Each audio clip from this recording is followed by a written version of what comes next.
Among Malay Pirates. By G. A. Henty. Among Malay Pirates. Chapter 1. I wish most heartily that something would happen.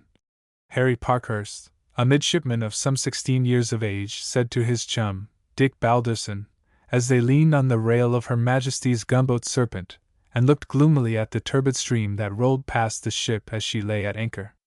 One day is just like another. One is in a state of perspiration from morning till night, and from night till morning. There seems to be always a mist upon the water, and if it were not that we get up steam every 3 or 4 days and run out for 24 hours for a breath of fresh air, I believe that we should be all eaten up with fever in no time. Of course, they are always talking of Malay pirates up the river kicking up a row, but it never seems to come off. There is one thing, Harry, there is always something to look at, for there are canoes constantly going up and down, and there is plenty of variety among them, from the sluggish dhows, laden with up-country produce, to the long canoes with a score of paddlers and some picturesque ruffians sitting in the stern. It adds to the interest when you know that the crews are cutthroats to a man, and would make but the shortest possible work of you if they had got you in their power. Yes, Dick. Look at that canoe coming upstream. What a good-looking chap that is in the stern, though by the way he scowls at us I can quite believe he would, as you say, cut our throats if he had the chance. That is a pretty little child sitting by him, and what a gorgeous dress she has. There, you see, he can look pleasant enough when he speaks to her. I fancy they must have come from a long way up the river, for they look wilder than most of the fellows who pass us. If that fool who is steering her does not mind what he is about, Dick, he will either run into that canoe coming down or else get across our chain. There, I told you so. The man at the tiller was in fact looking, with mingled curiosity and hostility, at the gunboat that he was passing but a few yards away, and did not notice a canoe, manned by 6 rowers, that was coming down with the stream, taking an oblique course across the bows of the Serpent, and was indeed hidden from his view by the hull of the vessel, until he had passed beyond her. Then there was a sudden shout and a yell from a dozen throats, as the 2 canoes came into collision, the one proceeding up the river being struck on the quarter with a force that almost cut her in two, and in an instant her occupants were in the water.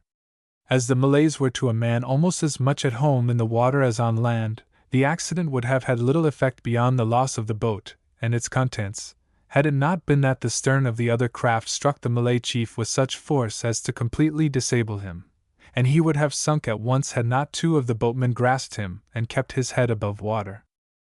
What has become of the child? Harry Parkhurst exclaimed, and he and Dick Balderson both leaped on to the rail, throwing off their jackets as they shouted to the men to lower a boat. Nothing could be seen of the child until, after half a minute's suspense, a little face suddenly appeared in the swirl of the muddy water some 15 yards from the vessel's side. It was gone again in an instant, but, as it disappeared, both lads sprang from the side and with a few strokes reached the spot where they had seen the face disappear. Then they dived under water and soon grasped her. As soon as they came to the surface, a sailor, who had seized a coil of rope, flung it to them, and grasping it, they were quickly by the side of the gunboat. A minute later some sailors, who had at once tumbled into a boat on the alarm being given, came up.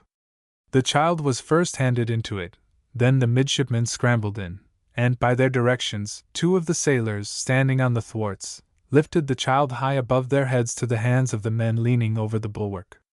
"Take the little thing to the doctor," Dick said. "Now, lads, row on. Let's pick up some of those Malay fellows." A babble of shouts and sounds rose from the water. The bow of the second canoe had been stove in, and she also had sunk to the water level.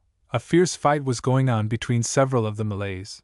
The chief, who was being supported by 2 of his crew, was shouting furiously, and others of his men, in obedience to his orders, were diving under water. Harry turned to the gunboat, and called to the men to bring Sohei, the interpreter, to the side. A minute later the man was hustled to the rail. "Tell that chief that we have got his child safely on board," Harry shouted. Again and again the interpreter called out, but it was some time before he could make the chief pay attention to him.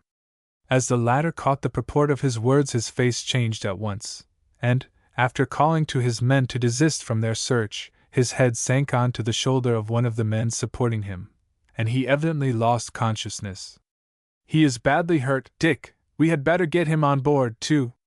Old Horsley was wishing this morning that he had something to do beyond administering doses of quinine to the men. Taking the tiller, he brought the boat alongside the chief, and 4 of the sailors, directed by Dick, gently raised him from the water and laid him on the bottom of the boat. Blood was flowing freely from an ugly gash in his face, and it was evident from the manner in which his left arm hung limp, as they lifted him up, that either the shoulder or the arm itself was broken. "Get him alongside at once, lads," Dick said. "I expect he is more injured than we see.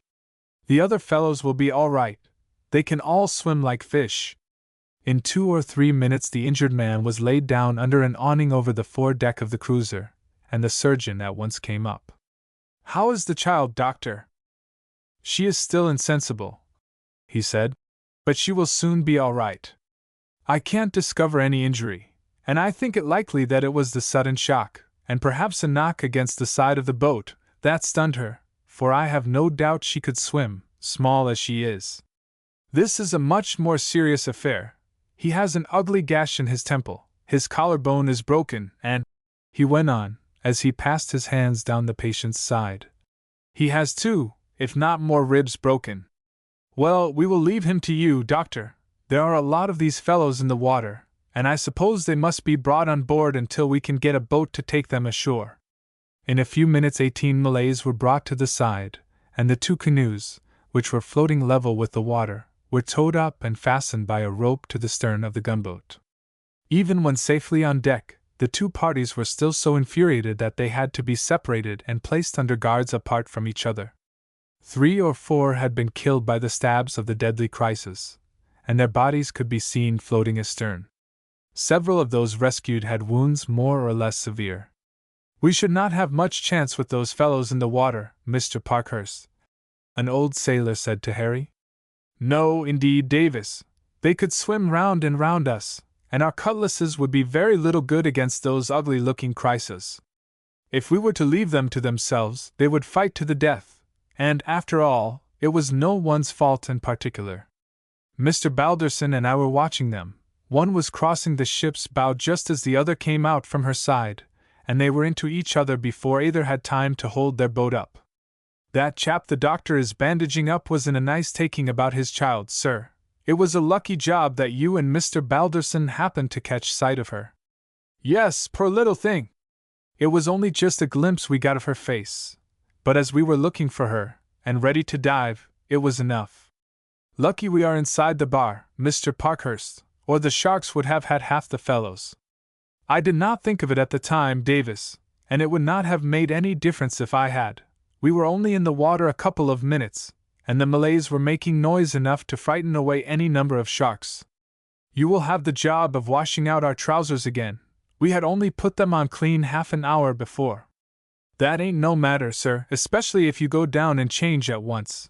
The mud will come out easy enough if I leave them in a bucket of fresh water for half an hour." The 2 midshipmen joined the group of officers who were standing near the doctor.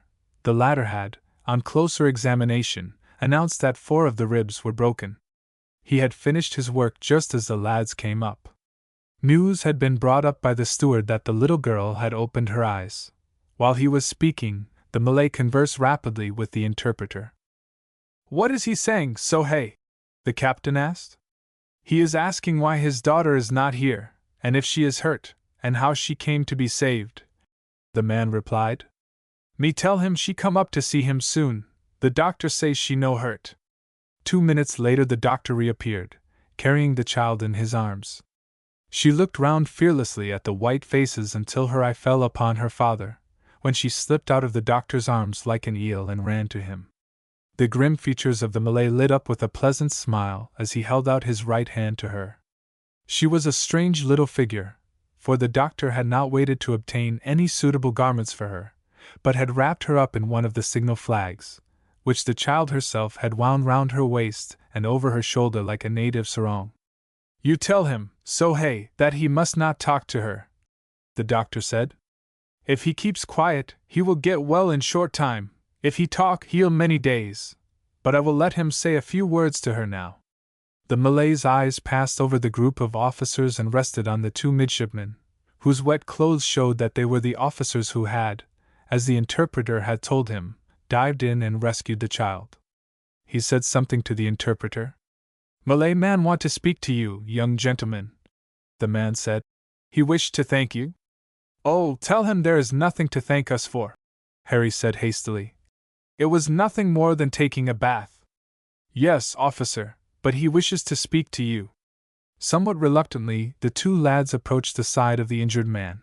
He took each of them by the hand, and, as he did so, said something which Sohei interpreted. "The chief says that you have given him back what he loved best in the world, and that his life is yours whenever it may be of use to you. He may be of service to you, gentlemen, should you ever go up the river. A Malay never forgives an injury or forgets a service. Tell him we are very glad to have brought his little girl out of the water," Harry said, "and that if we ever go up the river, we will pay him a visit." The chief was now laid in a cot which was swung from the stanchions of the awning, while the little girl was carried away by the doctor, who laid her in a berth, gave her a cup of tea, which she drank obediently to his orders, but evidently regarded as being extremely nasty, and she was then told through the interpreter to go to sleep until her sarong was dried. A couple of hours later she was on deck again in her native garb and ornaments.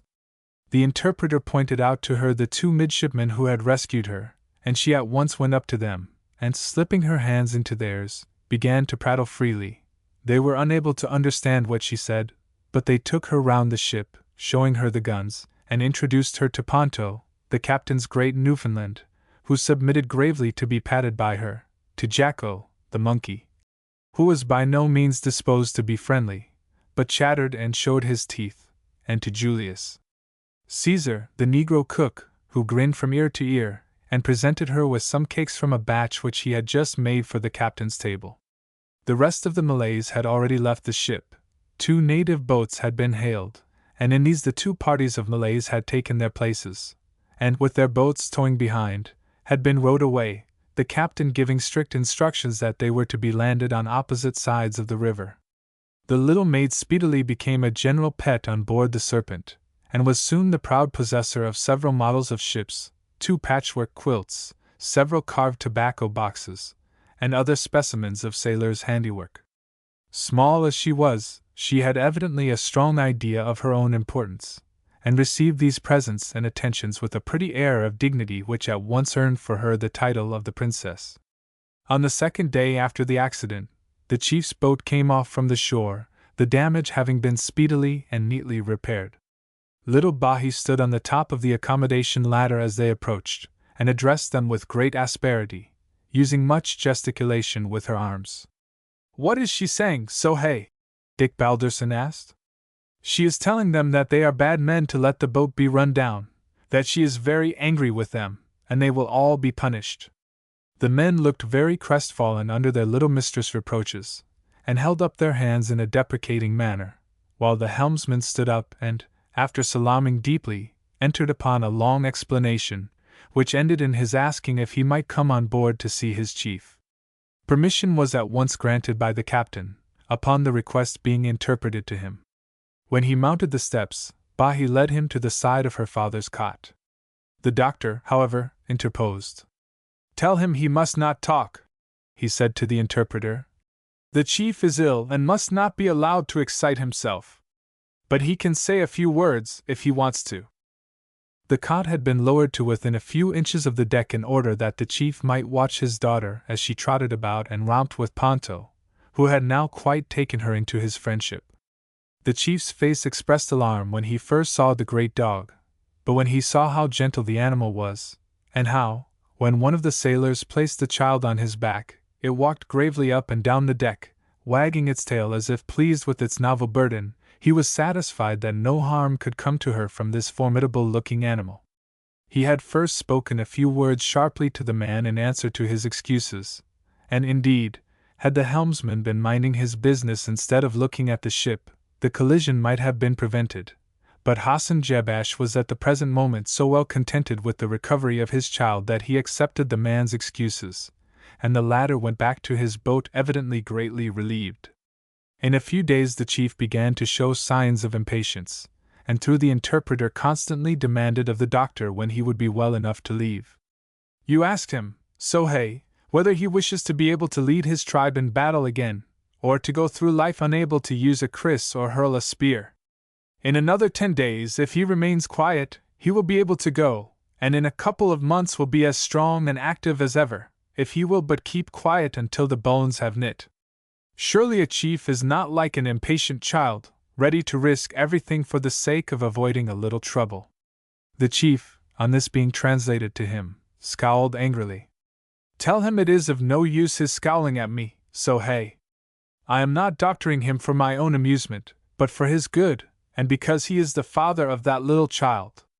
The chief, when this was translated to him, lay without speaking for 2 or 3 minutes, and then said quietly, Tell the doctor I am sorry, he is right, and I have been foolish. I will stay till he says I may go. Chapter 2. 4 or 5 days later the chief was allowed to get up and to walk quietly up and down the deck, and a week afterwards the doctor said, You can go now, chief, if you desire it, but you must be content to keep quiet for another couple of months, and not make any great exertions or move quickly. How long will it take you to go up the river to your home? 6 days easy paddling. Well, that is in your favor, but do not travel fast. Take it quietly, and be as long as you can on the voyage. Lying in a canoe is as good a rest as you can take. Thank you, doctor, I will obey your instructions. You have all been very kind to me, and a Malay chief never forgets benefits. I have been hostile to the white men, but now I see I have been mistaken, and that you are good and kind. Is it true that your boat is going up the river? Sohei tells me that it is so. Yes, one of the chiefs, Sehai Panash, wishes to place himself under our protection, and he has sent to ask that the ship might go up and fire her big guns, that the tribes round may see that he has strong friends who can help him. It is 2 days rowing up the river to my place from his, and when you are there I shall come down to see you. Sehai is not a good chief. He quarrels with his neighbors, and shelters their slaves who run away to him. He is not a good man. Well, we shall all be glad to see you, chief, and I hope that you will bring your daughter with you. She has won all our hearts, and we shall miss her sadly. I will bring her if I can do so safely, the chief said gravely. But I am no friends with Sehai. He stops my trade as it comes down the river, and takes payment for all goods that pass down. It is because he knows that many of us are angered that he wishes to put himself under your protection. I think that you do not do well to aid so bad a fellow. We did not know that he was a bad fellow, chief. The best plan will be for you and the other chiefs who are aggrieved to send down complaints against him, or to come down yourselves when we are up there and talk it over with our captain, who will doubtless impress upon Sehai the necessity for abstaining from such practices, and that he cannot expect aid from us if he embroils himself with his neighbors by interfering with their trade. Is he strong? He has many war prahas, which sometimes come down to the sea and return with plunder, either collected from the cultivators near the coast or from trading ships captured and burnt. I will mention what you tell me to the captain, and it will prepare him to listen to any complaint that may be made to him. But you must remember that he is only acting under the orders of the governor of the Straits settlements, and must refer all important matters to him. I will come when you are there, Hassan said gravely. If nothing is done, there will be war. There was general regret on board the Serpent when the little princess said goodbye to all her friends and went down the accommodation ladder to the boat with her father. The chief had said but little to the 2 young midshipmen, for he saw that they preferred that the matter should not be alluded to, but he held their hands at parting, and said, I shall see you again before long, but if at any time you should want me, I will come, even if your summons reach me in the middle of a battle. It is such nonsense, doctor, Harry said, as the boat pushed off, to have so much made of such a thing as jumping into the water. If one had been alone, and had tried to save a man or a woman, in such a state of funk that there was a good chance of their throwing their arms round your neck and pulling you down with them, there might be something in it, though everyone takes his chance of that when he jumps in to save anyone from drowning. But with a little child, and 2 of us to do it, and the ship close at hand, it was not worth thinking of for a moment. No, Parkhurst, from your point of view the thing was not, as you say, worth giving a thought to. But you see, that is not the point of view of the chief.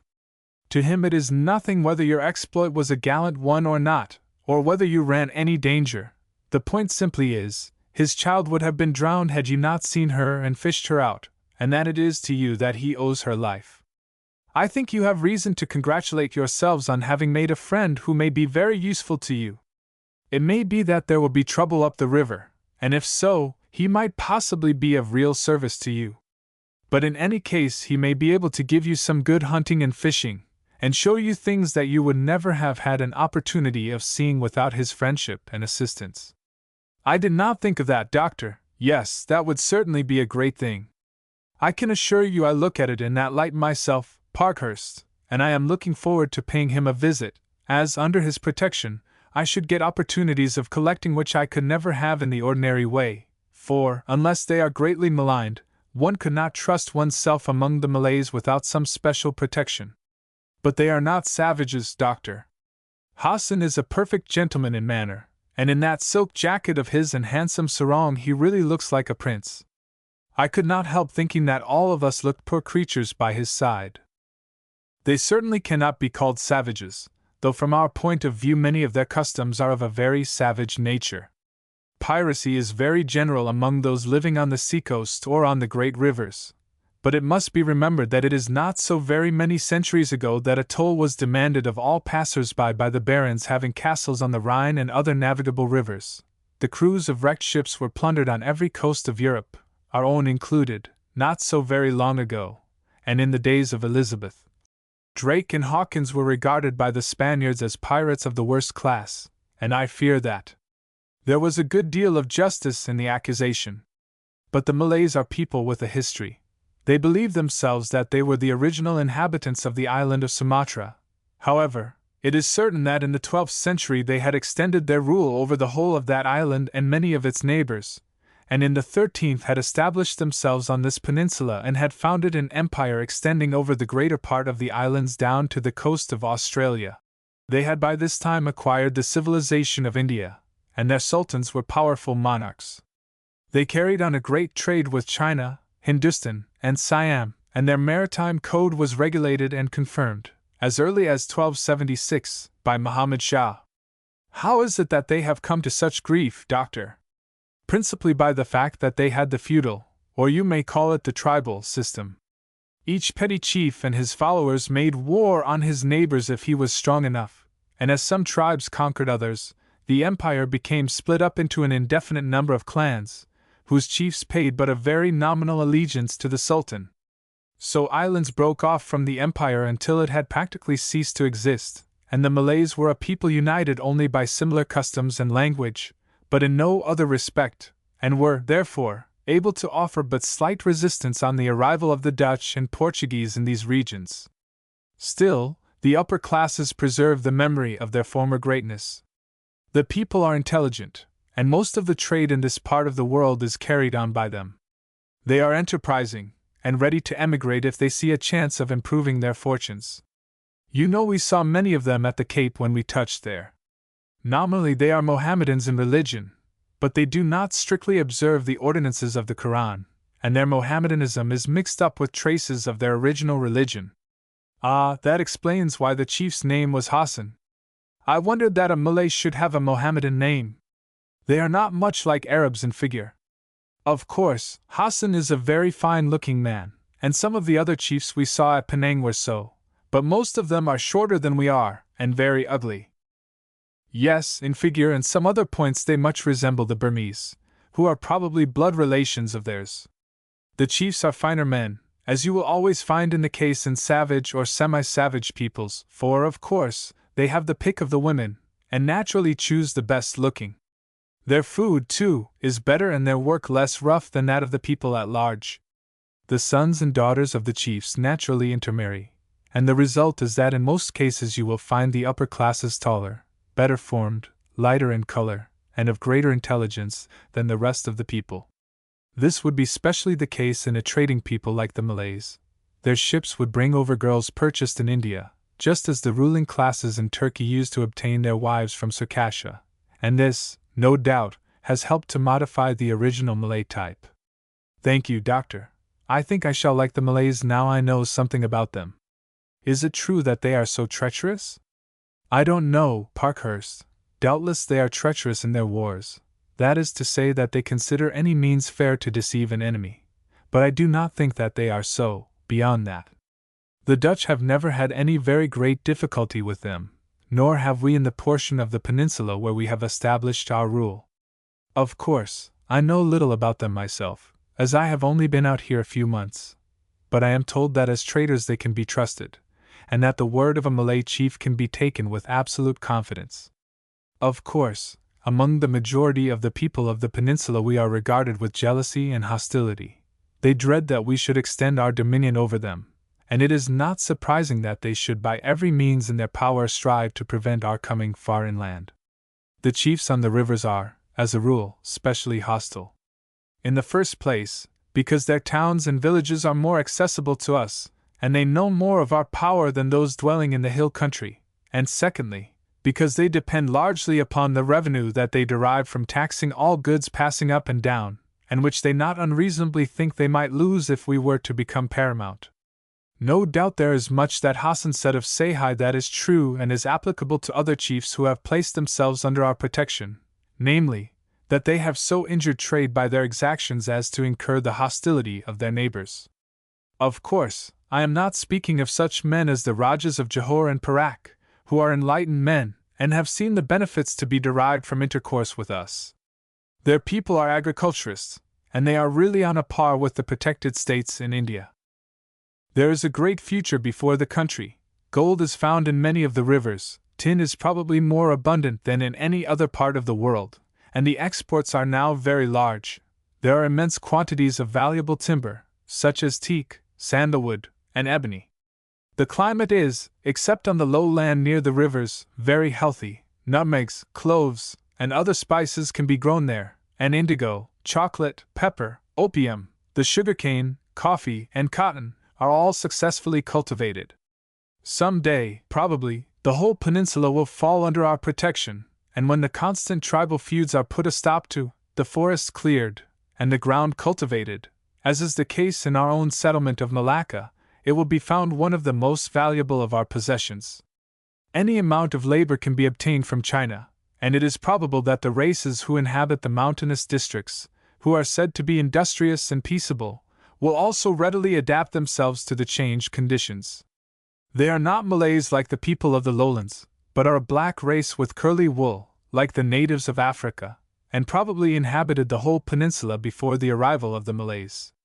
How funny that there should be niggers here, Harry said. They are not exactly Negroes, but one of the races known as Negritos, having, of course, many Negro characteristics, but differing from the African Negroes in some important particulars. To them our supremacy would be an unmixed blessing.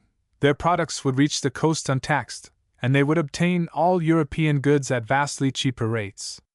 A minor benefit to be obtained by our supremacy is that our sportsmen would certainly speedily diminish the number of wild beasts that at present are a scourge to cultivators.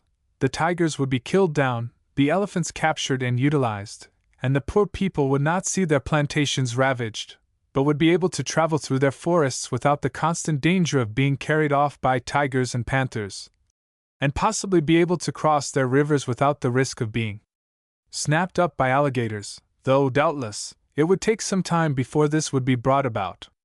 And when do you think that we shall be going up the river, Doctor? That I cannot say. The captain has been expecting orders ever since we came here, 6 weeks ago, but possibly something may have been learned of Sahai's characteristics, and there may be doubts as to the expediency of taking under our protection a chief whose conduct appears to be anything but satisfactory. On the other hand, it may be considered that by so doing we may establish some sort of influence over the surrounding tribes, and so make a step towards promoting trade and putting a stop to these tribal wars, that are the curse of the country. It would be an awful sell if they were to change their minds, Harry exclaimed. I should be sorry myself, Parkhurst, for you know I am a collector. But I can tell you that you won't find it all sport and pleasure. You will have no cool sea breezes. There will be occasion for continual watchfulness, and perhaps long boat expeditions up sluggish streams, in an atmosphere laden with moisture and miasma. One expects some drawbacks, Doctor. You will find a good many, I can tell you, youngster. Still, I hope we shall go up, and I think that we shall do so, for it will be the captain's report that will help the authorities to decide whether to appoint a resident there or not. A fortnight later a small dispatch boat steamed in, and the news soon spread through the ship that the Serpent was to ascend the river on the following day. All was at once bustle and animation. Sailors like anything for a change, and all were impatient at the long delay that had occurred. Chapter 3. The gunboat was a large one, and carried 2 midshipmen besides Parkhurst and Balderson, who were, however, their seniors. The mess consisted of the 4 lads, a master's mate, the doctor's assistant, and the paymaster's clerk. In the gun-room were the 3 lieutenants, the doctor, the lieutenant of the marines, and the chief engineer. The crew consisted of 150 seamen and 40 marines, the Serpent having a somewhat strong complement.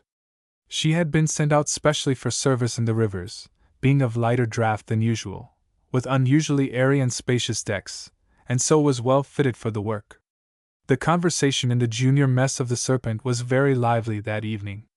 The vessel, since her arrival on the station, had made 2 runs between Singapore and Penang, but those on board had seen but little of the country, and were delighted at the thought of a possibility of active service, and the talk was all of boat expeditions, attacks from piratical prahus, of the merits of the bayonet and rifle opposed to kris and spear, and of sporting expeditions in which elephants, tigers, and other wild beasts were to fall victims of their prowess. You will find that you won't get much of that, the mate, who was president of the mess, said, after listening to their anticipations of sport. I have been on the west coast of Africa and know what it is poking about in muddy creeks in boats, tramping through the jungle, knee-deep in mud, half the crew down with fever, and the rest worn out with work and heat. I can tell you it is not all fun, as you youngsters seem to think, but downright hard work. Ah, well! Any amount of work is better than standing here doing nothing, Dick said cheerfully, for the mate was known as a proverbial grumbler. He had been unfortunate, and, as is usually the case, his misfortunes were in some degree due to himself, for he was fond of liquor, and although, when on board, he took no more than his share, he was often somewhat unsteady in his speech when he returned from a run ashore, and although the matter was not grave enough for his captains to report altogether unfavorably of him, it was sufficiently so for them to shrink from recommending him for promotion, and in consequence he had seen scores of younger men raised over his head. He had been for some time unemployed before he had joined the Serpent, and had been appointed to her only because Captain Forrest, who was a friend of his family, had used his interest on his behalf. He had, however, when he joined, spoken frankly to him. I have asked for you, Morrison, he said, simply for the sake of your father, but I tell you frankly that unless my report is a thoroughly favorable one, you are not likely to be again employed. I was told that there was nothing special against you, but that in no case since you passed have you been warmly spoken of. It has been said that you know your duty well, but they had privately learned that you were fond of liquor, and although no charge of absolute drunkenness had been brought against you, it was considered that you would not make a desirable officer in a higher rank. Now your future depends upon yourself. If you have the resolution to give up the habit, you may yet retrieve yourself. If I find that you do so, I shall certainly take the opportunity of giving you a chance to distinguish yourself, and shall strongly urge your claim to promotion. If I am not able to do this, you must make up your mind to be permanently put upon the shelf. The admonition had not been in vain, and since joining the Serpent Morrison had made a successful effort to break himself of the habit. He had very seldom gone ashore, and when he did so, never went alone, and always returned at an early hour, and without having taken more than he would have done in the ordinary way on board. He had not, however, given up his habit of grumbling, and his messmates were so accustomed to his taking a somber view of everything that his prognostication as to the nature of their work up the river had but little effect upon them. What do you think, Sandy? Harry Parkhurst asked the Scotch assistant surgeon. I know nothing about it, except what I have read. They say that the country is healthy, But it stands to reason that this cannot be so while you have got rivers with swamps and jungles and such heat as this. However, we have a good supply of quinine on board, and with that and our allowance of spirits, I hope that we shan't, as Morrison says, have half the ship's company down with the fever. It is all in our favor that we have only just come out, for they say that newcomers can resist the effects of these tropical rivers much better than those whose constitution has been weakened by a residence in the country. As to the sport, I have no desire to kill any animal that does not meddle with me. My business is all the other way, and if any of you get mauled, I will do my best to help the doctor to pull you through. But I am very well on board the ship, and have no desire to go tramping about among the swamps, whether it be to hunt animals or fight Malays. You think that everyone should stick to his last, Sandy, Dick said with a laugh. Well, I only wish there were more on board of your opinion, for that would give more chances to us who like to stretch our legs ashore for a change. I can stretch my legs here if I want to, the Scotchman said quietly, and am not anxious to do more. I suppose, if there are expeditions against the Malays, I shall have to go with them, but the fewer of them there are the better I shall be pleased. The talk was more serious aft, where the doctor and first lieutenant were dining with the captain. It ended by the latter saying, Well, doctor, if what your friend Hassan said be true, we are likely enough to have our hands pretty full, and shall have to watch this fellow Sahai as sharply as we do his neighbors. He is not under our protection yet, and if he sends his prahus down the river to plunder on the coast, as Hassan says, he is not the sort of character likely to do us credit, and the position of a British resident with him would be the reverse of a pleasant one. However, we must hope that he is not as black as he is painted. He has evidently put the other chiefs' backs up, and we must receive their reports of him with some doubt. However, I have no doubt that, if he turns out badly, we shall be able to give him a lesson that will be of benefit to him. The first day's voyage up the river by no means came up to the anticipations of the midshipmen as to the country through which they were to pass. The width of the river varied from 1/4 of a mile to 300 yards.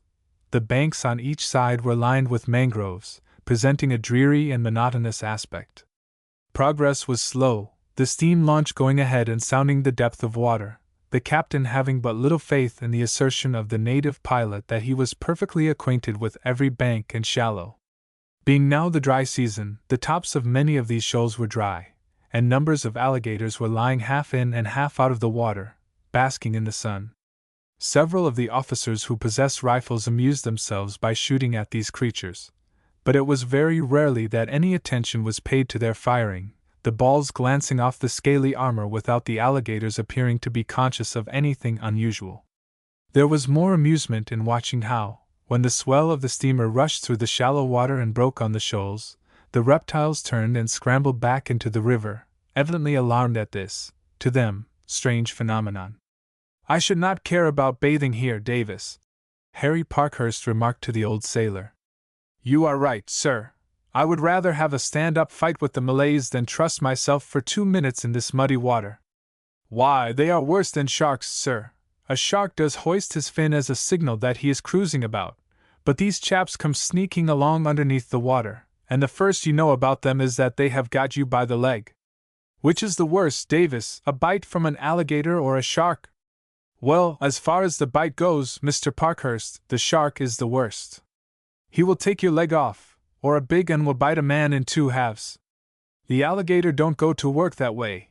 He gets hold of your leg, and no doubt he mangles it a bit, but he don't bite right through the bone. He just takes hold of you and drags you down to the bottom of the river, and keeps you there until you are drowned. Then he polishes you off at his leisure. The brutes! Harry exclaimed, with deep emphasis. See, the first lieutenant has hit that big fellow there in the eye or the soft skin behind the leg. Anyhow, he has got it hard. Look how he is roaring and lashing his tail. What is the best way of killing them? Dick asked. I have heard, sir, that in Africa the natives bait a big hook with a lump of pork, or something of that sort. Then, when an alligator has swallowed it, they haul him up, holus bolus. I should say a good plan to kill them would be with tricity.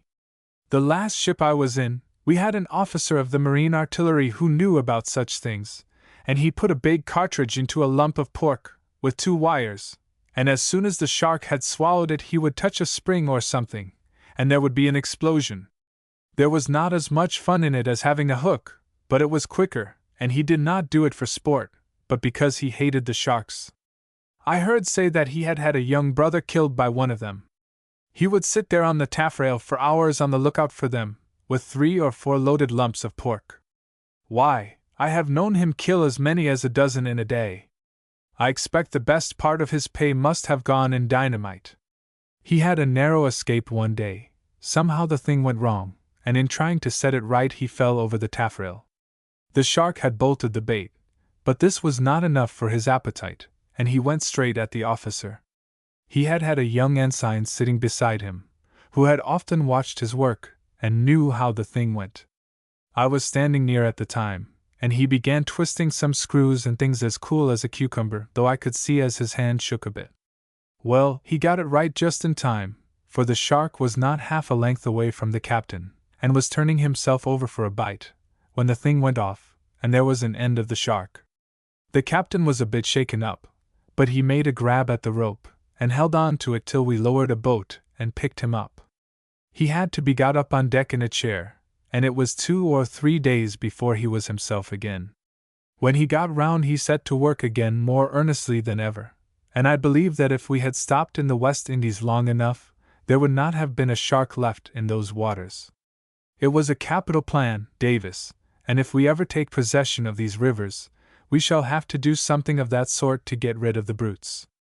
Are the Malays afraid of them?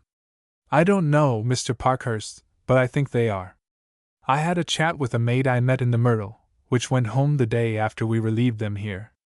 He had been up some of the rivers, and told me that every village had a bathing place palisaded off so that the alligators could not get at the bathers. Well, there is one thing, we shall have to be very careful when we are out in boats, for if we were to run upon a sunken log and knock a hole in the boat's bottom, there would not be much chance of our ever reaching the shore. You are about right there, sir. I ain't afraid of Malays, but it gives me the creeps down my back when I think of one of them chaps getting hold of me by the leg. Bob Pearson told me that the only chance you have is to send your knife, or if you can't get at that, your thumbs, into the creature's eyes. But it would require a mighty cool hand to find the eyes, with the brute's teeth in one's leg, and the water so thick with mud that you could not see an inch beyond your nose. Well, I will make a note of that, anyhow, Davis, and I will take a good look at the next alligator I see dead, so as to know exactly where to feel for its eyes. On the second day the scenery changed. In place of the mangroves a dense forest lined the river.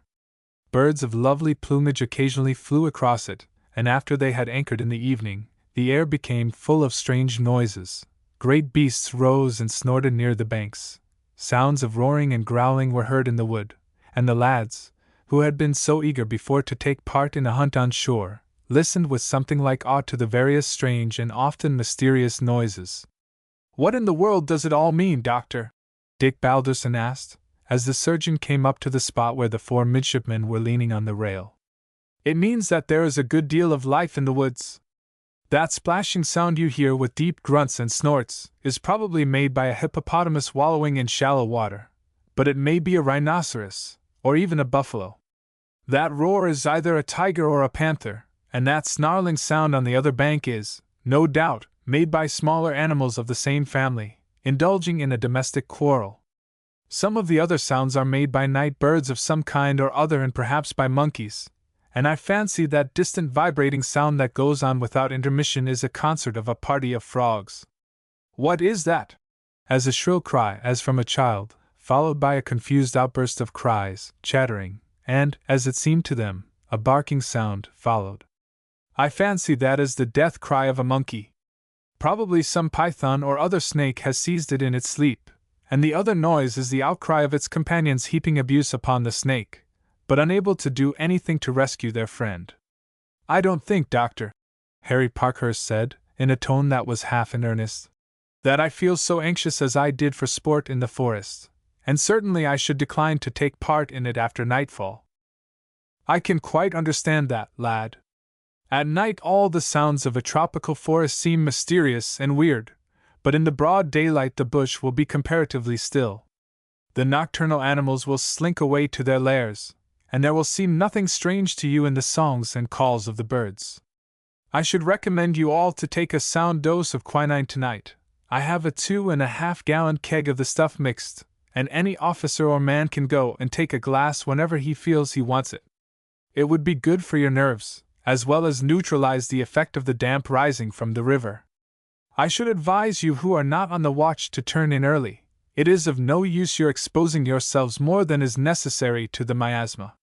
The next day progress was more rapid, for the captain found that the assurance of the pilot that there was amply sufficient water for the Serpent had been verified, and he therefore steamed forward at half speed, without sending the launch on ahead to take soundings. Several villages were passed by the way, but though the inhabitants assembled on the banks and watched the steamer, no boats were put out, nor were any attempts made to barter their products with the strangers. "It does not look as if we were popular, Mr. Ferguson," the captain said to the first lieutenant. "It may be that they object to our presence altogether, or it may be because they believe that we are going to the assistance of this Rajah Sahai. It certainly does not look well for the future." "Not at all, sir. However, we shall be at the Rajah's place tomorrow morning, and shall then have a better opportunity of seeing how things are likely to go. At any rate, he is sure to be civil for a time, and we shall be likely to procure fruit and vegetables, which, as the doctor says, are absolute necessities if the men are to be kept in good health." The next morning they anchored about 10 o'clock opposite the campong of the Rajah. It was a good deal larger than any that they had passed on the way up, but the houses were mere huts, with the exception of a large wooden structure, which they at once concluded was the residence of the Rajah. As soon as the Serpent turned the last bend of the river before reaching the place, the sound of drums and gongs was heard, and a large boat, manned by 18 rowers, shot out from the bank as the anchor was dropped. The 2 officials on board at once mounted the accommodation ladder, and on reaching the deck were received by the first lieutenant, behind whom stood a guard of honor of the Marines. Upon stating that they came to express, on behalf of the Rajah, the pleasure he felt at their arrival, they were conducted to the captain's cabin. Compliments were exchanged through the medium of the interpreter, and a bottle of champagne was opened, and its contents appeared to gratify the visitors. They announced that the Rajah would receive the captain that afternoon at his palace. Chapter 4. Neither of the midshipmen was present at the interview between the captain and the Rajah. The second lieutenant, the captain of the Marines, and the doctor alone accompanied him, with an escort of 20 bluejackets and as many Marines. A large crowd of people had collected to see them pass along to the palace, which was a bare, barn-like structure, but they looked on sullenly and silently as the party passed through them on their way. They were kept waiting some little time outside the building, then entered through a doorway which led them into a large, unfurnished room, at the end of which the Rajah was seated. He rose when the officers entered, and received them with an appearance of great cordiality, his chiefs standing behind him. The conversation was wholly of a complimentary character. The subject of the business on which the British ship had come was not even touched upon. Refreshments, consisting of native sweets and palm wine, were then passed round, and the captain, seeing that all business talk was to be deferred, took his leave. The doctor, who was fond of the 2 midshipmen, was always ready to chat freely with them. "What did you think of our ally, Dr. Horsley?" Dick asked him, when, having changed his full uniform for a suit of undress, he came up on deck. "Between you and me, Balderson, I have seldom seen a more unmitigated-looking ruffian in my life. Even for a Malay, he is ugly. So Hay tells me that in his young days he was a great fighter, and his face and shoulders are seamed with scars." I asked how he came to be Rajah, for he does not look at all the type of the better class of people. So told me that, in the first place, he took to the jungle, owing to his having Christ in a quarrel the son of the chief here. He was joined by other fugitives, set up as a pirate, and captured by surprise one of the chief's prahus. His force grew rapidly, and he made a night attack on the chief's campong, killed him and all the members of his family, and caused himself to be elected chief of the tribe, which was then a small one. Gradually he swallowed up one after another of his weaker neighbors, sometimes by force, sometimes by treachery. I believe he is now confronted by more powerful chiefs, and that it is only because he is possessed of some 6 or 8 piratical prahas that he has been able to maintain his position. No doubt he has become alarmed by a prospect of a combination against him, and has so invited us to support him. Such a step will, of course, greatly add to his unpopularity, but doubtless he thinks that, with our help, he could defy his enemies. But he cannot suppose, Doctor, Harry said indignantly, that we are going to fight for such a rascal as he is against the men he has been plundering. I don't expect he does think that we are going to fight for him, unless he can show us that it is to our interest to do so. I should imagine that he hopes that the effect of our appearance here will be to either induce his neighbors to come to some arrangement with him, or that he will endeavor to make peace with them by offering to throw us over, and to join with them against us. Then I should say, Doctor, that the best thing would be to hang the ruffian up at once. Well, yes, that might be a good plan, Parkhurst, the doctor said with a smile, and might save us a good deal of trouble. But you see, we have come up here at his invitation. We have just been eating his food and drinking his liquor, and it would scarcely place us in a favorable position in the eyes of the natives in general were we to commence our alliance with him by hanging him. Harry laughed. No, I suppose not, Doctor. Still, what are we to do? We must wait, lad. We are here to ascertain the precise situation, and it will be some time before that will be cleared up. Certainly for the present there will be nothing for us to do but to keep quiet and see how matters turn out, and to get through the time as best we may. We shall have fine opportunities for shooting and botanizing, for whatever the chief's designs may be, it is certain that at present he will do all in his power to please us. The captain today, at my suggestion, said that, in order to keep the men in good health, it would be desirable that they should have every opportunity of going ashore, and that the officers should make expeditions in search of game into the interior. He promised at once to afford us every facility, and to provide us with guides and beaters. The next day permission was granted to several of the officers and to 20 sailors and a dozen marines to go on shore. Before starting, the whole ship's company were drawn up, and the captain addressed them upon the absolute necessity for good behavior. The Malays, he said, are a fierce race, very proud and independent, and quick to resent the smallest insult. Each man carries a kriss, and is ready to use it on the slightest provocation. Every man who goes ashore must remember that not only his own life, but those of many others, and the success of the mission on which we have come hither, may be forfeited by any careless act of aggression. Many of you have served on the coast of Africa, but you must remember that the Malays are not to be treated in the same free and easy manner that may go down with Negroes. You must comport yourselves with the same decency of behavior that you would were you in the port of a friendly European power. Any breach of these orders will be most severely punished, and I appeal to every officer and man to use his utmost efforts to keep on good terms with these people, and to behave as if the honor and credit of the ship depended upon him personally. Any man who comes on board in the slightest degree the worse for liquor will not be allowed to land again, even if we are stationed here for 6 months, and if there is any misbehavior on shore, all leave will be stopped. 2 days later, the captain, with the second lieutenant and doctor, again paid a visit to the Rajah, and this time business matters were entered upon. The chief began by stating that he rejoiced at the thought of being under the protection of the great English Queen. The captain replied that Her Majesty was anxious to be on good terms with all the Malay chiefs, that those Rajahs and Sultans who had accepted her protection had greatly benefited by so doing, and by listening to the advice of the officers whom she sent to reside at their seat of government, but that, of course, before receiving his state under her protection it was necessary that her representative, the governor of the Straits Settlements, should be thoroughly satisfied that the Rajah intended to be guided by the advice so given.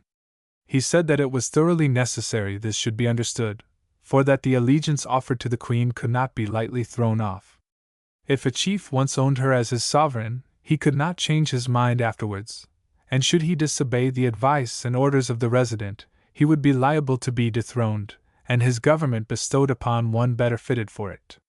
He could not, for instance, be allowed to engage in hostilities against his neighbors without the consent of the resident, for it was clear that the English could not assist him in wars in which they considered that he was in the wrong. In these matters there must be benefits on both sides. the chief would obtain protection against warlike neighbors, would benefit by the presence and advice of a British officer, and by the trade that would spring up, while, in return for these benefits, he must acknowledge the Queen as his sovereign, and must obey the orders of her officers just as her native-born subjects would do. The chief looked very serious at this.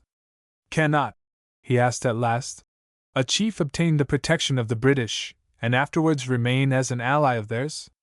"Not so," the captain said.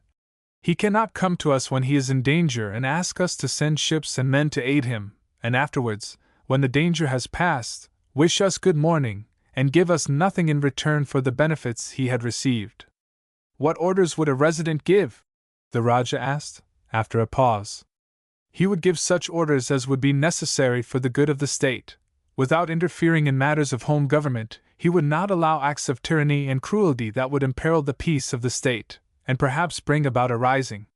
He would not suffer trade passing through the dominions to be hampered and injured by heavy and unjust exactions, although, doubtless, he would allow legitimate tolls to be taken. He would not permit expeditions to be fitted out for attacks upon harmless neighbors. His interference would always be for the good of the state, and consequently for the good of its prince. The incomes of the various rulers who have placed themselves under British protection have always been largely augmented by the prosperity and well-doing of the state, the increase in its population, the extension of its trade and agriculture, all of which enabled the people to pay a larger amount of taxation.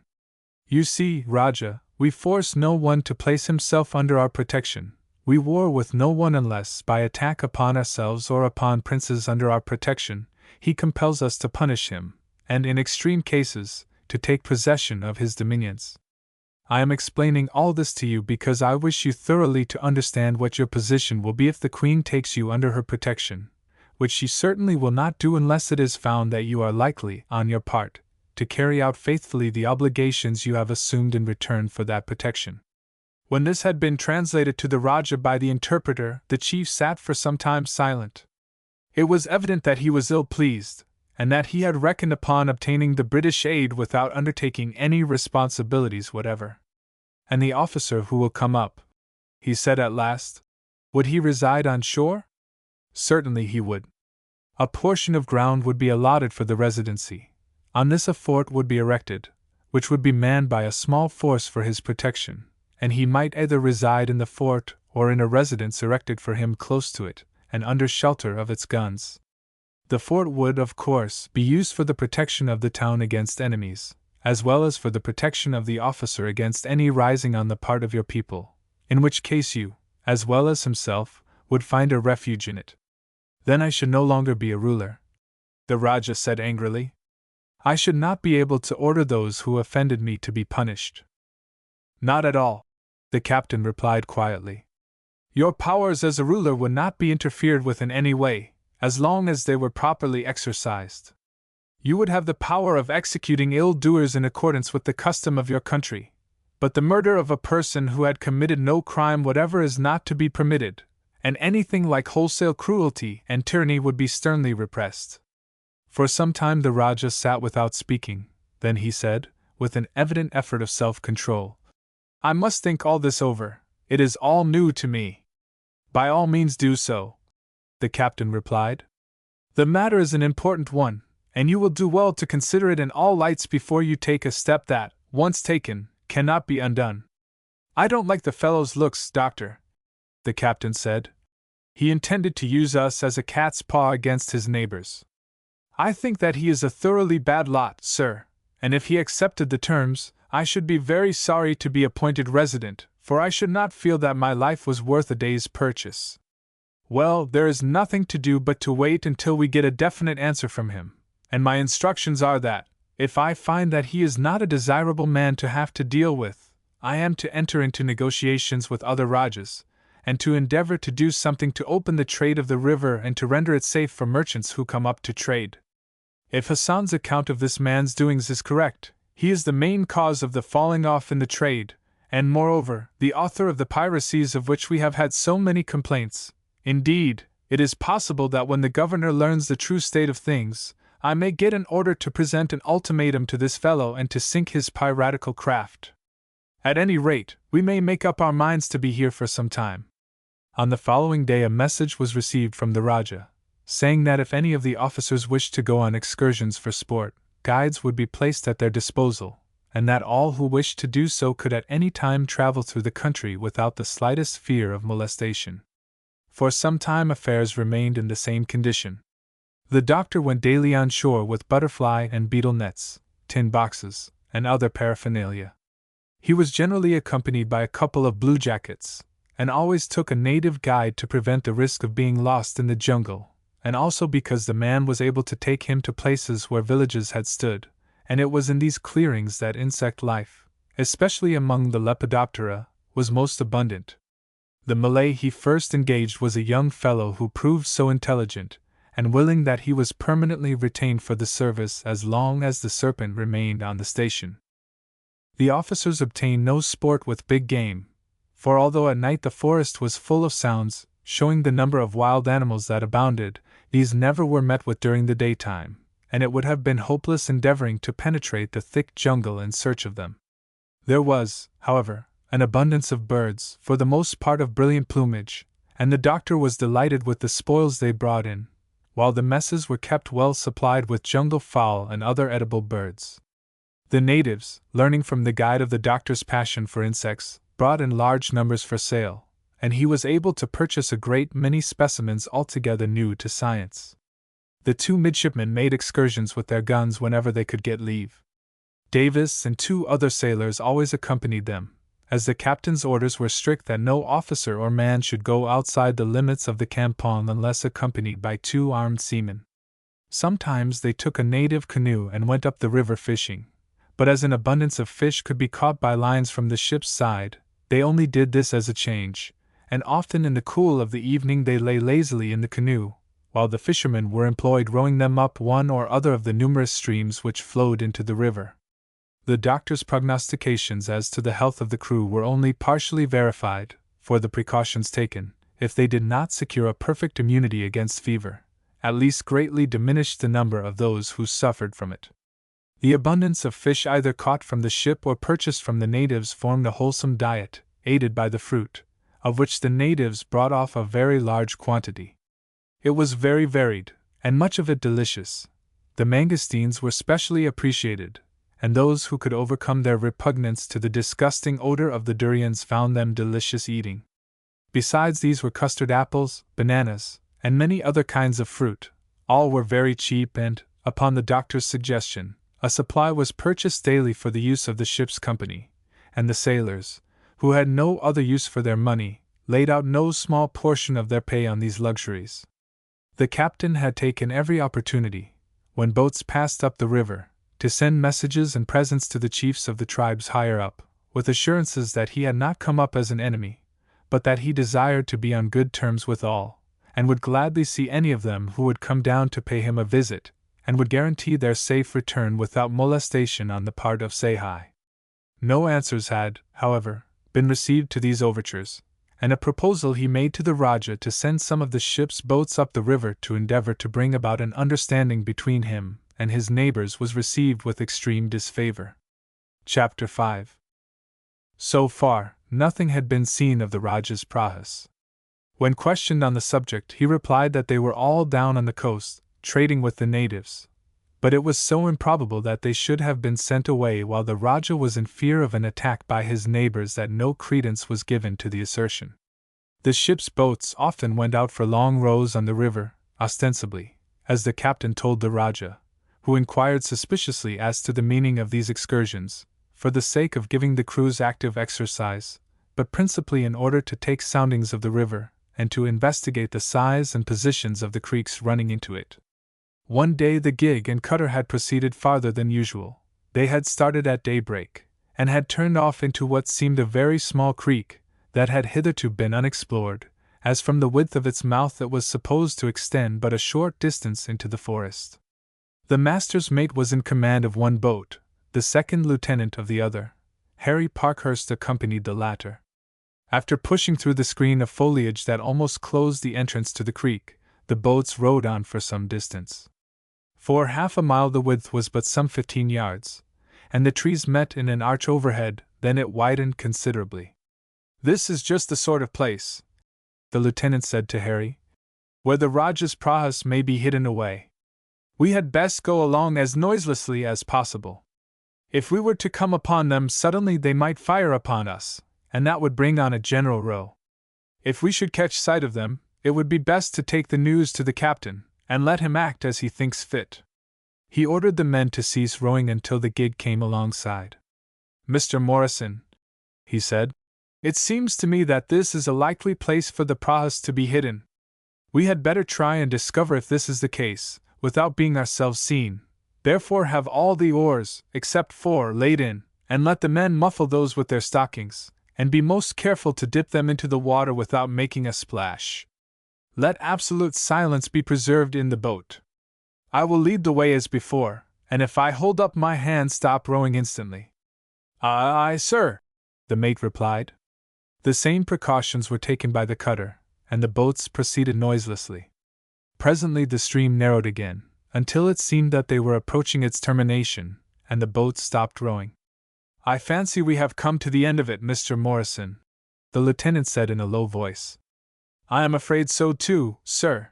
There is no room for the oars, and we shall either have to punt the boats, or to drag them by the bushes." The lieutenant was about to give the order to turn when Harry said suddenly, "There is a current, sir. I have had my eye upon that route, and we have drifted backwards a couple of feet since we lost way, so there must be a stretch of water above us." The lieutenant watched the root of the tree to which Harry had pointed, for a minute in silence, then he said, "You are right, my lad, there is a current, and, as you say, there must be a stretch of water above us. Lay in your oars, lads, stand up, and pull her along by the boughs and bushes, but don't make the slightest sound." 20 yards farther the creek widened, and the oars were again got out. "Take your place in the bow, Mr. Parkhurst, and hold up your hand the instant you see anything unusual, and do you, men, be ready to hold her up the instant I give the order." They proceeded for a quarter of a mile, the gig following close behind. Suddenly, at a bend in the stream, a glare of light was seen ahead.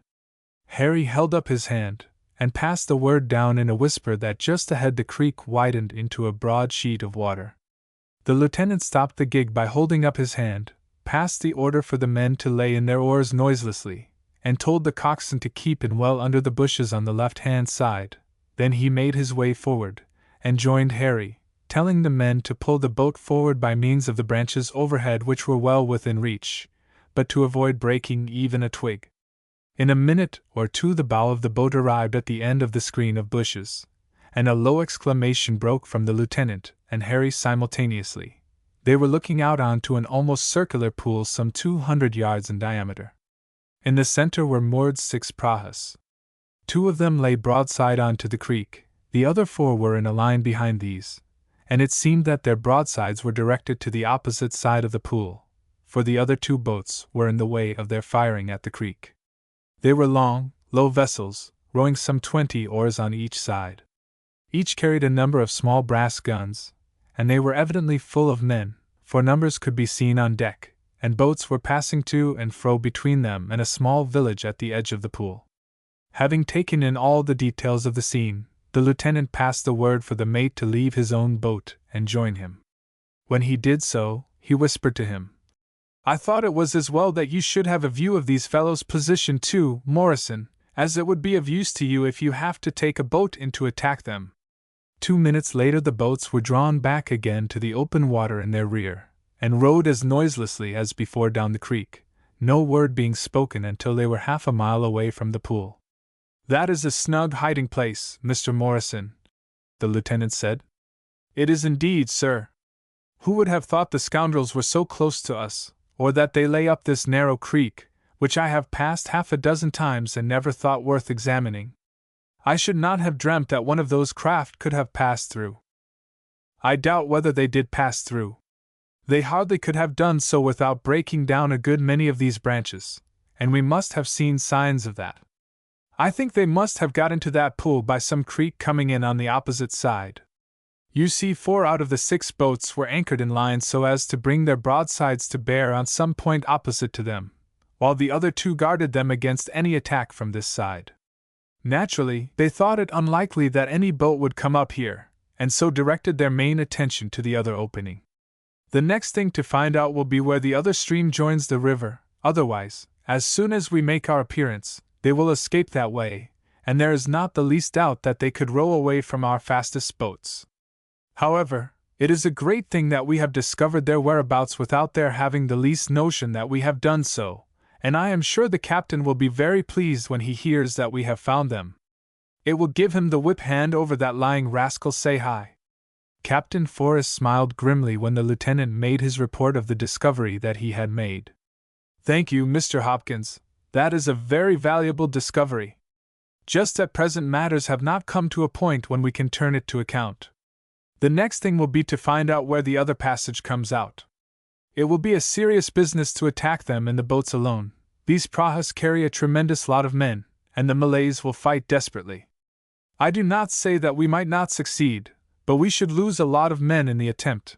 It would be hot work even with the ship, attacked by 6 of these fellows at once. If it was in the night, we might fail to see any of them before they were upon us, and we should have hard work to beat back 400 or 500 of them if they all came swarming on deck together. However, we can wait, and the first time the Rajah shows any signs of treachery we can pounce upon his fleet. He will not dream that we have discovered their hiding place, and will therefore let them hide there without movement. However, we must try to find the ether end of the entrance to the creek. Please impress upon Mr. Morrison and young Parkhurst that it is of the highest importance no words shall be spoken about it, and it might be advisable, also, to give notice to the men who were in the boats, to keep their mouths shut.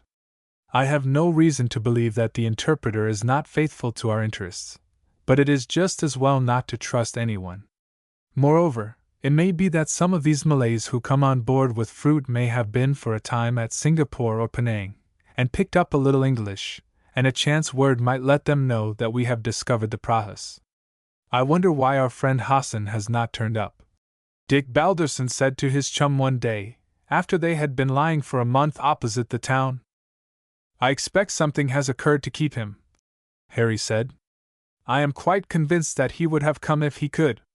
He may be in trouble himself with some of his neighbors, or he may have tried to exert himself too soon and done himself damage.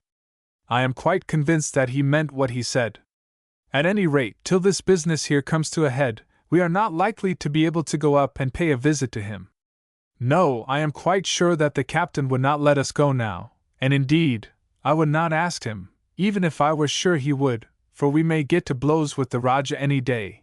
He cannot put off giving a final answer much longer. I wonder the captain stood his shilly-shollying so long as he has.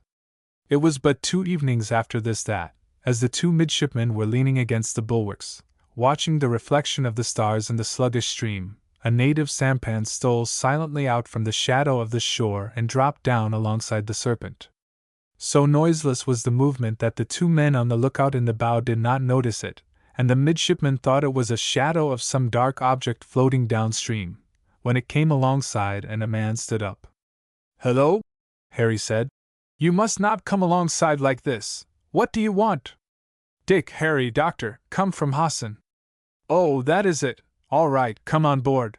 And leaning over, he stretched out his hand to the native, who seized it, and in a moment stood by his side on the deck, holding the head rope of his sampan in his mouth.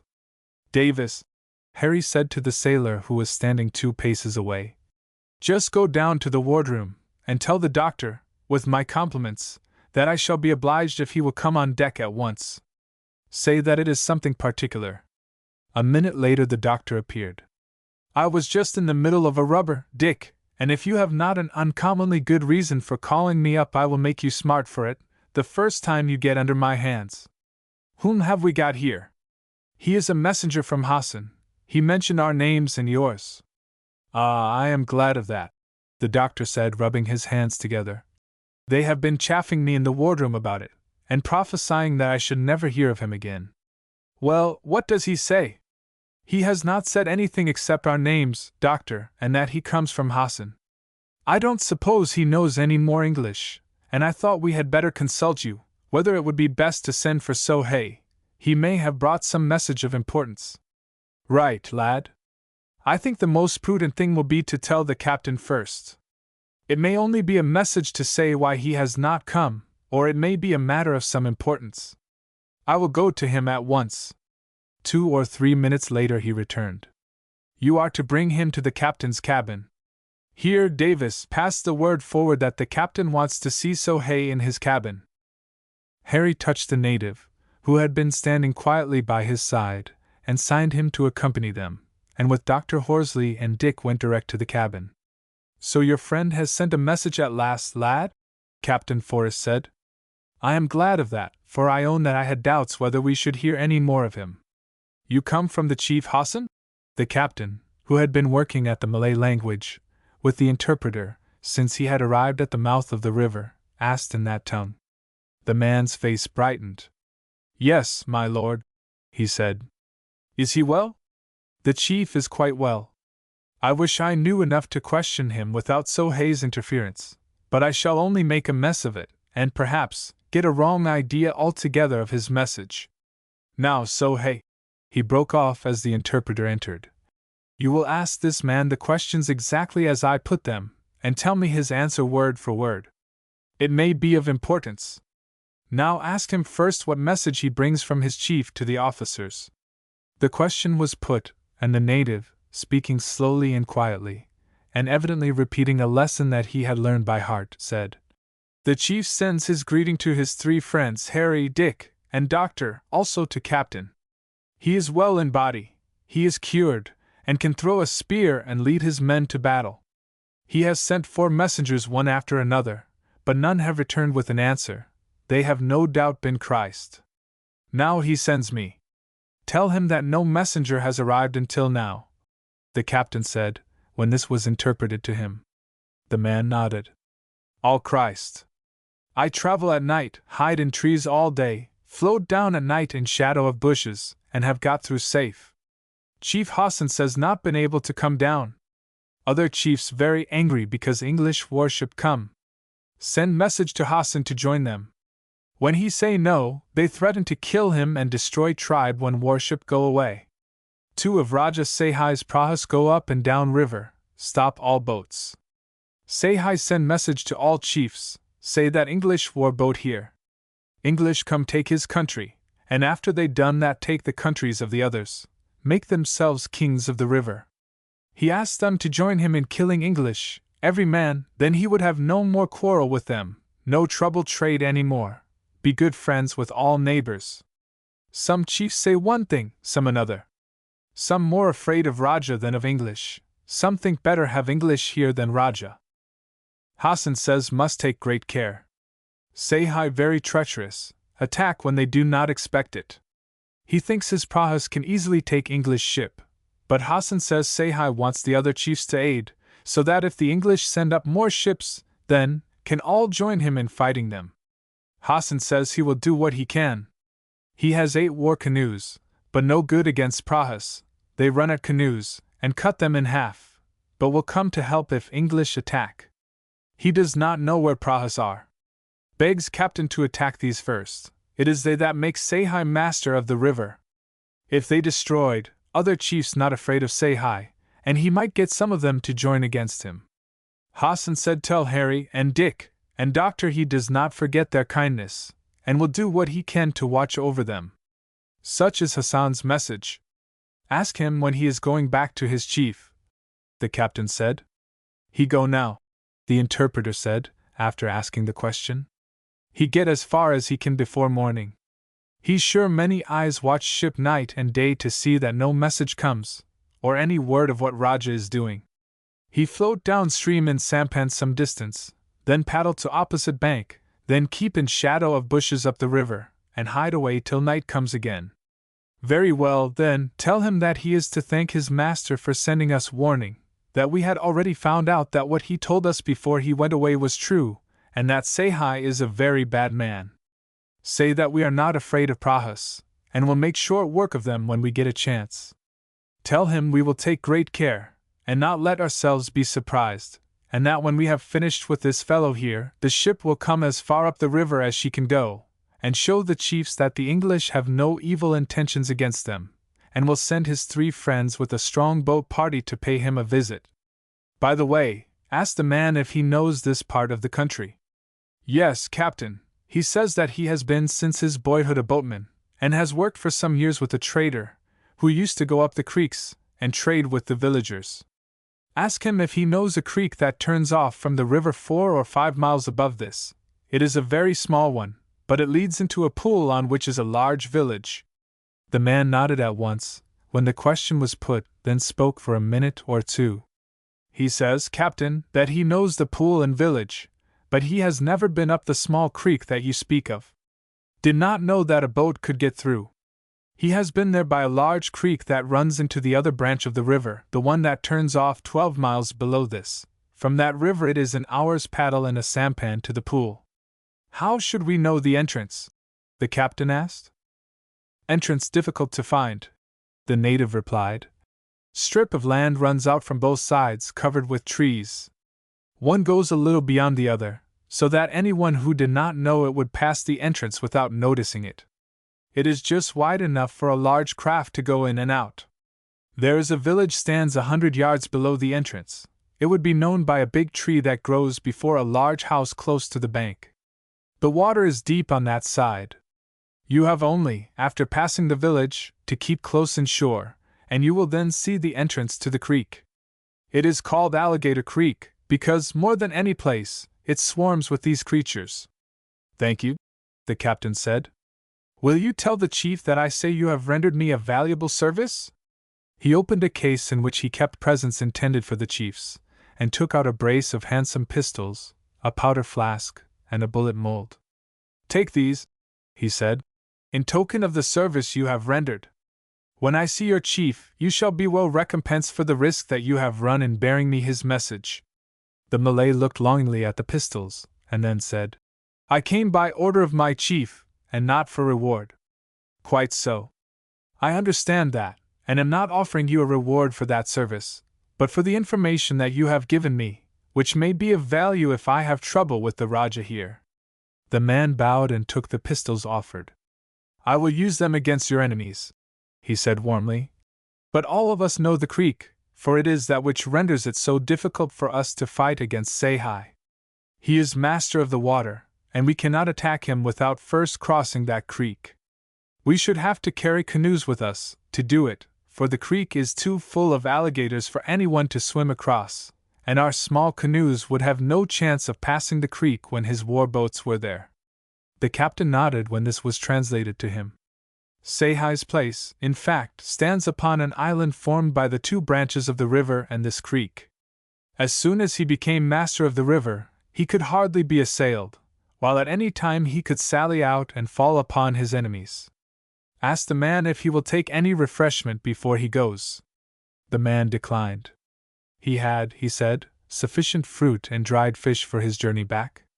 A few minutes later he took his place in the little canoe and drifted away into the darkness, and was soon lost to sight. Chapter 6. Things are coming to a crisis, Harry, Dick Balderson said, in a tone of delight, as they left the captain's cabin. We now know what we all along suspected. The Raja is a rascal, and we have not only found out where his prahas are hidden, but have them corked up in a bottle.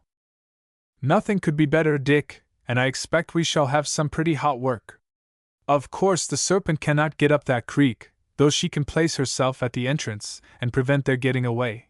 But there still remains the work of capturing or driving them down the creek, and that is likely to be a very tough job. The next morning the second lieutenant, the mate, and Harry Parkhurst were sent for to the captain's cabin. The first lieutenant was there. They were each asked their opinion as to whether the prahas could force their way through the creek by which they had ascended. It is a most important point, the captain said, and indeed, everything might depend upon it. I am sure, sir, Mr. Hopkins said, that they could not go straight down it.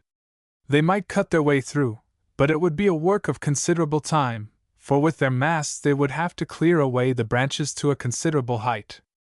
Down near the water the branches by which we pushed ourselves along were those of the undergrowth, with many rattans and other creepers varying from the thickness of one's thumb to that of one's wrist, and these would take a great deal of chopping before one of their war boats could be pushed through. but higher up they would probably have much thicker branches to contend with. It may be that they can lower their masts, but even if they could do so, I should think that it would take them over an hour's work, even with the number of hands they carry, to get a passage through that bit of thick undergrowth, 50 or 60 yards up the mouth of the creek. There are 2 or 3 other places where some chopping would have to be done, but that would be comparatively easy work. The mate and Harry both agreed with the lieutenant. Practically, then, the captain said, the Malays have but one mode of escape, while we have 2 of attack. At any rate, if we send up a boat beforehand, and fasten 2 or 3 iron chains from side to side among the branches, that passage would be securely sealed.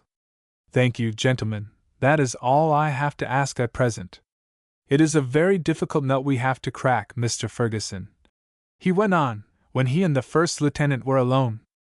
To attack 6 strongly armed prahus with the boats of this ship would be a serious enterprise indeed, and its success would be very doubtful, while the loss would certainly be very heavy, especially as, if any of the boats were sunk, the crews would have but little chance in a place swarming with alligators. I don't think I should be justified in risking such an enterprise. There is no doubt, sir, the loss would be very heavy indeed. By all accounts, these Malays fight like demons on the decks of their own boats, and for all we know, they may, after nightfall, trice up rattans to prevent boarders getting on board. I have heard that it is their custom when they expect an attack, and that these are far more formidable obstacles than our boarding nets.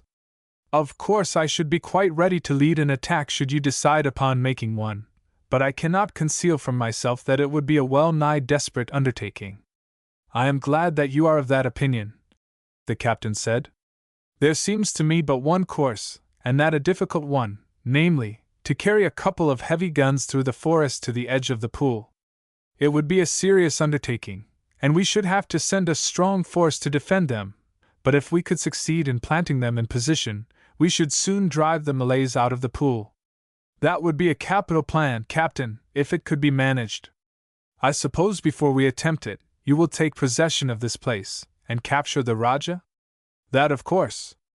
I don't suppose we shall capture him. I have no doubt that we are closely watched night and day, and that the instant the boats are lowered, and the men get on board, the Rajah would prepare for flight, though he might possibly make some resistance. However, that would be but trifling. Our guns would cover the landing, and knock the place about his ears, but to penetrate the jungle would be vastly more difficult an affair. If, as is probable, he has succeeded in inducing some of his neighbors to join him, they may have already sent strong contingents, and the forests may be full of them. In that case it would be quite beyond our power to rout them out, and I certainly should not be justified in attempting it. The destruction of his town and the burning of his palace would be a serious blow to him, but the destruction of his piratical fleet would be a very much heavier one. If we can achieve that, we shall have done good service. The first thing to do is to find out whether there is a path either from this river, or the other branch, to the pool. If so, at dark, after destroying the town, we will recall all the men on shore, buoy the anchor and drop it noiselessly, and drift down the river till we are far enough away to use the engines, then steam down to the junction of the 2 streams, and up again to the entrance to the creek on that side. Then we will at once land a very strong party, land also 2 24-pounders, and drag them to the pool. We might hope to do so without any opposition, for the Malays would no doubt be gathered at the edge of the forest near the town to repel any attack we might make from there, and before morning we might have the guns in position. I should take 100 empty sacks. These you would fill with earth when you get near the pool, and form a battery with them behind the screen of bushes. Then, when you are ready, you will cut down the bushes and open fire. I don't see why that should not succeed, sir. Of course, the most difficult part of the operation is dragging the guns. These native paths are only broad enough for men in single file. Yes, that is the difficulty. We could not employ axes to cut down the trees, and to saw them down would be an interminable work. I think, Mr. Ferguson, we should have to carry them.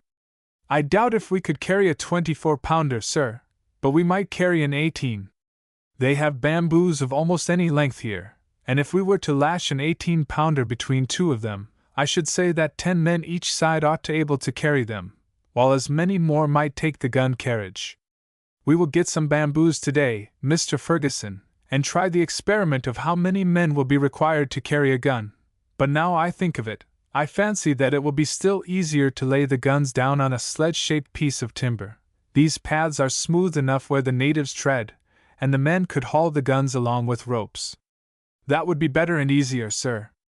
The difficulty with the carriages will be greatest, but they might be taken to pieces as far as possible and slung on bamboos. I think that we shall be able to manage all that, the captain said cheerfully. The first thing is to find the path. There is almost sure to be one from the village the Malay spoke of as close to the mouth of the creek, and the pool, and if we send the boats up as soon as we arrive at the creek, to row with muffled oars until they get near the pool, and then land and find the path, it would diminish very much the distance they would have to go and the work to be done. It would be a great thing to find that out beforehand, sir. If you like, I will drop down the river this afternoon in the gig. That will attract no attention, for it will be thought that we are merely going fishing or shooting.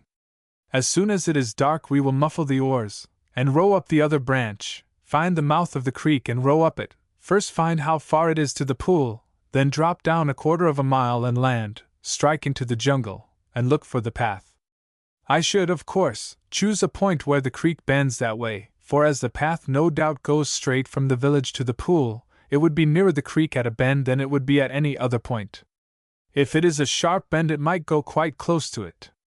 That would be a very good plan, Mr. Ferguson, and as you have proposed it, you shall take command of the boat, otherwise I should have sent either the 3rd lieutenant or Morrison. I need not say that it will be necessary to use the greatest caution, and to avoid all risks as much as possible, though I fancy that my gig would run away from any of the ordinary native craft.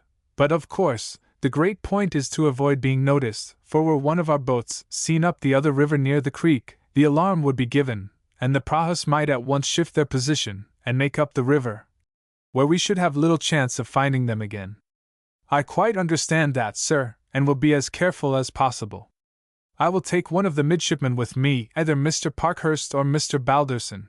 If the worst came to the worst and one of the men were hit, he could man his oar, or, if I were myself badly wounded, could take the command. I think it is Balderson's turn for boat duty. Either of them will do, the captain said. They are both strong, active lads, and as steady as you can expect lads to be. Accordingly, at 4 in the afternoon the captain's gig was lowered. As the rule was that all men on boat duty should go armed, no surprise had been excited when the order was given for the men to take their muskets and cutlasses, though, when an extra supply of ammunition and a brace of pistols were served out to each, they thought that something unusual was in the wind, and there was a grin on the men's faces when a hamper of provisions was placed in the bow of the boat. Dick was in a state of high but suppressed delight when informed by the 1st lieutenant that he was to accompany him on a boat expedition, and that he had better take his cloak with him, as they might be out all night. You can take your pistols with you, Mr. Balderson. It is not likely that they will be wanted, but it is as well to carry them. Dick borrowed a cutlass from the armorer and ground it down to a razor edge, for his dirk was an altogether useless weapon if it came to fighting. He was the more convinced that something more than usual was intended when he saw the assistant surgeon place a parcel in the stern sheets. Bandages, I expect, he said. Where do you think we can be going, Harry? Perhaps you are going up the creek again, Dick? Who's going in command? I have not heard. Morrison says he has not been told off, so I suppose it is Hopkins. In fact, if you are going up the creek, it is sure to be him, as one of us who went up there before would certainly be in command. It is rum they're taking the captain's gig. He is very particular about it, and it is very seldom indeed that even the first luff uses it. I suppose they think it possible that you may be chased, and there is no doubt she is far away the fastest boat on board. She is not a dockyard boat, but, as you know, is one the captain had specially built for himself, and for racing if we were at any station where there were other warships. When 4 o'clock came, and the 1st lieutenant, with his cloak over his arm, came out and took his place in the boat, there was a general look of surprise among the sailors leaning on the rail to see her put off, for it was a very unusual thing for the first officer to take the command when only a single boat's crew were going out on any expedition. "Row easy, men," Mr. Ferguson said, as he sat down on one side of the coxswain, while Dick took his place on the other. "Drop quietly down the river. There is my fishing rod by your side, Mr. Balderson. You may as well begin to put it together at once, so that the natives on shore may see that we are going on a fishing expedition." They rowed some 10 miles down at a leisurely pace, and then the boat's grapnel was dropped at a bend of the stream, where the water was unusually deep, and several baskets of fish had been taken at various times. A spare rod was brought out from under the seat, and Mr. Ferguson and Dick began to fish, one on each side of the boat, while the men lay on their oars, and a look of satisfaction came over their faces as the lieutenant told them that they could smoke. Hitherto, Dick had been in ignorance as to the object of the expedition. He had been much surprised when the order had been given for the boat to row down the river, and it was therefore evident that it was not the intention of the first officer to again explore the creek. Several fish were caught, but as soon as it became dark the lieutenant said, "You can throw them overboard again, Mr. Balderson. We don't want any extra weight in the boat, and these fish must weigh 30 pounds at least. Now what do you suppose we are going to do?" "I have no idea, sir. I thought that we might be going up the creek that Lieutenant Hopkins explored the other day, to have another look at the prahus. But as we came down the river instead of going up, of course it is not that. No, we are going to explore the creek, but from the other end. That will be first rate, sir, but I am afraid that we shan't find water enough for the Serpent." "No, I fear that there is little chance of that, still we may obtain information that will be valuable." The night was a dark one, and an hour after sunset the grapnel was got up, and the boat continued its way down the river, the oars being now muffled, and the strictest silence ordered. "Keep your eyes open, Mr. Balderson," the lieutenant said. "I think that it must be another 3 miles to the point where the river forks. The other branch comes in on the right, so we will keep on the left bank. I don't think there is much fear of our missing the junction of the stream, but if we do, we will row on to a mile below the point where we think it is, then cross and keep up on the other side. In that way we cannot miss it." For the next half hour no word was spoken in the boat. Dick kept his eyes fixed on the opposite bank. Suddenly he touched the lieutenant. "There, sir, that must be it. The line of the trees has suddenly stopped, and I think I can make out a lower line behind it. Yes, no doubt that is the junction. We will go 200 yards farther down before we cross. It is unlikely in the extreme that anyone is watching us, still I don't want to run the slightest risk." In another 5 minutes they crossed the river, whose increased width showed them that they had assuredly passed the junction of the stream. Then they turned and followed the right-hand bank. "Stretch out a bit now, lads, you have 15 miles straight rowing before you, and the sooner you get to the other end, the better. We may have a long night's work before us, and I want to be able to get to the place where we fished before morning." The men bent to their oars, and the boat sped swiftly along.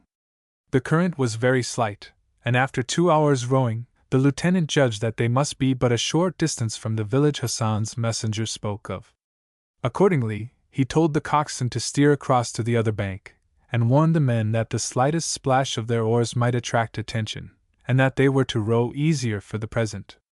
In a quarter of an hour the wall of forest ceased, and 100 yards farther they saw houses. 2 or 3 dim lights were visible, and the sound of voices could be heard. The boat's head was now turned out somewhat farther into the stream, so as to be out of sight of anyone who might by chance come down late to draw water. After rowing 100 yards they could dimly make out the outline of a white house. There was a break just in the center, and the outline of a tree could be seen above the roof. Dick leant forward and again touched the lieutenant. "That must be the house, sir," he whispered.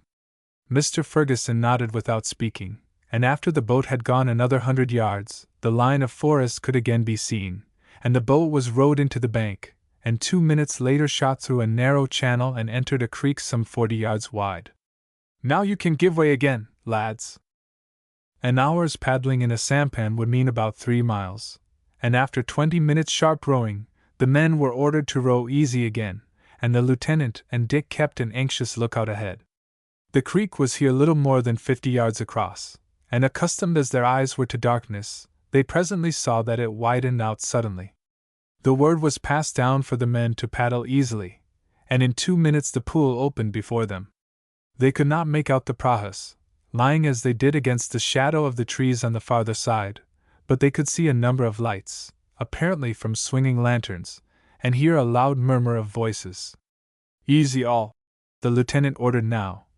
"Back her very quietly, now pull bow."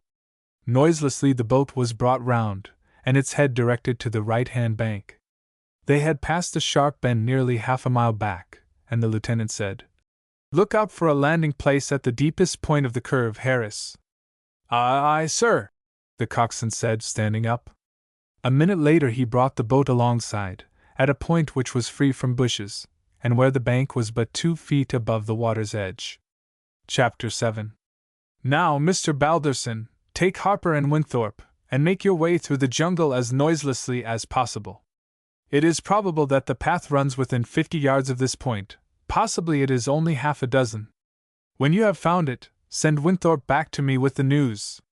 Take that long coil of thin rope that is in the bow, and pay it out as you go along. You might get lost even within 2 yards of the stream, and it would be dangerous to call or whistle. It will enable me to join you. Leave your muskets behind, lads. They would only be in the way in the jungle, and you have your pistols and cutlasses. You take the lantern, Winthorpe, and Harper, do you take the rope? Fasten one end to the thwart before you start, or, without knowing it, you might drag it after you."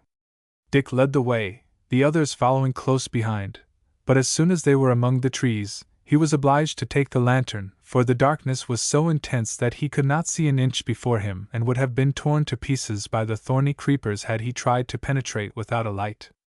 As it was, he received several nasty scratches, and could hear muttered exclamations from the men behind him. Creeping under some of the rattans, making detours to avoid others, and cutting some of the smaller ones in two with his cutlass, he made his way forward, and was delighted indeed when, after proceeding some 20 yards, he came upon the edge of what looked like a ditch, but which was, he knew, the native path. "Here we are, lads!" he exclaimed in a low tone. "Thank goodness we have not had to go farther." "So say I, sir," one of the men grumbled. "If it had not been for your lantern I should have been torn to pieces. As it is, I ain't sure whether my eyes ain't gone, and my nose and cheeks are scratched as if I had been fighting with a mad cat. Here, Winthorpe, take the lantern and make your way back. Darken it as soon as you get through to the edge of the creek. You cannot go wrong with the cord to guide you." 2 or 3 minutes later Dick saw the light approaching again, and the lieutenant, the coxswain, and 2 bluejackets joined him, Winthorpe and another having been left as boat keepers. "Now, Harris, do you and one of the others go on ahead. We will follow 50 yards behind you. If you hear anyone coming, give a low whistle. We will then turn off the light. You can walk on confidently, for there is no chance of any of these prickly creepers running across the path. When you see the trees are getting thinner, or that there is an opening before you, stop and send back word to us, so that we can shut up the lantern before joining you." The lieutenant headed the party now, followed by Dick. He held the lantern close to the ground. The bottom was, like all jungle paths, worn perfectly smooth by the passage of the barefooted natives. "Nothing could be better," he said in a low voice to Dick. "We ought to be able to haul the guns along here at a trot, and the opening is wide enough on each side for a gun carriage to be carried along without any difficulty." In 10 minutes one of the men ahead came back. "We have got to the end of the path, sir. It ends on the bank of that pool we saw ahead." The lantern was now extinguished, and the party hurried forward. On reaching the bank they found that the path ended, as they had expected, just opposite the village. The prahus lay somewhat to the right. "It could not be better," the lieutenant whispered. "Now let us see whether we can find a suitable place for the guns." This was much easier than they had expected, for the trees were cleared, probably to furnish firewood, for a distance of some 15 yards from the bank. Between this cleared place and the water was a fringe of thick bushes. "This will do capitally, lads. Now we will be off at once. We have found out all that we wanted, and nothing could be more satisfactory." They retraced their steps rapidly till they came to the coil of cord looped on a low bough. The coxswain took it down, and they were soon all on board the boat again. Now, lads, row as noiselessly as you can to the mouth of the pool again, then turn, and lay on your oars, except Bow and Two, who are to paddle very slowly. Hand Mr. Balderson that 20-foot bamboo. I want to sound the river as we come back. As soon as the boat was again turned, Dick took the pole, and standing up, thrust it down into the water. Only about 7 feet, sir, he whispered. That is bad. It is evident that the ship cannot get up here, still we may as well go on sounding. The water is gradually deepening, Dick said, thrusting the pole down again. There are nearly 10 feet. It was not long before he announced 15, and at that continued until they reached the entrance to the creek, where it was only 14 feet. It would be a touch and go there, the lieutenant said, but I dare say she could be pushed through. It is very unfortunate that there is that shallow bar this side of the pool. And now, lads, you can lay out for 10 minutes, and then we can fasten up to a bow and see what is in the hamper. We have done our work earlier than I had expected, and can take it easy. The steward had provided them with an ample store of food, and the men ate their hunks of cold meat and bread, and passed round the pannikins of grog, with great contentment, while the officers divided a cold chicken and a bottle of claret. Now, men, the lieutenant said, when they had finished, you can have a quarter of an hour's smoke. You must open the lantern in the bottom of the boat, and hold a jacket over it to prevent the light falling on any of you. When the men had lit their pipes, the lantern was passed aft, and while the coxswain put his jacket over it, the lieutenant lit a cigar. You smoke, don't you, Balderson? Yes, sir, I began when we came up the river. The doctor said it is a good thing to keep off my asthma. Very well, then light up. I think that it is a good thing myself. We have done a very satisfactory night's work, and I think we see our way now to getting rid of most of those piratical craft, which will not only be a benefit to traders on the coast of the river, but will greatly please all the other chiefs, and will enable them to hold their own against Sahai. 5 minutes were added to the promised quarter, and then the pipes were laid down, and the boat proceeded at a steady stroke until they reached the spot where they had fished. Somewhere about here, lad? Yes, sir, I think that this is just the place. I noticed that tall tree rising above the general line just opposite where we were anchored. Then lower the grapnel, in oars. Another bottle was produced from the hamper. The lieutenant filled a wine glass full and drank it off, and then passed the glass over to Dick. What is it, sir? It is some grog, with a large dose of quinine. The doctor begged me to give it an hour or two before daylight. Now, lads, you are each to take a glass of this. It will protect you against the effect of the mist on the river. You can show the lantern now. It is just as well that they should see it if they are on the lookout. Every man took his glass of the mixture. Now wrap yourselves in your blankets, lads, and lie down for a couple of hours' sleep. After a minute or two's scuffling while each found a plank to suit him, all was quiet in the boat. Dick, who felt far too excited over the events of the night to be sleepy, had volunteered to keep watch, and lighting another pipe at the lantern, smoked till it was broad daylight. Then he roused the crew, and in less than 2 hours afterwards they rowed alongside the Serpent. The captain was greatly pleased with Mr. Ferguson's report. It is unlucky about that bar in the creek, otherwise we might have taken the ship right into the pool, and fought it out with them there.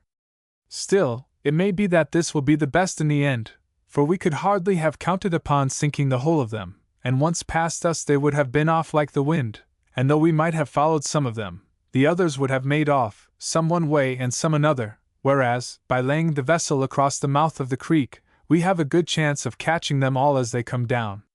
There is no doubt a lot more fellows have arrived to help the Rajah.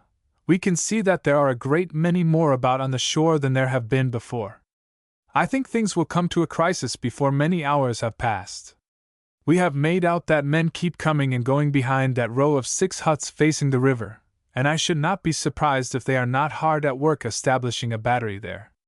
Presently 2 Malays, whom they recognized as belonging to the Rajah's council, advanced to the edge of the shore, which was but some 50 yards away. One of them held a pole to which a white cloth was attached. "I have a message from the Rajah," he shouted out. The captain sent for the interpreter, and went to the side of the quarterdeck. "The Rajah says that he does not want to have any more to say to you." You want to take his country. He will not let you have it, and if you do not go away in an hour, he will sink your ship. Tell him," the captain said, "that it will be the worse for him if he tries it. I came up here at his invitation, and shall stay just as long as I please." The two Malays retired, walking in a quiet and dignified way. The news soon ran through the ship of the defiance that had been given, and excited the liveliest satisfaction. The men were shaking hands, cutting capers, and indulging in much joking and laughter. Half an hour later there was a sudden uproar in the town, drums were beaten, horns sounded, and the Malays by the river bank speedily retired behind the huts. "You had better get the magazine opened, Mr. Ferguson, and everything in readiness, but we won't beat to quarters till they begin." The tumult on shore increased, and soon a few shots were fired from behind houses and walls, the balls whistling overhead.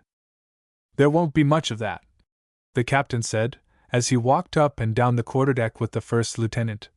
"We have seen very few guns among them. I should doubt if there are 100 in the town. What there are were, no doubt, captured from trading vessels the scoundrels have plundered and burned." A few minutes later the bamboos forming the wall of the 6 houses where a bustle had been observed fell outward, the lashings having been cut by a swarm of Malays, who, as soon as the last fell, ran back, showing 8 brass cannon. "Beat to quarters, Mr. Ferguson," the captain said quietly, and at the first tap of the drum the sailors, who had been expecting the order, ran to their stations. As they gained them the little battery on shore opened fire. Although the distance was but 100 yards, only 3 of the balls hit the hull, the others passing through the masts. "Load with grape," the captain ordered. "Captain Hugeson," he said to the marine officer, "will you place your men on the poop, and tell them to open fire as soon as the guns send the Malays flying from their battery? I can see that there are large numbers gathered round it. Mr. Ferguson, will you see that the guns are all laid on that battery? When they are ready, fire a broadside that will clear the place out at once."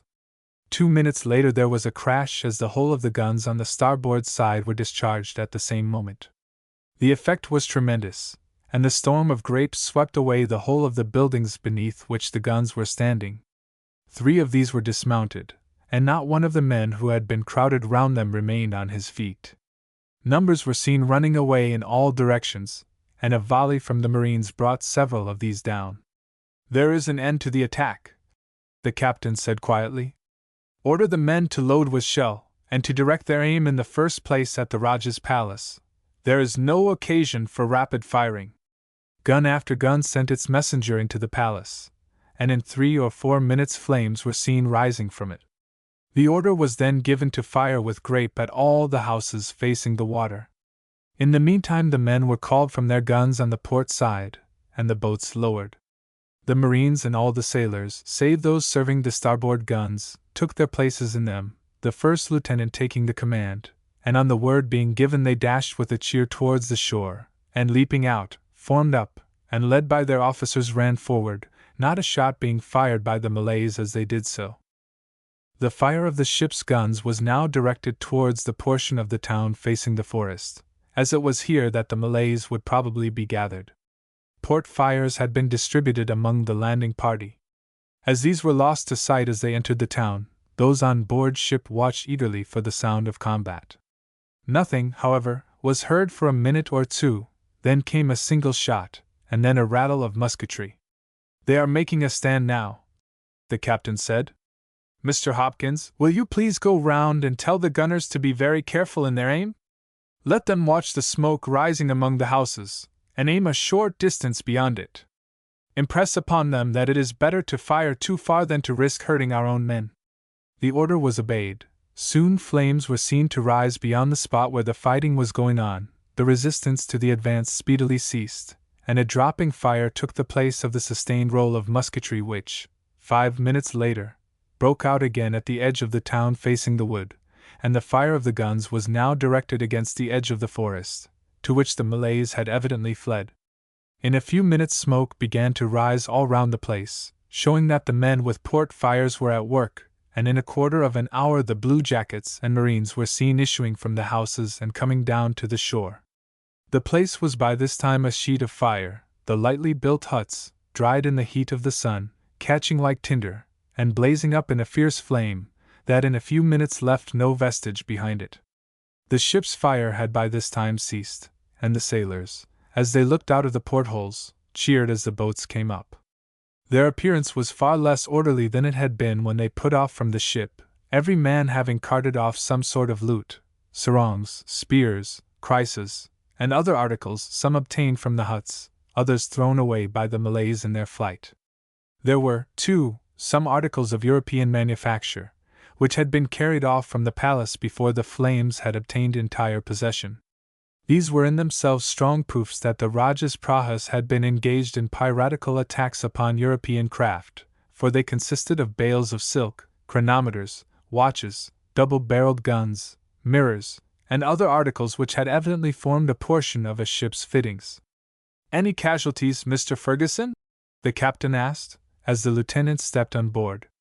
"Half a dozen spear wounds, sir, but only one of a serious nature. Our fire was too hot for them to face." "What do you suppose their loss has been?" "As far as I can judge, sir, some 80 or 90 were killed by our fire, and at least as many must have fallen in the battery. The place was choked up with dead. I have brought the 8 guns off. They are only 4-pounders. They may be useful for the boats. I see the men have brought off a good deal of rubbish. You had better give orders that whatever there is to be fairly divided among all hands.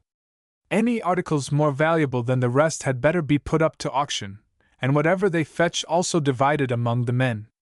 "Were the Malays in force?" "The place swarmed with them, sir, but they were evidently demoralized by the fire of the guns, and their attacks were really feeble. The only trouble we had was that some would shut themselves up in houses. It looked at first as if they really meant to fight, but directly the shells began to fall behind them, and fire broke out, they lost heart altogether, and made a bolt for the forest." "Well, the work has been thoroughly done, Mr. Ferguson, and Sahai has had a lesson that he won't forget.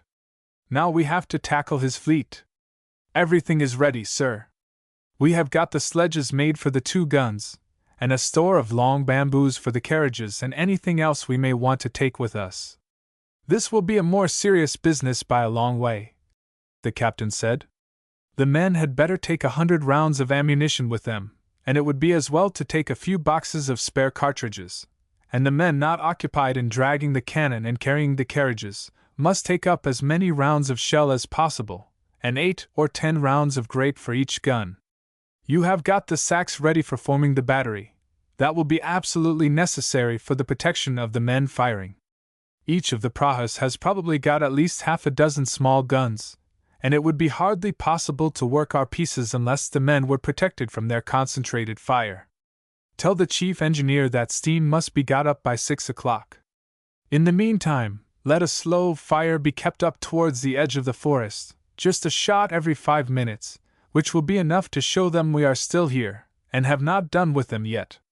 When the place cools down a bit, we will send a party on shore to keep up a dropping fire against the forest, and so induce them to believe that we mean to attack them there." Chapter 8. During the rest of the day preparations were actively carried on for the night's work. The 50 Marines and 100 bluejackets were to take part in the landing expedition. The ammunition to be carried was ranged along the deck, and the men told off for the various work there was to be done, some being allotted to carry stretchers and surgical requirements for the wounded.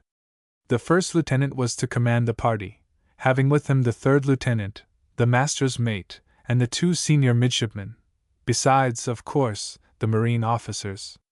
Dr. Horsley was also to accompany them. Some cartridges were made up with powder and musket bullets for 2 of the brass guns captured, in order that, if the Malays succeeded in landing, they might meet with a hot reception. It was decided that no carriages should be taken for them, but that they should be simply laid on the sandbags. The party on shore had kept up a fire all day at the forest.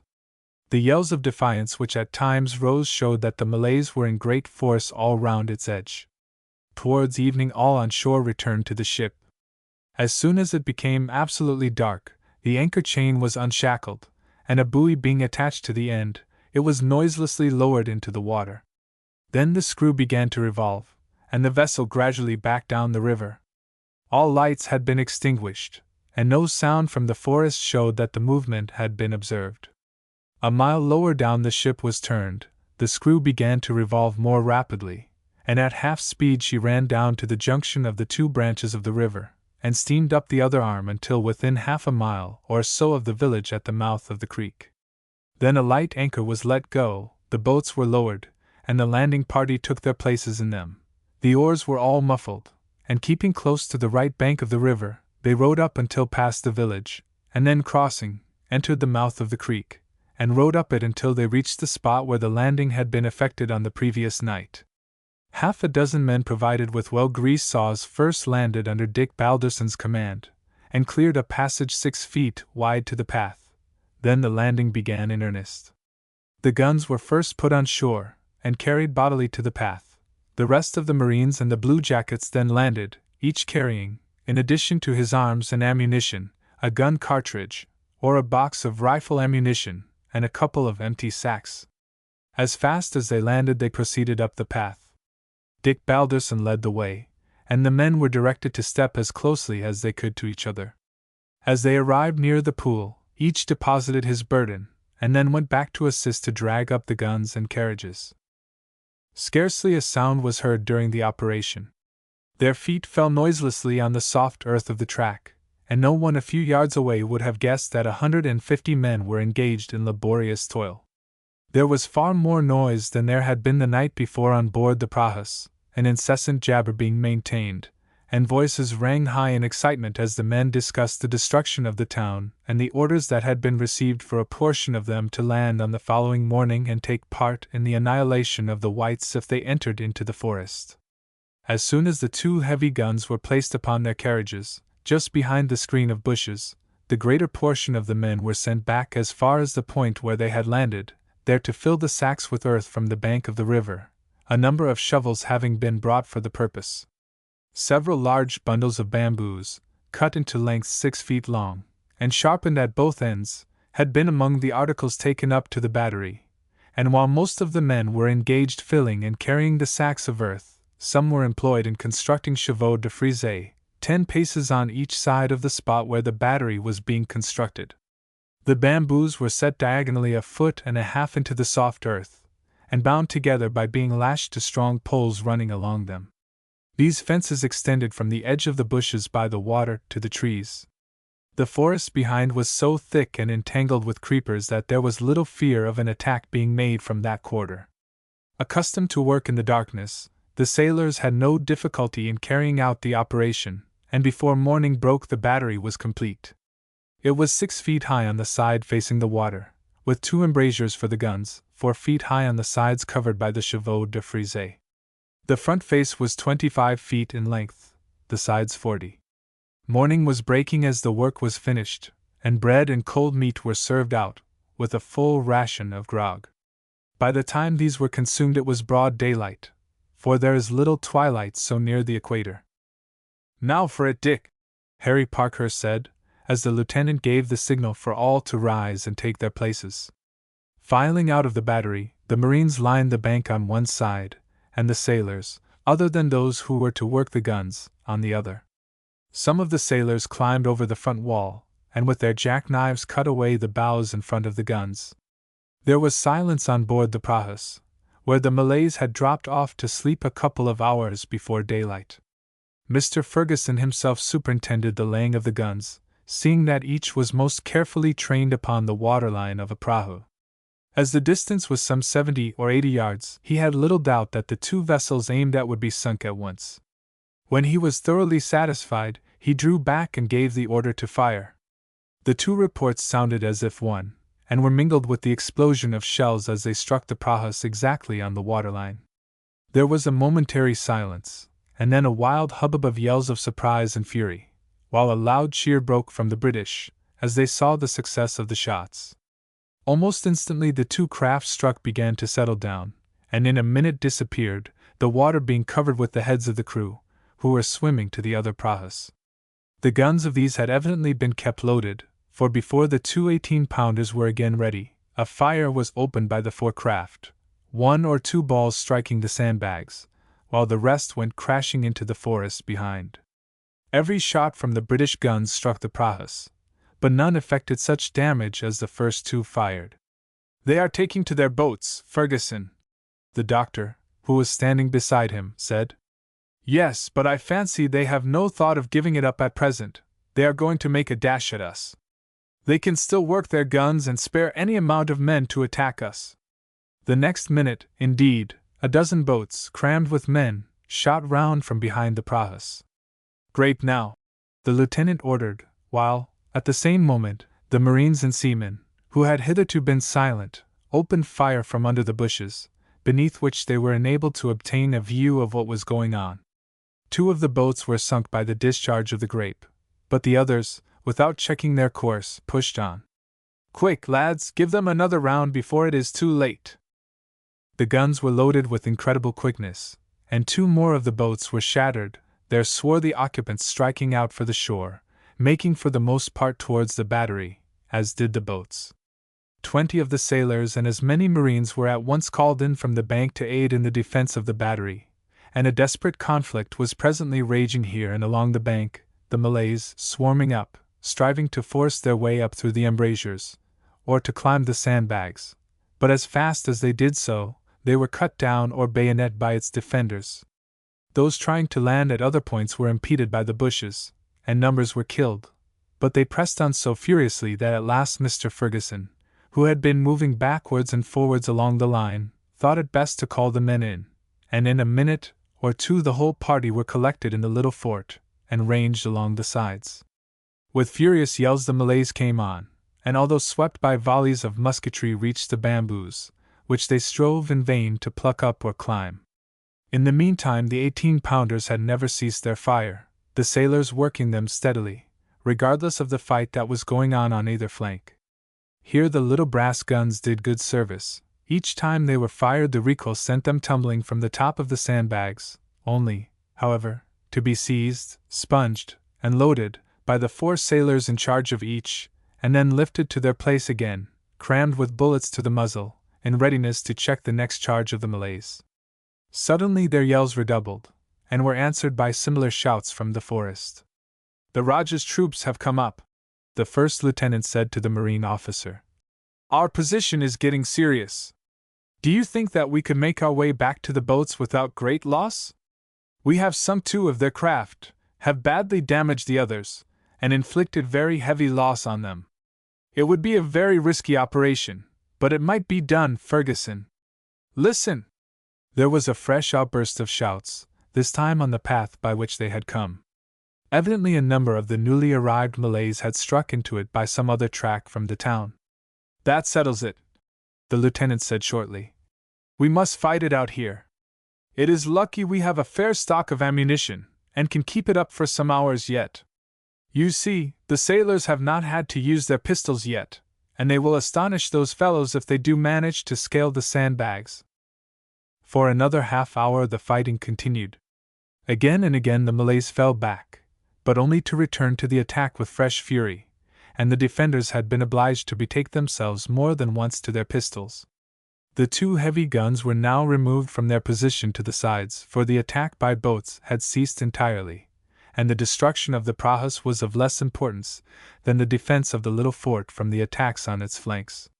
The operation began just as the Malays made one of their retreats, and by the time they returned, the guns were placed in their new position, their muzzles peeping out from among the sandbags, while the embrasures on the water face had been closed by bags taken from the upper line.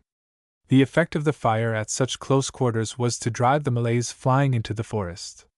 Shortly afterwards the sound of chopping was heard. "The beggars are trying to cut a path through the jungle to our rear, Dick," Harry Parkhurst said. "Obstinate brutes! But I don't think much of that, Harry. They will get on well enough until they arrive within 20 or 30 yards of us, when we can pepper them so hotly that they will soon get sick of it."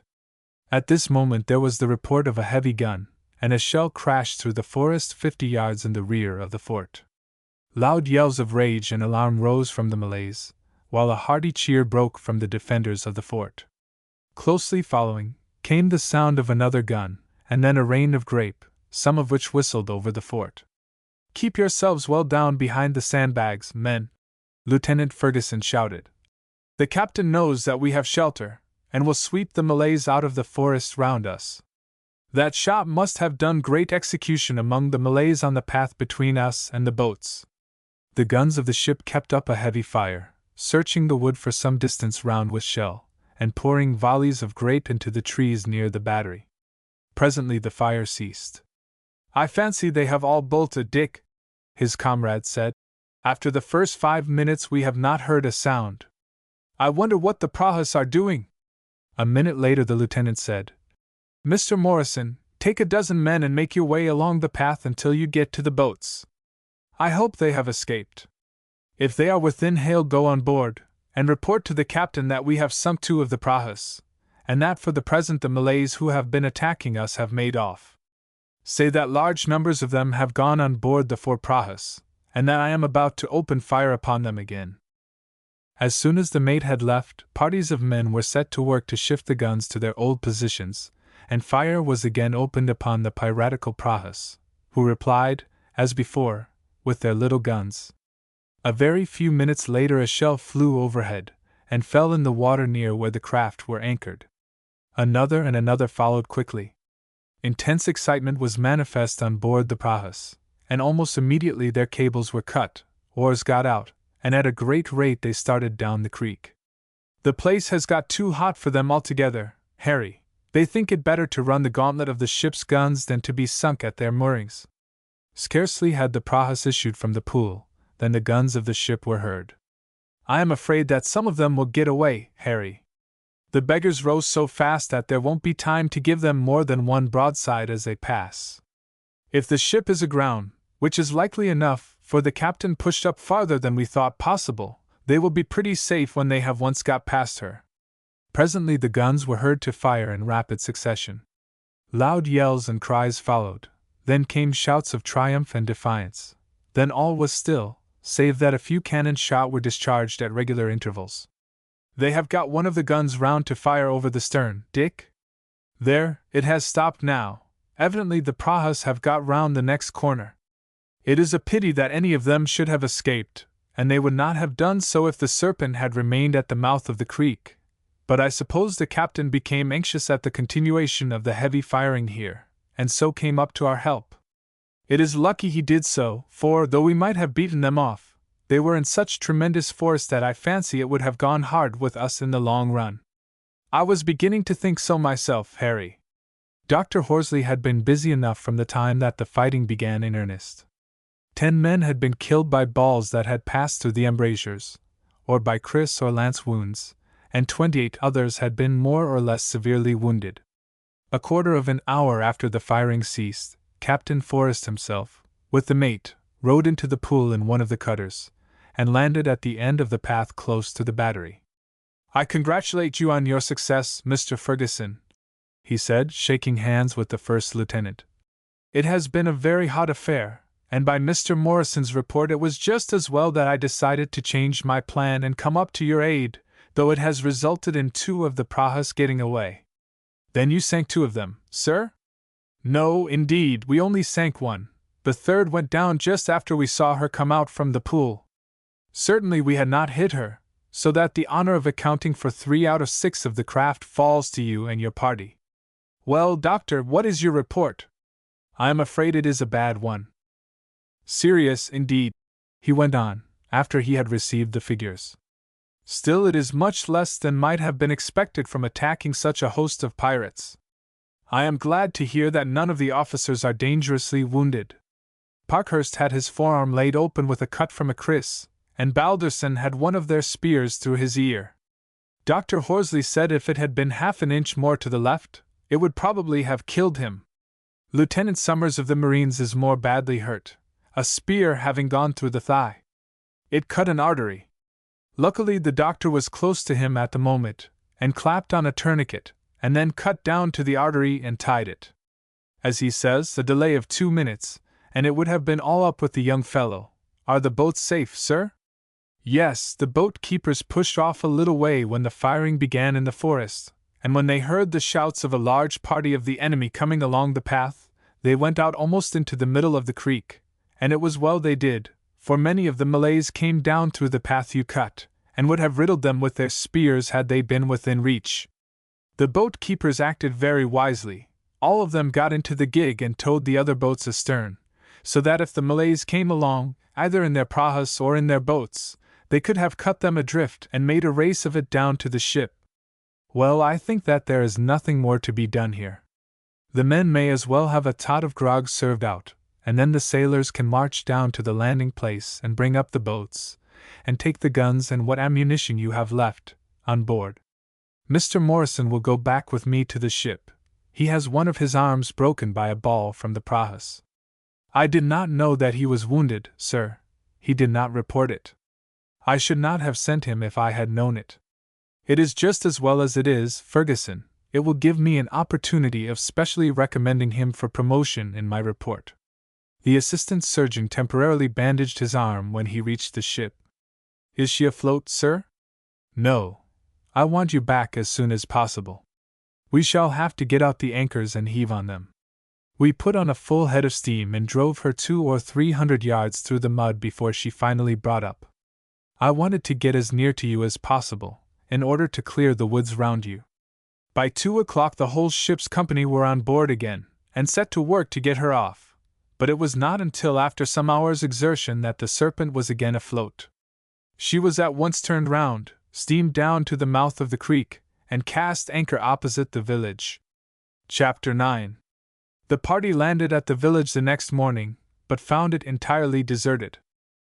It is most important that we should take a prisoner, Ferguson, the captain said, as he and the first lieutenant paced up and down the quarterdeck. We must catch the 2 prahas if we can.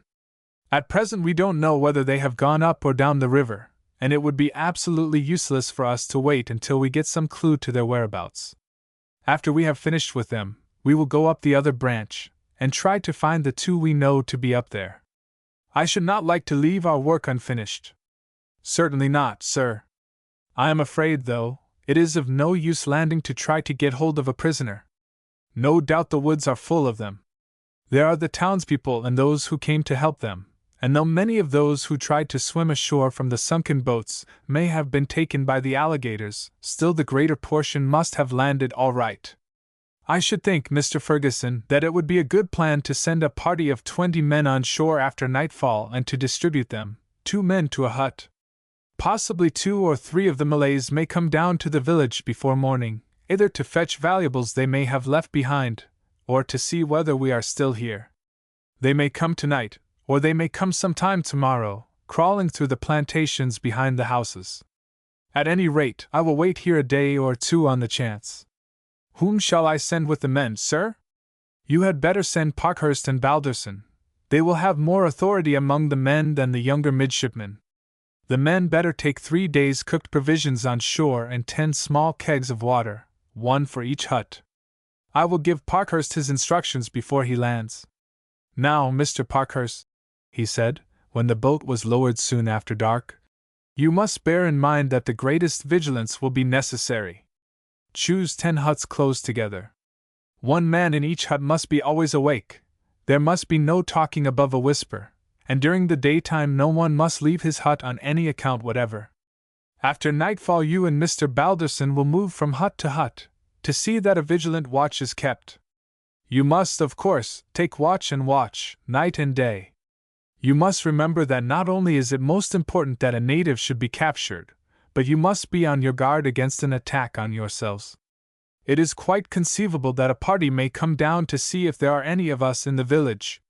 In case of attack, you must gather in 1 hut, and fire 3 shots as a signal to us. A musket shot will be fired in return. When you hear it, every man must throw himself down, for the guns will be already loaded with grape, and I shall fire a broadside towards the spot where I have heard your signal. As soon as the broadside is fired, make down to the shore, occupy a house close to the water, and keep the Malays off till the boats come ashore to fetch you off. Your crew has been very carefully picked. I have consulted the warrant officers, and they have selected the most taciturn men in the ship. There is to be no smoking. Of course the men can chew as much as they like, but the smell of tobacco smoke would at once deter any native from entering a hut. If a Malay should come in and try to escape, he must be fired on as he runs away, but the men are to aim at his legs. The instructions were carried out. A small hole was bored in the back of each of the huts, so that a constant watch could be kept up unseen by the closest observer in the forest, 100 yards behind. The night passed off quietly, as did the next day. The men slept and watched by turns. On the afternoon of the second day, a native was seen moving cautiously from tree to tree along the edge of the forest. As soon as it was dark, Dick, whose watch it was, crawled cautiously from hut to hut. "That fellow we saw today may come at any moment," he said. "If one of you see him coming, the other must place himself close to the door, and if he enters, throw himself upon him and hold his arms tightly till the others come up to help. Keep your rope handy to twist round him, and remember these fellows are as slippery as eels." Having made the round, he returned to the hut in the center of the others that he and Harry occupied. Half an hour later, they heard a sudden outcry from the hut next to them, and rushing in, found the two men there struggling with a Malay. With their aid he was speedily bound. Then the men were called from the other huts, and the whole party ran down to the water's edge, where Harry hailed the ship. A boat put off at once, and they were taken on board. The prisoner was led to the captain's cabin, and there examined through the medium of the interpreter. He refused to answer any questions until, by the captain's orders, he was taken on deck again and a noose placed round his neck, and the interpreter told him that, unless he spoke, he was to be hauled up to the yard's arm. The man was still silent. "Tighten the strain very gradually," the captain said to the sailors holding the other end of the rope. "Raise him 2 or 3 feet above the deck, and then, when the doctor holds up his hand, lower him at once again." This was done. The man, though half strangled, was still conscious, and on the noose being loosened, and so Hayes saying that, unless he spoke, he would be again run up, he said, as soon as he got his breath, that he would answer any question. On being taken to the cabin, he said that the prahas had gone down the river, and had ascended the other arm. They had only gone a few miles above the town, for one had been so injured that there had been difficulty in keeping her afloat, and it was necessary to run her into a creek in order to repair her before going up farther. Half an hour later steam was up, and before morning the Serpent lay off the mouth of the creek which the Malay pointed out as the one that the praha had entered. The second officer was this time placed in command of the boats, he himself going in the launch. The third officer took the first cutter, the 2 midshipmen the second. No time was lost in making preparations, for it was desirable to capture the prahu before she was aware that the Serpent had left her position in the other river. For a mile the boats rowed up the creek, which narrowed until they were obliged to go in single file. It widened suddenly, and as the launch dashed through, a shower of balls tore up the water round her, while at the same moment a great tree fell across the creek, completely barring their retreat, and narrowly shaving the stern of the midshipman's boat, which was the last in the line. Fortunately the launch had escaped serious injury, and with a shout of "Treachery!" Lieutenant Hopkins drew his pistol to put a ball through the head of their guide, but as he did so, the man sprang overboard and dived towards the shore. "Row, men, we have all our work cut out for us. There are 3 prahas ahead, steer for the center one, coxswain." With a cheer the men bent to their oars, and dashed at the prahu which, as was evident by patches of plank freshly fastened to her side, was one of those that had before escaped them. "Follow me," the lieutenant shouted to the boat behind. "We must take them one by one." The 3 boats dashed at the pirate craft, which was crowded with men, regardless of the fire from the other 2 vessels. The launch steered for her stem, the first cutter for her bow, while the midshipmen swept round her, and boarded her on the opposite side. A furious contest took place on her deck, the Malays being so confused by being assailed at 3 points simultaneously that the midshipmen's party were enabled to gain a footing with but very slight resistance. The shouts of the Malays near them brought many running from the other points, and the parties there gained a footing with comparatively little loss. Then a desperate struggle began, but the Malays were unable to withstand the furious attack of the British, and ere long began to leap overboard and swim to the other craft, which were both coming to their aid. The launch's gun had not been fired, and calling to Dick, Harry leaped down into the boat. The 2 midshipmen trained the gun upon the nearest prahu, and aiming at the waterline, fired it when the craft was within 20 feet of them. A moment later its impetus brought it against the side of the launch, which was crushed like an eggshell between it and the captured prahu, the two midshipmen springing on board just in time. It was the Malays' turn to board now, that of the British to prevent them.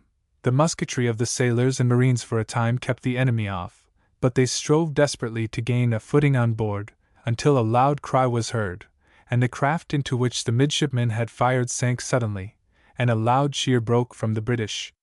The two midshipmen were engaged with the other pirate, from whom a cry of dismay arose at seeing the disappearance of their friends. "Now, lads, follow me!" Harry shouted as the Malays strove to push their craft away. Followed by a dozen sailors, they leaped onto her deck, but the efforts of the Malays succeeded in thrusting the vessels apart. In vain the midshipmen and their followers fought desperately. Harry was felled by a blow with a war club, Dick cut down with a kriss, half the seamen were killed, the others jumped overboard and swam back to their vessel. Lieutenant Hopkins shouted to the men to take to the boats, and the two cutters were speedily manned. One, however, was in a sinking condition, but Lieutenant Hopkins with the other started in pursuit of the prahu, whose crew had already got their oars out, and in spite of the efforts of the sailors, soon left them behind. Pursuit was evidently hopeless, and reluctantly the lieutenant ordered the men to row back. On returning to the scene of combat, they saw sunk near the bank the fourth of the prahus. The spy was so far right. The second lieutenant muttered, "This fellow did sink, now we must see that she does no more mischief." He brought the captured prahu alongside the others, whose decks were but a foot or two below the water, and fired several shots through their bottoms. Then he set the captured craft on fire and took to the boats, which with great difficulty forced their way under the fallen tree and rowed back to the ship. The third lieutenant had been shot dead, 12 men had been killed, 10 of the midshipmen's party were missing, and of the rest but few had escaped without wounds more or less serious. Harry was the first to recover his senses, being roughly brought to by a bucket of water being dashed over him. He looked round the deck. Of those who had sprung on board with him, none were visible save Dick Balderson, who was lying near him, with a cloth tightly bound round his shoulder. As he rose into a sitting position, a murmur of satisfaction broke from some Malays standing near. It was some time before he could rally his senses. "I suppose," he thought at last, "they are either keeping us for torture or as hostages. The Rajah may have given orders that any officers captured were to be spared and brought to him. I don't know what his expectations are," he muttered to himself. "But if he expects to be reinstated as Rajah, and perhaps compensated for the loss of his palace, he is likely to be mistaken, and in that case it will go mighty hard with us, for there is no shadow of doubt that he is a savage and cruel brute." He had now shaken off the numbness caused by the blow that he had received, and he managed to stagger to where Dick was lying, and knelt beside him and begged the Malays to bring water. They had evidently received orders to do all they could to revive the two young officers, and one at once brought half a gourd full. Harry had already assured himself that his friend's heart still beat. He began by pouring some water between his lips. It was not necessary to pour any over his head, for he had already received the same treatment as himself. "Dick, old chap," he said sharply and earnestly. The sound was evidently heard and understood, for Dick started slightly, opened his eyes and murmured, "It's not time to turn out yet?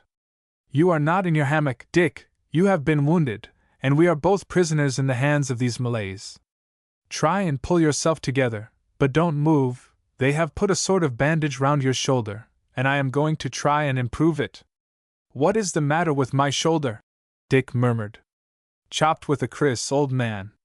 Now I am going to turn you on your side, and then cut the sleeve off the jacket. Take another drink of water, then we will set about it." Dick did as he was ordered, and was evidently coming back to consciousness, for he looked round, and then said, "Where are the other fellows? I don't know what has become of them. I think I went down before you did. However, here we are alone. Now I am going to begin." He cut off the sleeve of the jacket and shirt at the shoulder, ripped open the seam to the neck, first taking off the rough bandage. "It's a nasty cut, old man," he said, "but nothing dangerous, I should say. I fancy it has gone clean through the shoulder bone, and there is no doubt that it will knit again, as Hassan's did, if they do but give you time. He rolled the shirt sleeve into a pad, saturated it with water, and laid it on the wound. You see, I know all about it, Dick, he said cheerily, from having watched the doctor at work on Hassan. Now I will tear this cloth into strips. He first placed a strip of the cloth over the shoulder, crossed it under the arm, and then took the ends of the bandage across the chest and back, and tied them under his other arm. He repeated this process with half a dozen other strips. Then he placed Dick's hand upon his chest, tied some of the other strips together, and bound them tightly round the arm and body, so that no movement of the limb was possible. One of the Malays knelt down and gave him his assistance, and nodded approvingly when he had finished. Then he helped Harry raise him into a sitting position against the bulwark. That is better, Dick said, as far as it goes. How was it these fellows did not kill us at once? I expect the Rajah has ordered that all officers who may fall into their hands are to be kept as hostages, so that he can open negotiations with the skipper. If he gets what he wants, he hands us back. If not, there is no manner of doubt that he will put us out of the way without compunction. The men were still working at the oars, and for 4 hours rowed without intermission through a labyrinth of creeks. At last they stopped before a small village, tied the prahu up to a tree, and then the man who seemed to be the captain went ashore with 2 or 3 others. The lads heard a loud outburst of anger, and a voice which they recognized as that of the Rajah storming and raging for some time. Then the hubbub ceased. An hour later the Rajah himself came on board with 2 or 3 attendants, and a man whom they recognized as speaking a certain amount of English. The Rajah scowled at them, and from the manner in which he kept fingering his kris they saw that it needed a great effort on his part to abstain from killing them at once. He spoke for some time in his own language, and the interpreter translated it. You are dogs, you and all your countrymen. The Rajah is sending a message to your captain to tell him that he must build up his palace again, pay him for the warships that he has destroyed, and provide him with a guard against his enemies until a fresh fleet has been built. If he refuses to do this, you will both be killed. Tell him, Harry said, that if we are dogs, anyhow we have shown him that we can bite. As to what he says, it is for the captain to answer, but I do not think that he will grant the terms, though possibly he may consent to spare the Rajah's life, and to go away with his ship, if we are sent back to him without injury. The Rajah uttered a scornful exclamation. I have 6,000 men, he said, and I do not need to beg my life, for were there 20 ships instead of one they could never find me, and not a man who landed and tried to come through the country would return alive. I have given your captain the chance. If, at the end of 3 days, an answer does not come granting my command, you will be Christ. Keep a strict watch upon them, captain, and kill them at once if they try to escape. I will guard them safely, Rajah. The captain, who, from the rich materials of his sarong and jacket, was evidently himself a chief, said quietly. But as to escape, where could they go? They could but wander in the jungle until they died. By night both lads felt more themselves. They had been well supplied with food, and though Harry's head ached until, as he said, it was splitting, and Dick's wounds smarted severely, they were able to discuss their position. They at once agreed that escape was impossible, and would be even were they well and strong and could manage to obtain possession of a sampan, for they would but lose themselves in the labyrinth of creeks, and would, moreover, be certain to be overtaken by the native boats that would be sent off in all directions after them. There is nothing to do but to wait for the captain's answer, Dick said at last. We know what that will be, Harry said.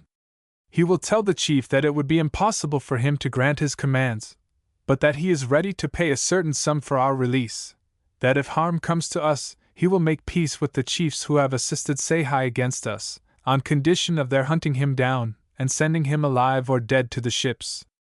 But the rascal knows that he could hide himself in these swamps for a month, and he will proceed to chop off our heads without a moment's delay.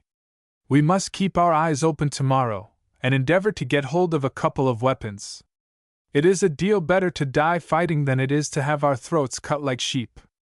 Chapter 10. The next 2 days passed quietly.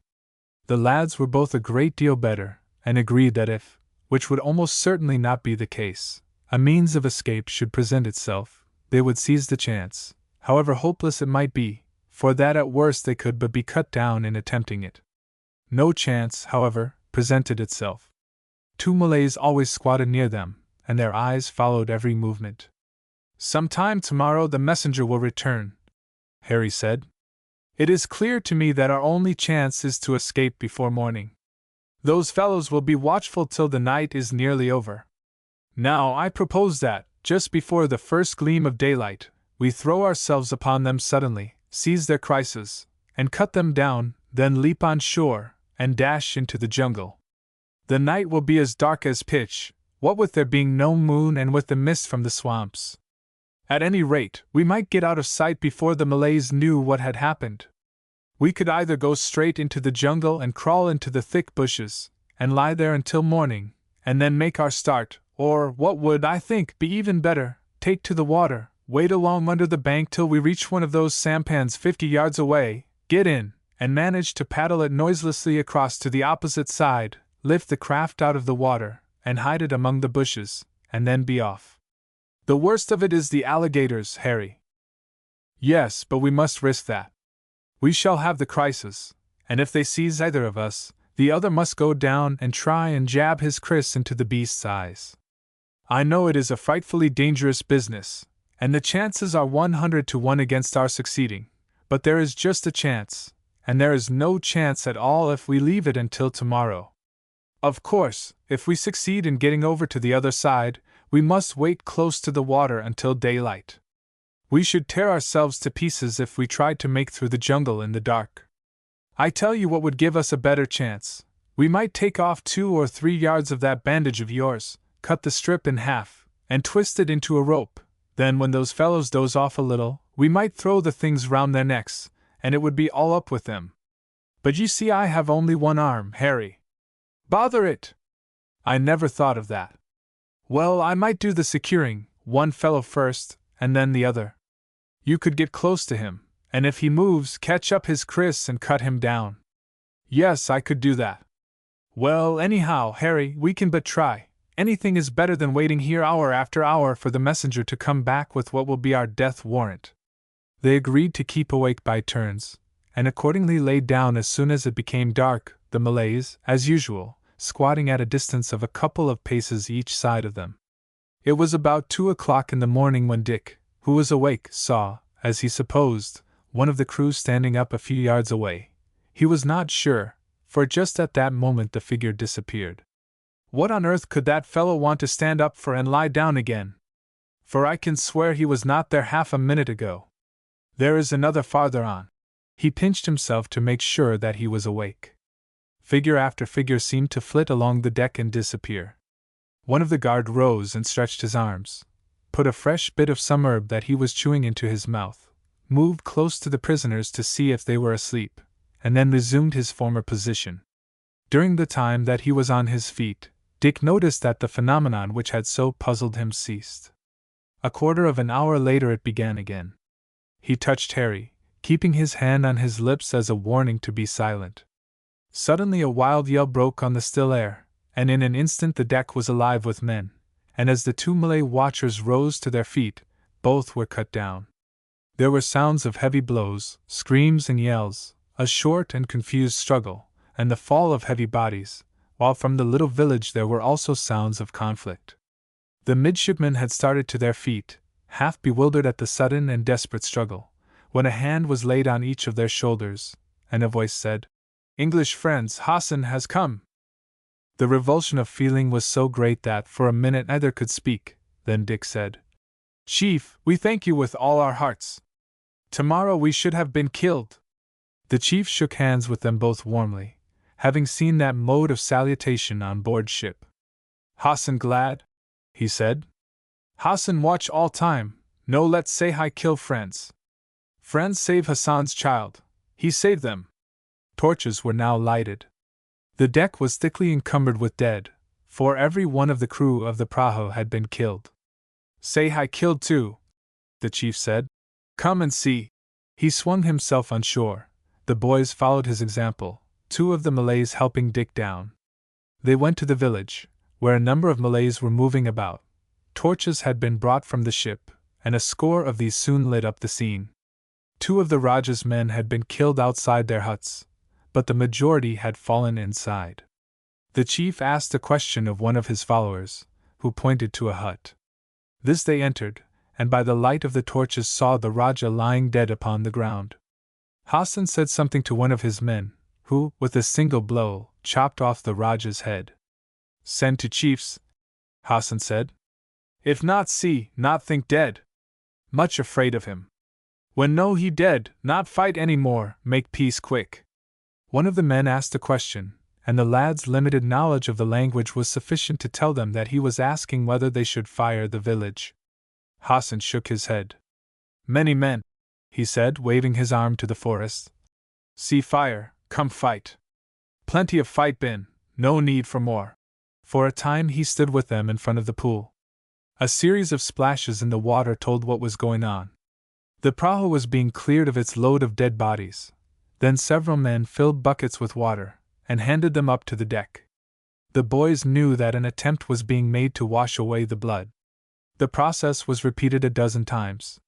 While this was going on, the pool was agitated in every direction. The lads shuddered as they looked, and remembered that they had proposed to wade along the edge. The place swarmed with alligators, who scrambled and fought for the bodies thrown over, until the number was so great that all were satisfied, and the pool became comparatively quiet, although fresh monsters, guided by the smell of blood, kept arriving on the scene.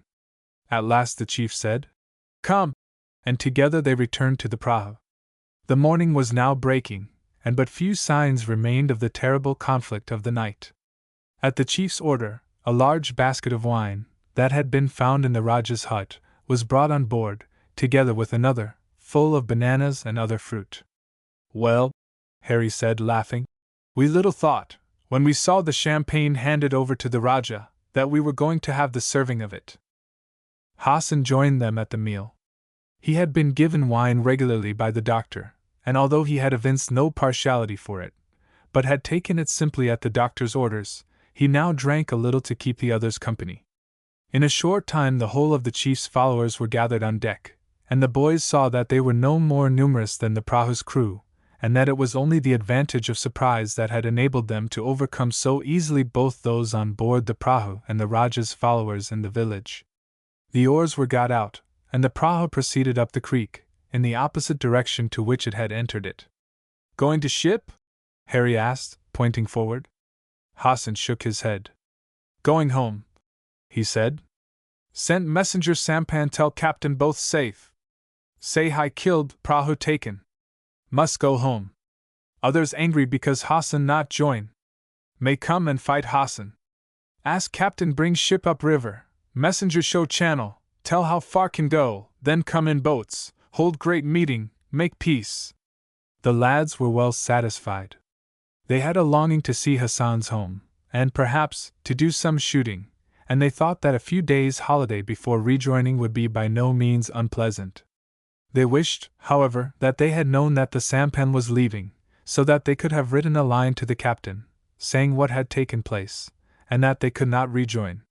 There was at first some splashing of the oars, for many of Hassan's men had had no prior experience except with sampans and large canoes. However, it was not long before they fell into the swing, and the boat proceeded at a rapid pace. Several times, as they went, natives appeared on the bank in considerable numbers, and receiving no answer to their hails, sent showers of lances. Harry, however, with the aid of 2 or 3 Malays, soon loaded the guns of the prahu. "No kill," Hassan said. "We want make friends. No good kill." Accordingly the guns were fired far over the heads of the assailants, who at once took to the bushes. After 3 hours' rowing they entered the river, and continued their course up it until long into the night, for the rowers were as anxious as was Hassan himself to reach their village. They were numerous enough to furnish relays at the oars, and the stroke never flagged until, an hour before midnight, fires were seen burning ahead, as they turned a bend of the river. The Malays raised a yell of triumph, which was answered from the village, and in a few minutes the prahu was brought up to the bank. A crowd, composed mostly of women and children, received them with shouts of welcome and gladness. Hassan at once led the midshipmen to a large hut that had evidently been prepared in readiness for them. Piles of skins lay in two of the corners, and the lads, who were utterly worn out, threw themselves down, and were almost instantly asleep. The sun was high when the mat at the entrance was drawn aside, and Hassan entered, followed by 4 of his followers. One carried a great water jar and 2 calabashes, with some cotton cloths and towels. The other brought fruit of several varieties, eggs, and sweetmeats, together with a large gourd full of steaming coffee. "Hassan, come again," the chief said, and left the hut with his followers. The lads poured calabashes of water over each other, and felt wonderfully refreshed by their wash, which was accomplished without damage to the floor, which was of bamboos raised 2 feet above the ground. When they were dressed they fell to at their breakfast, and then went out of doors. Hassan had evidently been watching for them, for he came out of his house, which was next to that which they occupied, holding his little girl's hand. She at once ran up to them, saluting them by their names. "Bahi, very glad to see you," she said. "Very glad to see good, kind officers." The child had picked up, during her month on board the ship, a great deal of English, from her constant communication with the officers and crew. "Bad men wound Dick," she went on pitifully. "Wicked men to hurt him. Bahi, will you tell your father how much we are obliged to him for having come to our rescue? We should have been killed if he had not come." The child translated the sentence. The chief smiled.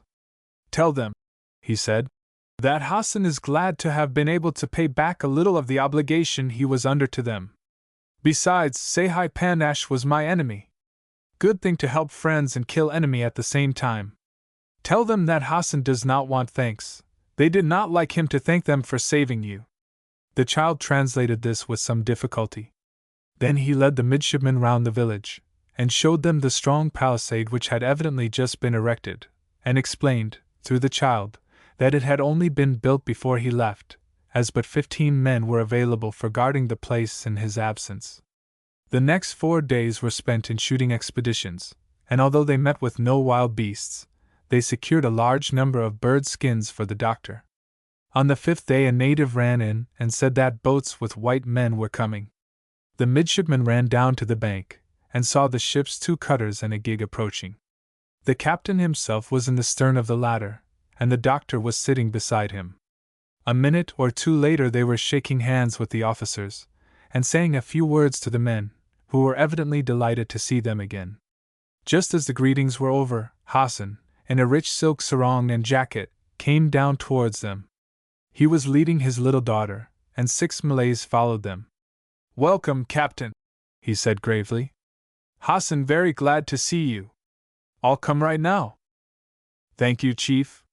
We have learned from your messenger how gallantly you have rescued my 2 officers, and put an end to our troubles by killing the Raja Sahai, and capturing the last of the piratical craft." This was too much for Hassan, and had to be translated by Sohei. Since the chief's return, a number of his men had been occupied in constructing bamboo huts for the use of the captain, officers, and men, also a large hall to be used for councils and meetings, and to this he now led the captain and his officers. When they were seated, he made a speech of welcome, saying what gladness it was to him to see there those who had been so kind to him. Had he known when they would arrive, food would have been ready for them, and he assured them that, however long they might stay, they would be most heartily welcome, and that there should be no lack of provisions. They had done an immense service to him, and to all the other chiefs on the river, by breaking up the power of one who preyed upon all his neighbors, and was a scourge to trade. As there were still several bottles of the Rajah's wine left, champagne was now handed round. "It makes my heart glad to see you, Doctor," the chief said. "See, I am as strong and as well as ever. Had it not been for you, my arm might now have been useless, and my ribs have grown through the flesh." "I don't think it would have been as bad as that," the doctor replied, "but there is no doubt that it was fortunate that you were able to receive surgical treatment so soon after the accident. And it has been fortunate for us, too, especially for our young friends here." Conversation became general now, and the interpreter was kept hard at work, and Bahi divided her attention between the officers and the men, flitting in and out of the hall, and chattering away to the sailors and marines who were breakfasting outside on the stores they had brought up, supplemented by a bountiful supply of fruit, which grew in abundance round the village. It was not long before a meal was served to the officers, fowl having been hastily killed as soon as the boats were seen approaching. Several jungle fowl had been brought in that morning, plantains and rice were boiled, and cakes baked. Tea was forthcoming from the boat's stores, and a hearty meal was eaten. Chapter 11. After the meal was concluded, the captain said to the chief, "Now, Hassan, we want to know how it was that you arrived at the nick of time to save my officers' lives." "I had been watching for some days," the chief said quietly. "When I heard that many chiefs had joined Sahai Panash, I said I must go and help my white brothers, but I dared not take many men away from here, and as I had to hide, the fewer there were with me the better, so I came down into the forest near Sahai's town, and found the wood full of men. We had come down in sampans so that I could send off messengers as might be required. One of these I sent down to you, to warn you to be prepared for an attack. Other messengers I had sent before from here, but they must have been caught and killed, for I had been watched closely when they found that I would not join against you. When my last messenger returned, I was glad. I knew that you would be on your guard, and would not be caught treacherously. 2 of my men were in the town when they began to fire on the ship, and I saw the town destroyed, and followed Sahai to the place where the 6 prahus were lying, and crossed the creek, and lay down in the woods near the village on the other side, for I thought that something might happen. One of my men went down in the night, and brought me news that the ship was gone. As my messenger had told me that you had questioned him as to the other entrance to the creek, I felt sure that you had gone there, so I was not surprised when, just before daybreak, 2 guns were fired. We saw the fight, the sinking of 2 of their vessels, and the attack by the water pirates, and by the men of the Rajah and the chiefs with him, and I feared greatly that my friends would be overpowered. I sent one of my men down to the mouth of the creek, to tell you how much aid was wanted, but he saw the ship steaming up as he went, and so came back to me. Then we heard the ship's great guns begin to fire, and soon all was quiet where the fight had been going on. Then I saw the other 4 boats start. One of them sank before she was out of sight, and I soon heard that your ship had sunk another, and that 2 had got away. It was not for another 2 days that I learned where they were, and then I heard that they had gone into a creek 20 miles away. Their one had sunk, and the other had been joined by the 2 prahus that had been far up the river, and I also learned that one of Sahai's men had gone into the village and let himself be captured, so that he might guide the ship's boats to the place where, as they thought, they would find but 1 prahu, while 3 would be waiting for them. I was not sure where the exact place was, for there are many creeks, but with one of my men I rowed in a sampan all night, in hopes to arrive in time to warn the boats, but it was not till I heard the firing that I knew exactly where they were. When I got there the fighting was over, and but 1 prahu had escaped, and I learned from the men who had swum ashore from those that had been sunk that one of the English boats had been destroyed, and many men killed, but that 2 boats had gone down the creek again. It was also said that the white officers and sailors had boarded the boat that had escaped, and had been all killed. I thought it best to follow the prahu, so that I could send word to you where she was to be found. As there were many passages, it was difficult to find her, and I should have lost her altogether had I not heard where Sahai was hiding, and guessed that she would go there. It was late when I arrived at the village. There one of my men learned that 2 young officers, who had been wounded, had been brought there, and that Sahai was sending word to you that, unless you gave him the conditions he asked, they would be put to death. I did not know whether to send down to you, or to send up the river for help, but I thought the last was best, for if you came in boats, then Sahai's men would hear you, and the officers would be killed, so I sent off my man with the sampan. I told him that he must not stop until he got here. He must tell them that all my men, except 50 old ones who were to guard the village, were to start in their canoes, and paddle their hardest till they came within half a mile of the village, and he was to come back with them to guide them, and I was to meet them. As the prahus that had been up there were destroyed, the river was safe for them to descend. I said that they must be at the point I named last evening. They were 2 hours late, though they had paddled their hardest. As soon as they disembarked, I led them to the spot, and the rest was easy. I knew that the prisoners who had been taken were my 2 friends, for I saw them on the deck of the prahu, and glad indeed I was to be able to pay my debt to them. You have paid it indeed most nobly, Hassan, the captain said, holding out his hand, and grasping that of the chief, when, sentence by sentence, the story was translated to him. Little did we think, when you were brought on board the Serpent, that your friendship would turn out of such value to us. There was now some discussion as to the proposed meeting of chiefs, and half an hour after, a dozen small canoes started with invitations to the various chiefs to meet the captain at Hassan's campong, with assurances that he was ready to overlook their share in the attack on the ship, and be on friendly terms with them, and that the safety of each who attended was guaranteed, whether he was willing to be on good terms with the English or not. 4 days later, the meeting took place in the newly erected hall. 10 or 12 of the chiefs attended. Others, who had taken a leading part as Sehai's allies, did not venture to come themselves, but sent messages with assurances of their desire to be on friendly terms. A good deal of ceremonial was observed. The Marines in blue jackets were drawn up in line before the hall, which was decorated with green boughs. A Union Jack waved from a pole in front of it. The chiefs were introduced by Hassan to the captain. The former then addressed them, rehearsing the service that the English had done to them by destroying the power of the tyrant who had long been a scourge to his neighbors, and who intended, without doubt, to become master of the whole district. As a proof of the goodwill of the English towards the Malays, he related how the 2 English officers had leaped into the water to save his child, and how kindly he himself had been treated. Then the captain addressed them through the interpreter.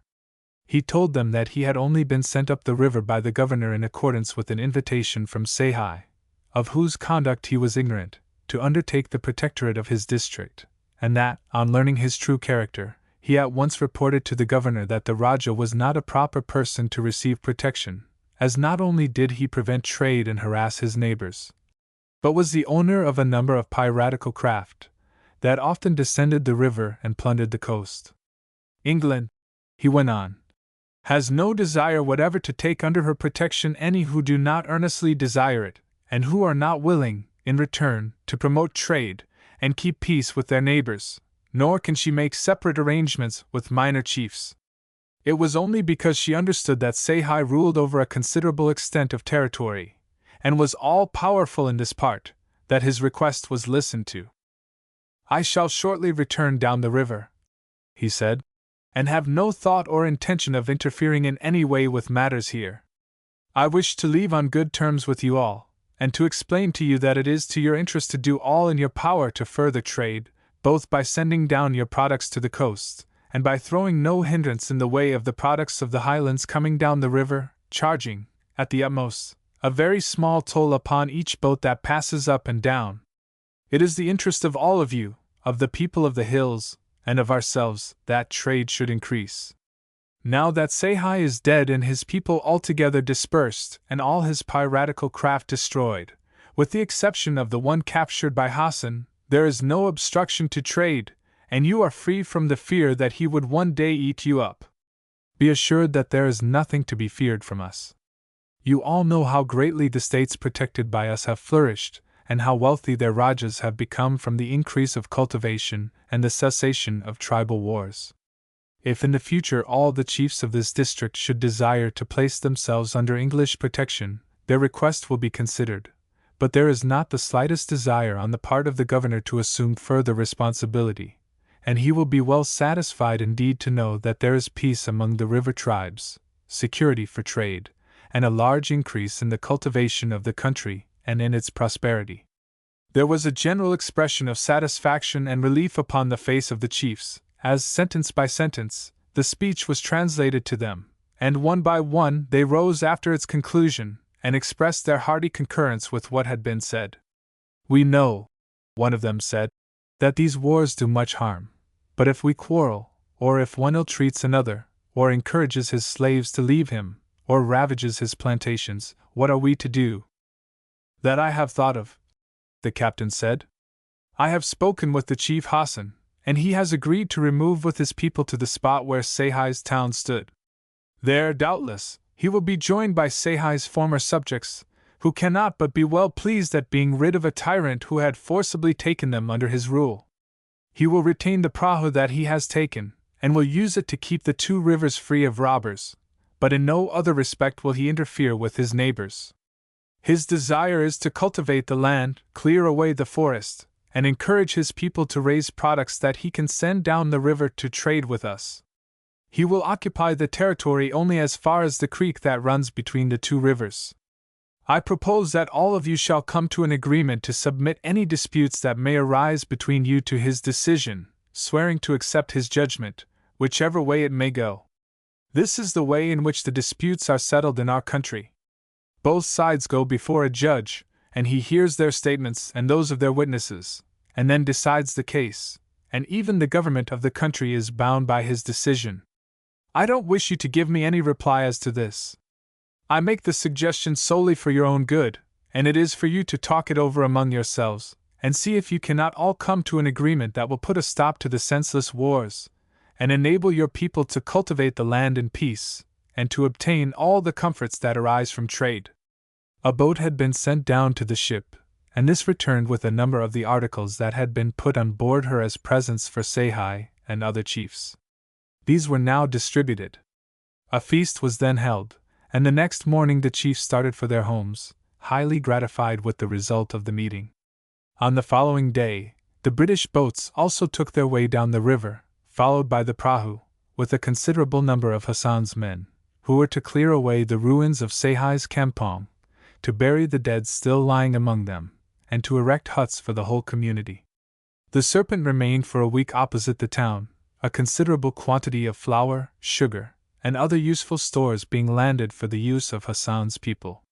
Dr. Horsley was gladdened by Hassan's promise that his people should be instructed to search for specimens of birds, butterflies, and other insects, and that these should be treated according to his instructions, and should be from time to time, as occasion offered, sent down to him in large cases to Singapore.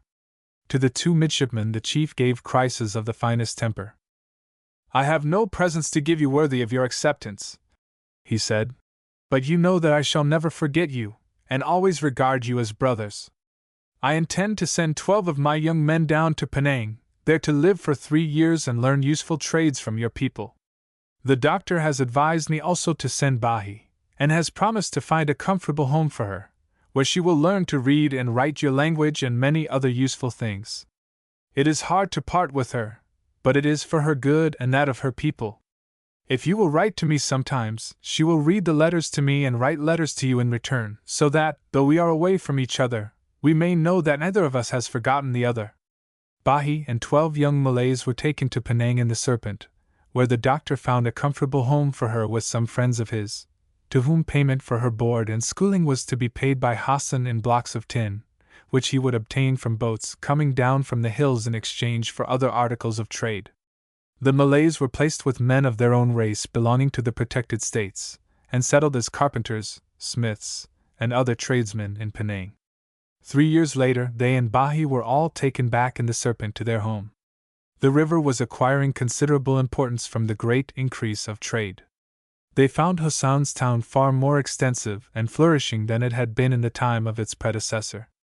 The forest had been cleared for a considerable distance round it. The former inhabitants had returned. Tobacco, sugar canes, cotton, pepper, and other crops whose products were useful for trade purposes, were largely cultivated, while orchards of fruit trees had been extensively planted.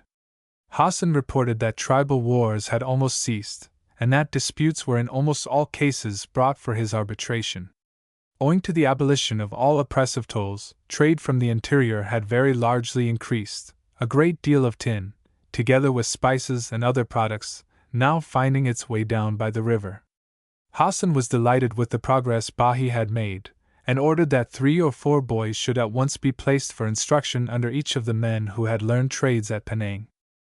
There was much regret on both sides when the Serpent again started down the river, for it was known that she would not return, as in a few months she would be sent to a Chinese station, and from there would go direct to England. The composition of her crew was already somewhat changed. Lieutenant Ferguson had received his promotion for the fight with the Prahas, and had been appointed to the command of a gunboat whose captain had been invalided home. Lieutenant Hopkins was now the Serpent's first lieutenant, and Morrison was second. Harry Parkhurst was third lieutenant, Dick Balderson, to the regret of both, having left the ship on his promotion, and having been transferred as third lieutenant to Captain Ferguson's craft. Both have since kept up a correspondence with Bahi, who has married a neighboring chief, and who tells them that the river is prospering greatly, and that, although he assumes no authority, her father is everywhere regarded as the paramount chief of the district. From time to time each receives chests filled with spices, silks, and other Malay products, and sends back in return European articles of utility to the Rajah, for such is the rank that Hassan has now acquired on the river. Bears and Dacoits, a Tale of the Ghauts. Chapter 1. A merry party were sitting in the veranda of one of the largest and handsomest bungalows of Pune. It belonged to Colonel Hastings, colonel of a native regiment stationed there, and at present, in virtue of seniority, commanding a brigade. Tiffin was on, and 3 or 4 officers and 4 ladies had taken their seats in the comfortable cane lounging chairs which formed the invariable furniture of the veranda of a well-ordered bungalow. Permission had been duly asked, and granted by Mrs. Hastings, and the cheroots had just begun to draw, when Miss Hastings, a niece of the colonel, who had only arrived the previous week from England, said, "Uncle, I am quite disappointed. Mrs. Lyons showed me the bears she has got tied up in their compound, and it is the most wretched little thing, not bigger than Rover, Papa's retriever, and it's full grown. I thought bears were great fierce creatures, and this poor little thing seemed so restless and unhappy that I thought it quite a shame not to let it go." Colonel Hastings smiled rather grimly. "And yet, small and insignificant as that bear is, my dear, it is a question whether he is not as dangerous an animal to meddle with as a man-eating tiger." "What, that wretched little bear, uncle?" "Yes, that wretched little bear. Any experienced sportsman will tell you that hunting those little bears is as dangerous a sport as tiger hunting on foot, to say nothing of tiger hunting from an elephant's back, in which there is scarcely any danger whatever. I can speak feelingly about it, for my career was pretty nearly brought to an end by a bear, just after I entered the army, some 30 years ago, at a spot within a few miles from here. I have got the scars on my shoulder and arm still." "Oh, do tell me all about it," Miss Hastings said, and the request being seconded by the rest of the party, none of whom, with the exception of Mrs. Hastings, had ever heard the story before, for the colonel was somewhat chary of relating this special experience, he waited till they had all drawn up their chairs as close as possible, and then giving 2 or 3 vigorous puffs at his cheroot, began as follows. 30 years ago, in 1855, things were not so settled in the Deccan as they are now. There was no idea of insurrection on a large scale, but we were going through one of those outbreaks of dacoity which have several times proved so troublesome. Bands of marauders kept the country in confusion, pouring down on a village, now carrying off 3 or 4 of the Bombay money-lenders, who were then, as now, the curse of the country, sometimes making an onslaught upon a body of traders, and occasionally venturing to attack small detachments of troops or isolated parties of police.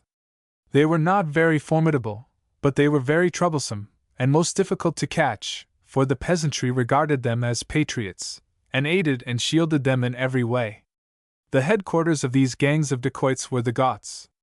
In the thick bush and deep valleys and gorges there they could always take refuge, while sometimes the more daring chiefs converted these detached peaks and masses of rock, numbers of which you can see as you come up the Ghaut by railway, into almost impregnable fortresses. Many of these masses of rock rise as sheer up from the hillside as walls of masonry, and look at a short distance like ruined castles. Some are absolutely inaccessible, others can only be scaled by experienced climbers, and although possible for the natives with their bare feet, are impracticable to European troops. Many of these rock fortresses were at various times the headquarters of famous dacoit leaders, and unless the summits happened to be commanded from some higher ground within gunshot range they were all but impregnable, except by starvation. When driven to bay, these fellows would fight well. Well, about the time I joined, the dacoits were unusually troublesome. The police had a hard time of it, and almost lived in the saddle, and the cavalry were constantly called up to help them, while detachments of infantry from the station were under canvas at several places along the top of the Ghauts to cut the bands off from their strongholds, and to aid, if necessary, in turning them out of their rock fortresses. The natives in the valleys at the foot of the Ghauts, who have always been a semi-independent race, ready to rob whenever they saw a chance, were great friends with the dacoits and supplied them with provisions whenever the hunt on the Deccan was too hot to make raids in that direction. This is a long introduction, you will say, and does not seem to have much to do with bears, but it is really necessary, as you will see.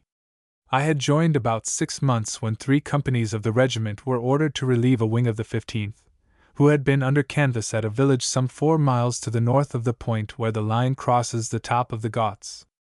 There were 3 white officers, and little enough to do, except when a party was sent off to assist the police. We had 1 or 2 brushes with the dacoits, but I was not out on either occasion. However, there was plenty of shooting, and a good many pigs about, so we had very good fun. Of course, as a raw hand, I was very hot for it, and as the others had both passed the enthusiastic age, except for pig sticking and big game, I could always get away.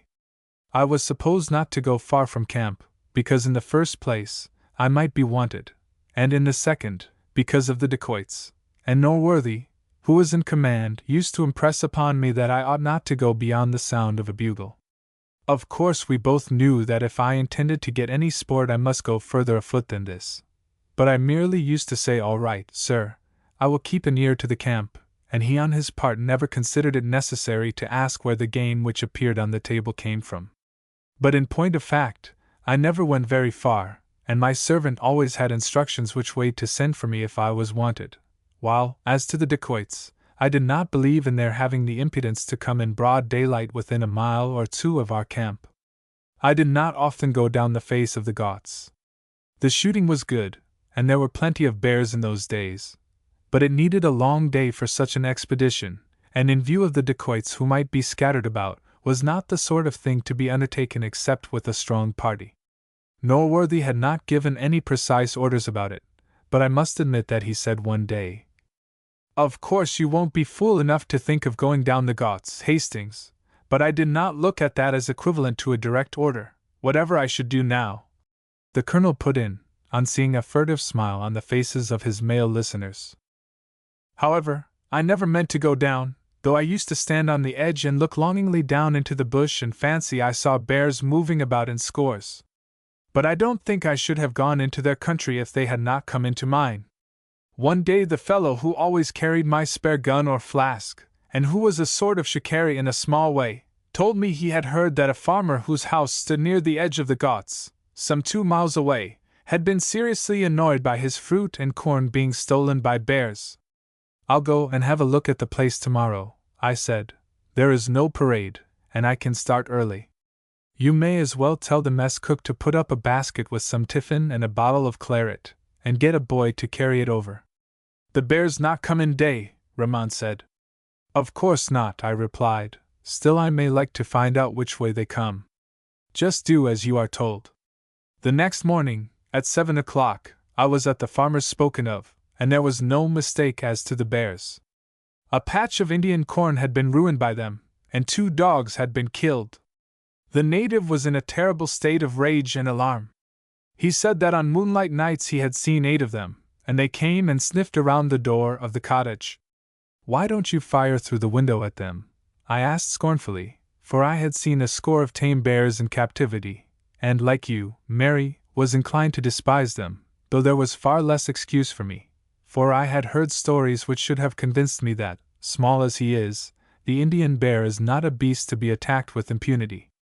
Upon walking to the edge of the Ghauts, there was no difficulty in discovering the route by which the bears came up to the farm.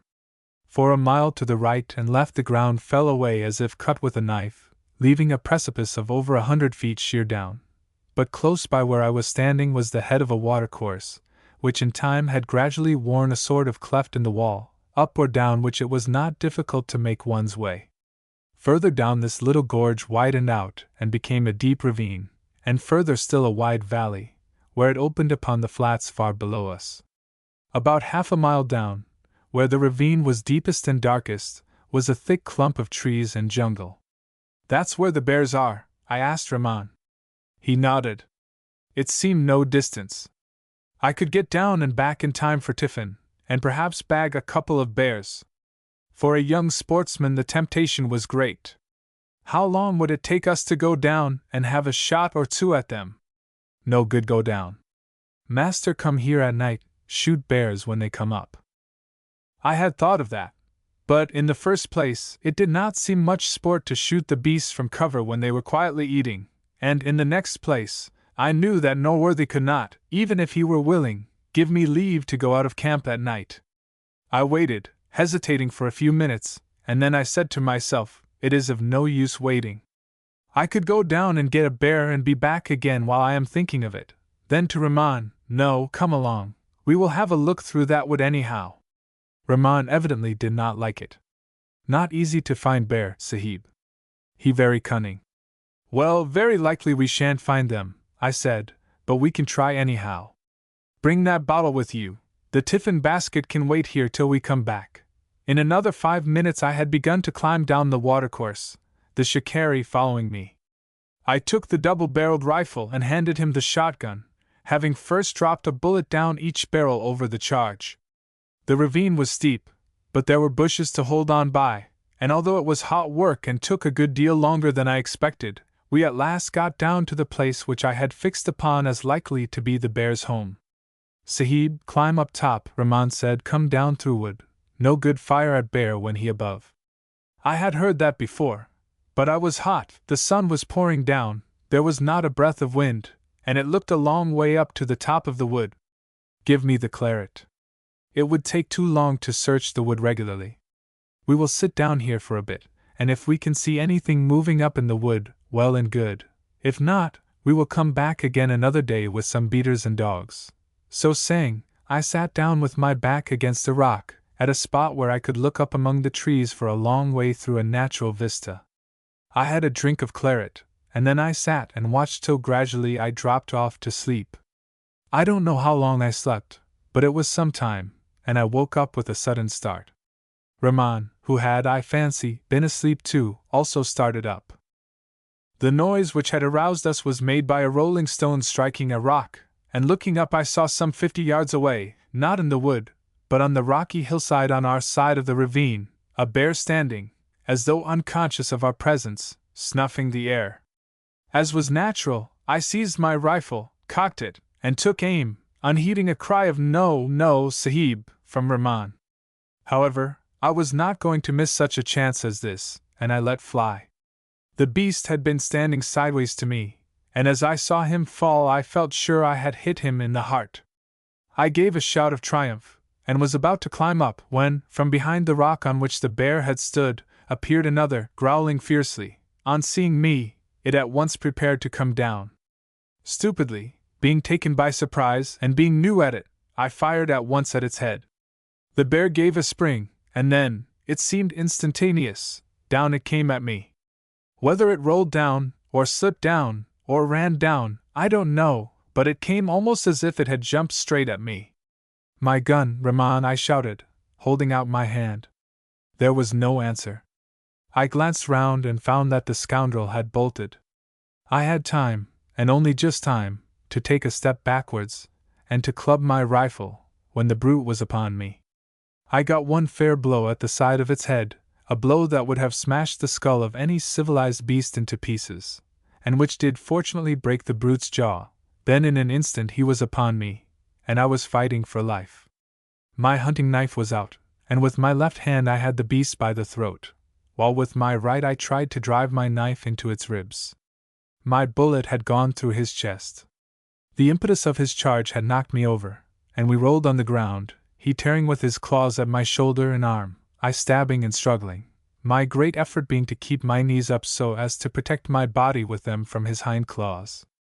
After the first blow with his paw which laid my shoulder open, I do not think I felt any special pain whatever.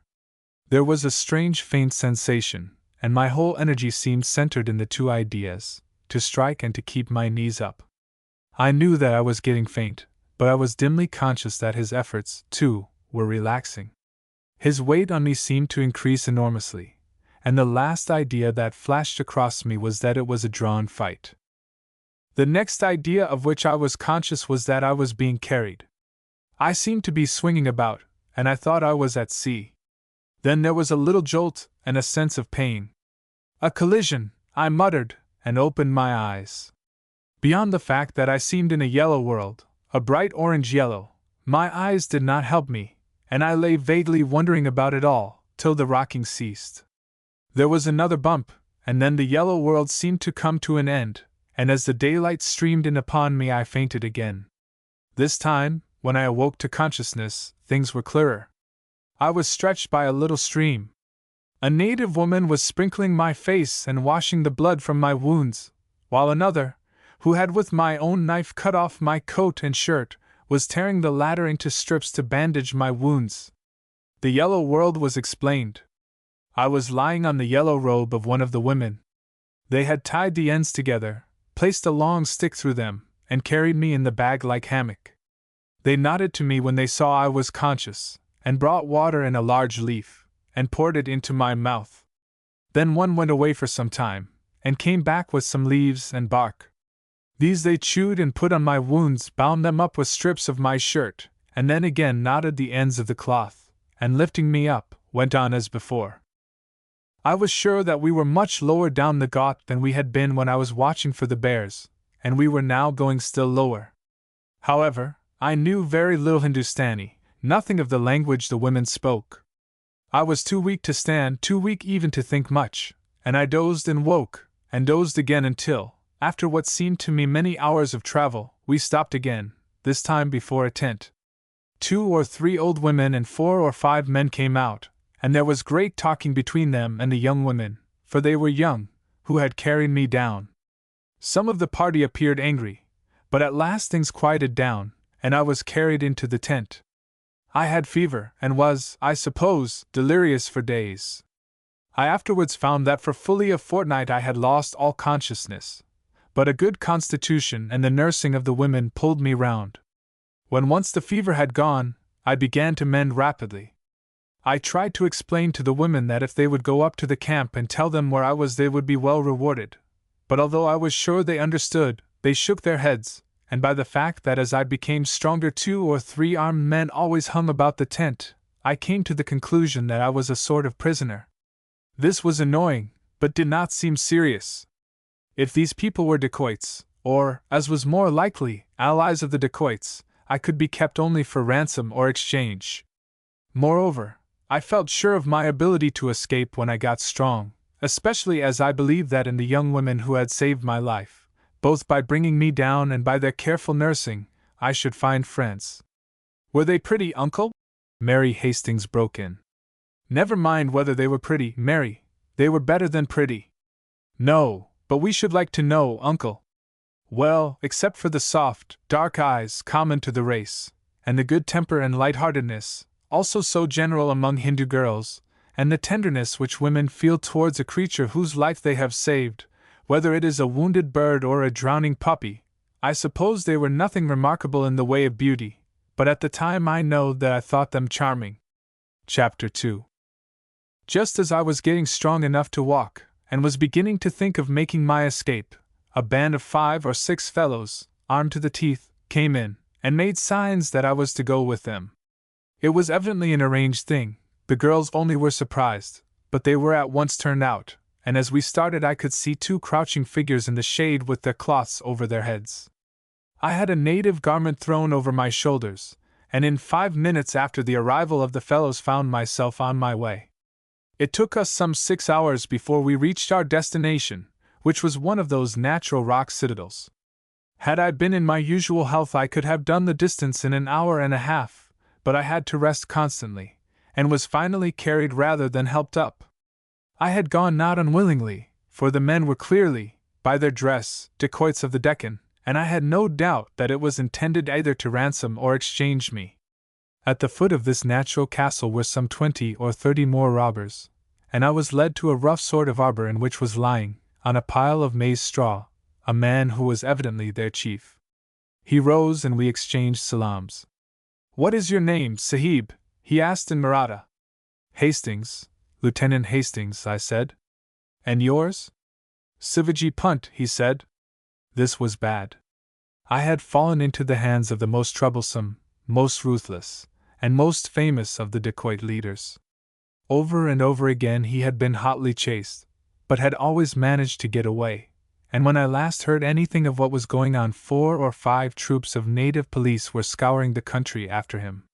He gave an order which I did not understand, and a wretched Bombay writer, I suppose a clerk of some moneylender, was dragged forward. Sivajee Punt spoke to him for some time, and the fellow then told me in English that I was to write at once to the officer commanding the troops, telling him that I was in his hands, and should be put to death directly he was attacked. Ask him, I said, if he will take any sum of money to let me go. Sivajee shook his head very decidedly. A piece of paper was put before me, and a pen and ink, and I wrote as I had been ordered, adding, however, in French, that I had brought myself into my present position by my own folly, and would take my chance, for I well knew the importance which government attached to Sivajee's capture. I read out loud all that I had written in English, and the interpreter translated it. Then the paper was folded and I addressed it, the officer commanding, and I was given some chapatis and a drink of water, and allowed to sleep. The dacoits had apparently no fear of any immediate attack. It was still dark, although morning was just breaking, when I was awakened, and was got up to the citadel. I was hoisted rather than climbed, 2 men standing above with a rope, tied round my body, so that I was half hauled, half pushed up the difficult places, which would have taxed all my climbing powers had I been in health. The height of this mass of rock was about 100 feet. The top was fairly flat, with some depressions and risings, and about 80 feet long by 50 wide. It had evidently been used as a fortress in ages past. Along the side facing the hill were the remains of a rough wall. In the center of a depression was a cistern, some 4 feet square, lined with stone work, and in another depression a gallery had been cut, leading to a subterranean storeroom or chamber. This natural fortress rose from the face of the hill at a distance of 1,000 yards or so from the edge of the plateau, which was fully 200 feet higher than the top of the rock. In the old days it would have been impregnable, and even at that time it was an awkward place to take, for the troops were armed only with brown bess, and rifled cannon were not thought of. Looking round, I could see that I was some 4 miles from the point where I had descended. The camp was gone, but running my eye along the edge of the plateau I could see the tops of tents a mile to my right, and again 2 miles to my left. Turning round, and looking down into the wide valley, I saw a regimental camp. It was evident that a vigorous effort was being made to surround and capture the dacoits, since troops had been brought up from Bombay. In addition to the troops above and below, there would probably be a strong police force, acting on the face of the hill. I did not see all these things at the time, for I was, as soon as I got to the top, ordered to sit down behind the parapet, a fellow armed to the teeth squatting down by me, and signifying that if I showed my head above the stones he would cut my throat without hesitation. There were, however, sufficient gaps between the stones to allow me to have a view of the crest of the Ghat, while below my view extended down to the hills behind Bombay. It was evident to me now why the dacoits did not climb up into the fortress. There were dozens of similar crags on the face of the Ghats, and the troops did not as yet know their whereabouts. It was a sort of blockade of the whole face of the hills which was being kept up, and there were, probably enough, several other bands of dacoits lurking in the jungle. There were only 2 guards and myself on the rock plateau. I discussed with myself the chances of my overpowering them and holding the top of the rock till help came, but I was greatly weakened, and was not a match for a boy, much less for the 2 stalwart Marathas. Besides, I was by no means sure that the way I had been brought up was the only possible path to the top. The day passed off quietly. The heat on the bare rock was frightful, but one of the men, seeing how weak and ill I really was, fetched a thick rug from the storehouse, and with the aid of a stick made a sort of lean-to against the wall, under which I lay sheltered from the sun. Once or twice during the day I heard a few distant musket shots, and once a sharp, heavy outburst of firing.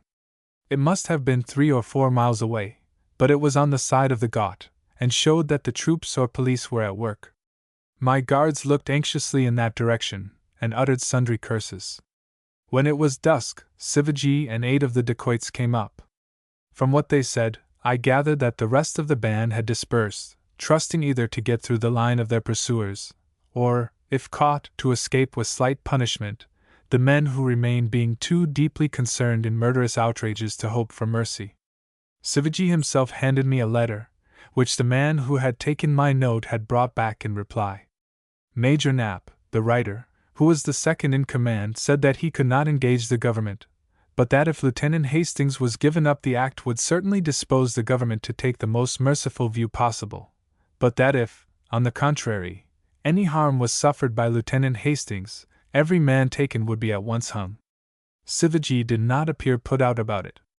I do not think he expected any other answer, and imagine that his real object in writing was simply to let them know that I was a prisoner, and so enable him the better to paralyze the attack upon a position which he no doubt considered all but impregnable.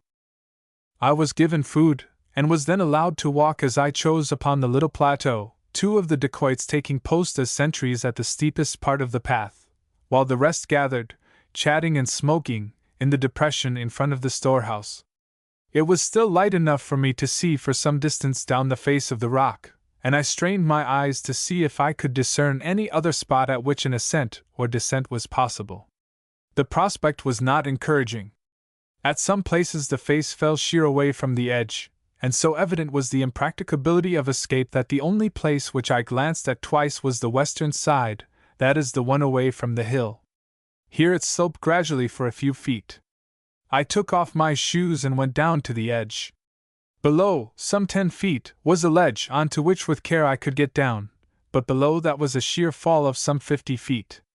As a means of escape it was hopeless, but it struck me that if an attack was made I might slip away and get onto the ledge. Once there I could not be seen except by a person standing where I now was, just on the edge of the slope, a spot to which it was very unlikely that anyone would come. The thought gave me a shadow of hope, and returning to the upper end of the platform, I lay down, and in spite of the hardness of the rock, was soon asleep. The pain of my aching bones woke me up several times, and once, just as the first tinge of dawn was coming, I thought I could hear movements in the jungle. I raised myself somewhat, and I saw that the sounds had been heard by the dacoits, for they were standing listening, and some of them were bringing spare firearms from the storehouse, in evident preparation for attack. As I afterwards learned, the police had caught one of the dacoits trying to effect his escape, and by means of a little of the ingenious torture to which the Indian police then frequently resorted, when their white officers were absent, they obtained from him the exact position of Sivaji's band, and learned the side from which the ascent must be made. That the dacoit and his band were still upon the slopes of the Ghauts they knew, and were gradually narrowing their circle, but there were so many rocks and hiding places that the process of searching was a slow one, and the intelligence was so important that the news was off at once to the colonel, who gave orders for the police to surround the rock at daylight and to storm it if possible. The garrison was so small that the police were alone ample for the work, supposing that the natural difficulties were not altogether insuperable. Just at daybreak there was a distant noise of men moving in the jungle, and the dacoit halfway down the path fired his gun. He was answered by a shout and a volley. The dacoits hurried out from the chamber, and lay down on the edge, where, sheltered by a parapet, they commanded the path. They paid no attention to me, and I kept as far away as possible. The fire began, a quiet, steady fire, a shot at a time and in strong contrast to the rattle kept up from the surrounding jungle. But every shot must have told, as man after man who strove to climb that steep path fell. It lasted only 10 minutes, and then all was quiet again. The attack had failed, as I knew it must do, for 2 men could have held the place against an army. A quarter of an hour later a gun from the crest above spoke out, and a round shot whistled above our heads. Beyond annoyance, an artillery fire could do no harm, for the party could be absolutely safe in the store cave.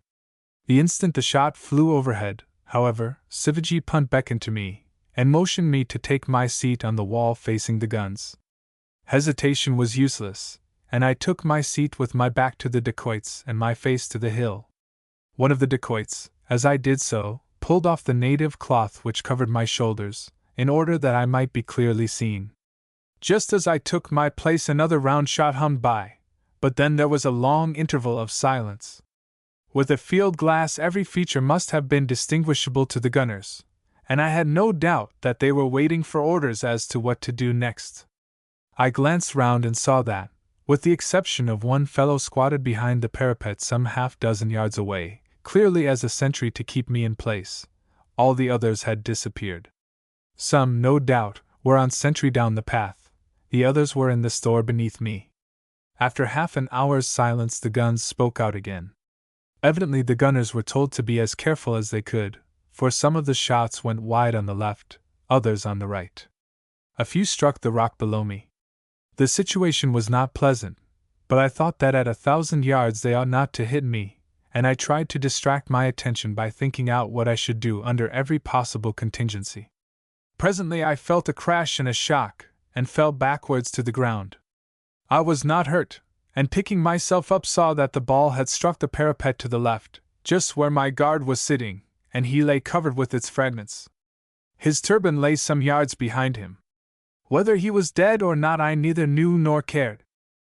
I pushed down some of the parapet where I had been sitting, dropped my cap on the edge outside, so as to make it appear that I had fallen over, and then, picking up the man's turban, ran to the other end of the platform and scrambled down to the ledge. Then I began to wave my arms about. I had nothing on above the waist, and in a moment I saw a face with a uniform cap peer out through the jungle, and a hand was waved. I made signs to him to make his way to the foot of the perpendicular wall of rock beneath me.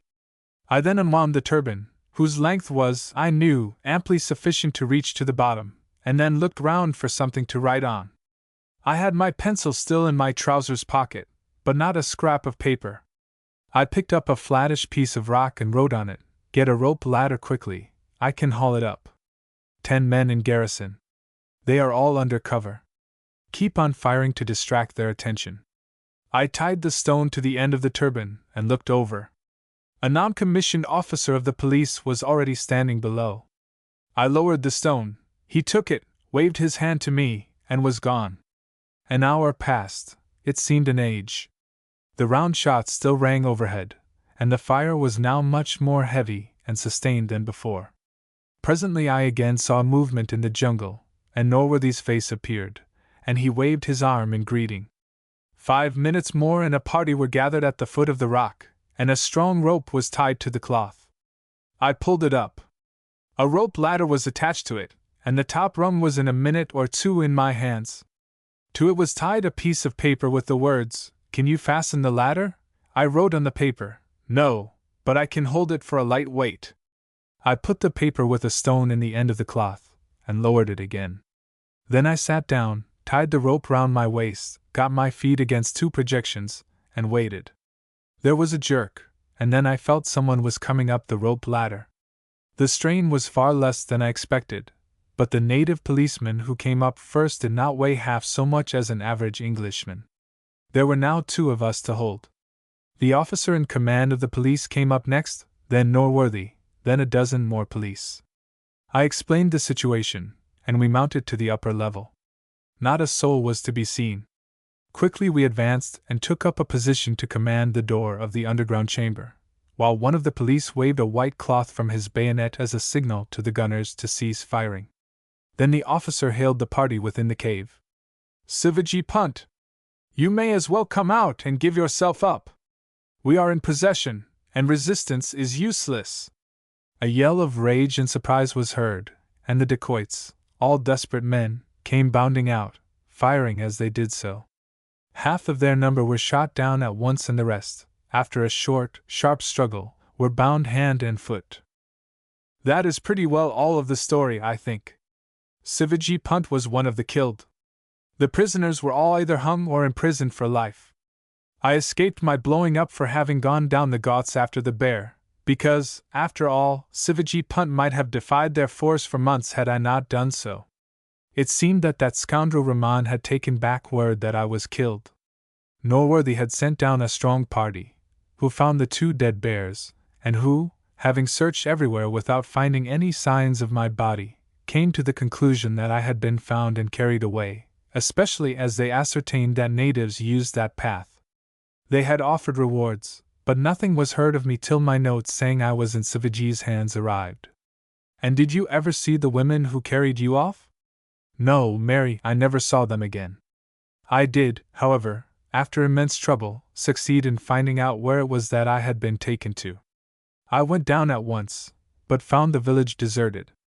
Then after much inquiry I found where the people had moved to, and sent messages to the women to come up to the camp, but they never came, and I was reduced at last to sending them down 2 sets of silver bracelets, necklaces, and bangles, which must have rendered them the envy of all the women on the Ghauts.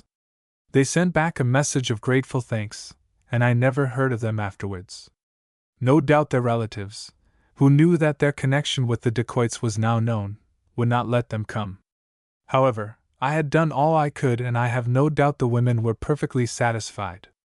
So you see, my dear, that the Indian bear, small as he is an animal which it is as well to leave alone, at any rate when he happens to be up on the side of a hill while you are at the foot. The Paternosters. And do you really mean that we are to cross by the steamer, Mr. Virtue, while you go over in the Seabird? I do not approve of that at all.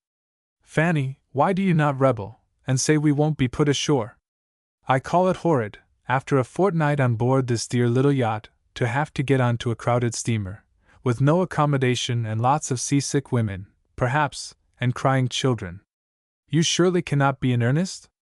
I do not like it any more than you do, Minnie, but, as Tom says we had better do it, and my husband agrees with him, I am afraid we must submit. Do you really think it is quite necessary, Mr. Virtue? Minnie and I are both good sailors, you know, and we would much rather have a little extra tossing about on board the Seabird than the discomforts of a steamer. I certainly think that it will be best, Mrs. Grantham. You know very well we would rather have you on board, and that we shall suffer from your loss more than you will by going the other way. But there's no doubt the wind is getting up, and though we don't feel it much here, it must be blowing pretty hard outside. The Seabird is as good a seaboat as anything of her size that floats, but you don't know what it is to be out in anything like a heavy sea in a 30-tonner. It would be impossible for you to stay on deck, and we should have our hands full, and should not be able to give you the benefit of our society. Personally, I should not mind being out in the Seabird in any weather, but I would certainly rather not have ladies on board. You don't think we should scream, or do anything foolish, Mr. Virtue? Minnie Graham said indignantly. Not at all, Miss Graham. Still, I repeat, the knowledge that there are women on board, delightful at other times, does not tend to comfort in bad weather. Of course, if you prefer it, we can put off our start till this puff of wind has blown itself out. It may have dropped before morning. It may last some little time. I don't think myself that it will drop, for the glass has fallen, and I am afraid we may have a spell of broken weather. Oh, no, don't put it off, Mrs. Grantham said. We have only another fortnight before James must be back again in London, and it would be a great pity to lose 3 or 4 days perhaps, and we have been looking forward to cruising about among the Channel Islands, and to St. Mau, and all those places. Oh, no, I think the other is much the better plan, that is if you won't take us with you. It would be bad manners to say that I won't, Mrs. Grantham, but I must say I would rather not. It will be a very short separation. Grantham will take you on shore at once, and as soon as the boat comes back I shall be off. You will start in the steamer this evening, and get into Jersey at 9 or 10 o'clock tomorrow morning, and if I am not there before you, I shall not be many hours after you. Well, if it must be, it must, Mrs. Grantham said, with an air of resignation. Come, Minnie, let us put a few things into a handbag for tonight. You see, the skipper is not to be moved by our pleadings. That is the worst of you married women, Fanny, Miss Graham said, with a little pout. You get into the way of doing as you are ordered. I call it too bad. Here have we been cruising about for the last fortnight, with scarcely a breath of wind, and longing for a good brisk breeze and a little change and excitement, and now it comes at last, we are to be packed off in a steamer. I call it horrid of you, Mr. Virtue. You may laugh, but I do. Tom Virtue laughed, but he showed no signs of giving way, and 10 minutes later Mr. and Mrs. Grantham and Miss Graham took their places in the gig, and were rowed into Southampton Harbour, off which the Seabird was lying. The last fortnight had been a very pleasant one, and it had cost the owner of the Seabird as much as his guests to come to the conclusion that it was better to break up the party for a few hours. Tom Virtue had, up to the age of 25, been possessed of a sufficient income for his wants. He had entered at the bar, not that he felt any particular vocation in that direction, but because he thought it incumbent upon him to do something. Then, at the death of an uncle, he had come into a considerable fortune, and was able to indulge his taste for yachting, which was the sole amusement for which he really cared, to the fullest. He sold the little 5-tonner he had formerly possessed, and purchased the Seabird. He could well have afforded a much larger craft, but he knew that there was far more real enjoyment in sailing to be obtained from a small craft than a large one, for in the latter he would be obliged to have a regular skipper, and would be little more than a passenger, whereas on board the Seabird, although his first hand was dignified by the name of skipper, he was himself the absolute master. The boat carried the aforesaid skipper, 3 hands, and a steward, and with them he had twice been up the Mediterranean, across to Norway, and had several times made the circuit of the British Isles. He had unlimited confidence in his boat, and cared not what weather he was out in her. This was the first time since his ownership of her that the Seabird had carried lady passengers. His friend Grantham, an old school and college chum, was a hard-working barrister, and Virtue had proposed to him to take a month's holiday on board the Seabird. "Put aside your books, old man," he said. "You look fagged and overworked. A month's blow will do you all the good in the world." "Thank you, Tom. I have made up my mind for a month's holiday, but I can't accept your invitation, though I should enjoy it of all things. But it would not be fair to my wife. She doesn't get very much of my society, and she has been looking forward to our having a run together. So I must decline." Virtue hesitated a moment. He was not very fond of ladies' society, and thought them especially in the way on board a yacht, but he had a great liking for his friend's wife, and was almost as much at home in his house as in his own chambers. "Why not bring the wife with you?" he said, as soon as his mind was made up. "It will be a nice change for her too, and I have heard her say that she is a good sailor. The accommodation is not extensive, but the after cabin is a pretty good size, and I would do all I could to make her comfortable. Perhaps she would like another lady with her. If so, by all means bring one. They could have the after cabin, you could have the little stateroom, and I could sleep in the saloon." "It is very good of you, Tom, especially as I know that it will put you out frightfully, but the offer is a very tempting one. I will speak to Fanny, and let you have an answer in the morning." "That will be delightful, James," Mrs. Grantham said, when the invitation was repeated to her. "I should like it of all things, and I am sure the rest and quiet and the sea air will be just the thing for you. It is wonderful, Tom Virtue making the offer, and I take it as a great personal compliment, for he certainly is not what is generally called a ladies' man. It is very nice, too, of him to think of my having another lady on board. Whom shall we ask?" "Oh, I know," she said suddenly. "That will be the thing of all others. We will ask my cousin Minnie. She is full of fun and life, and will make a charming wife for Tom." James Grantham laughed. "What schemers you all are, Fanny! Now I should call it downright treachery to take anyone on board the Seabird with the idea of capturing its master." "Nonsense, treachery!" Mrs. Grantham said indignantly. "Minnie is the nicest girl I know, and it would do Tom a world of good to have a wife to look after him. Why, he is 30 now, and will be settling down into a confirmed old bachelor before long. It's the greatest kindness we could do him, to take Minnie on board, and I am sure he is the sort of man any girl might fall in love with when she gets to know him. The fact is, he's shy.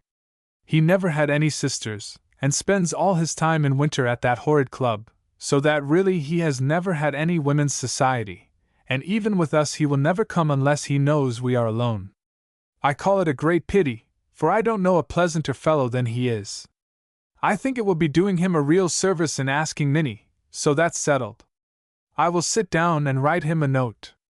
In for a penny, in for a pound, I suppose," was Tom Virtue's comment when he received Mrs.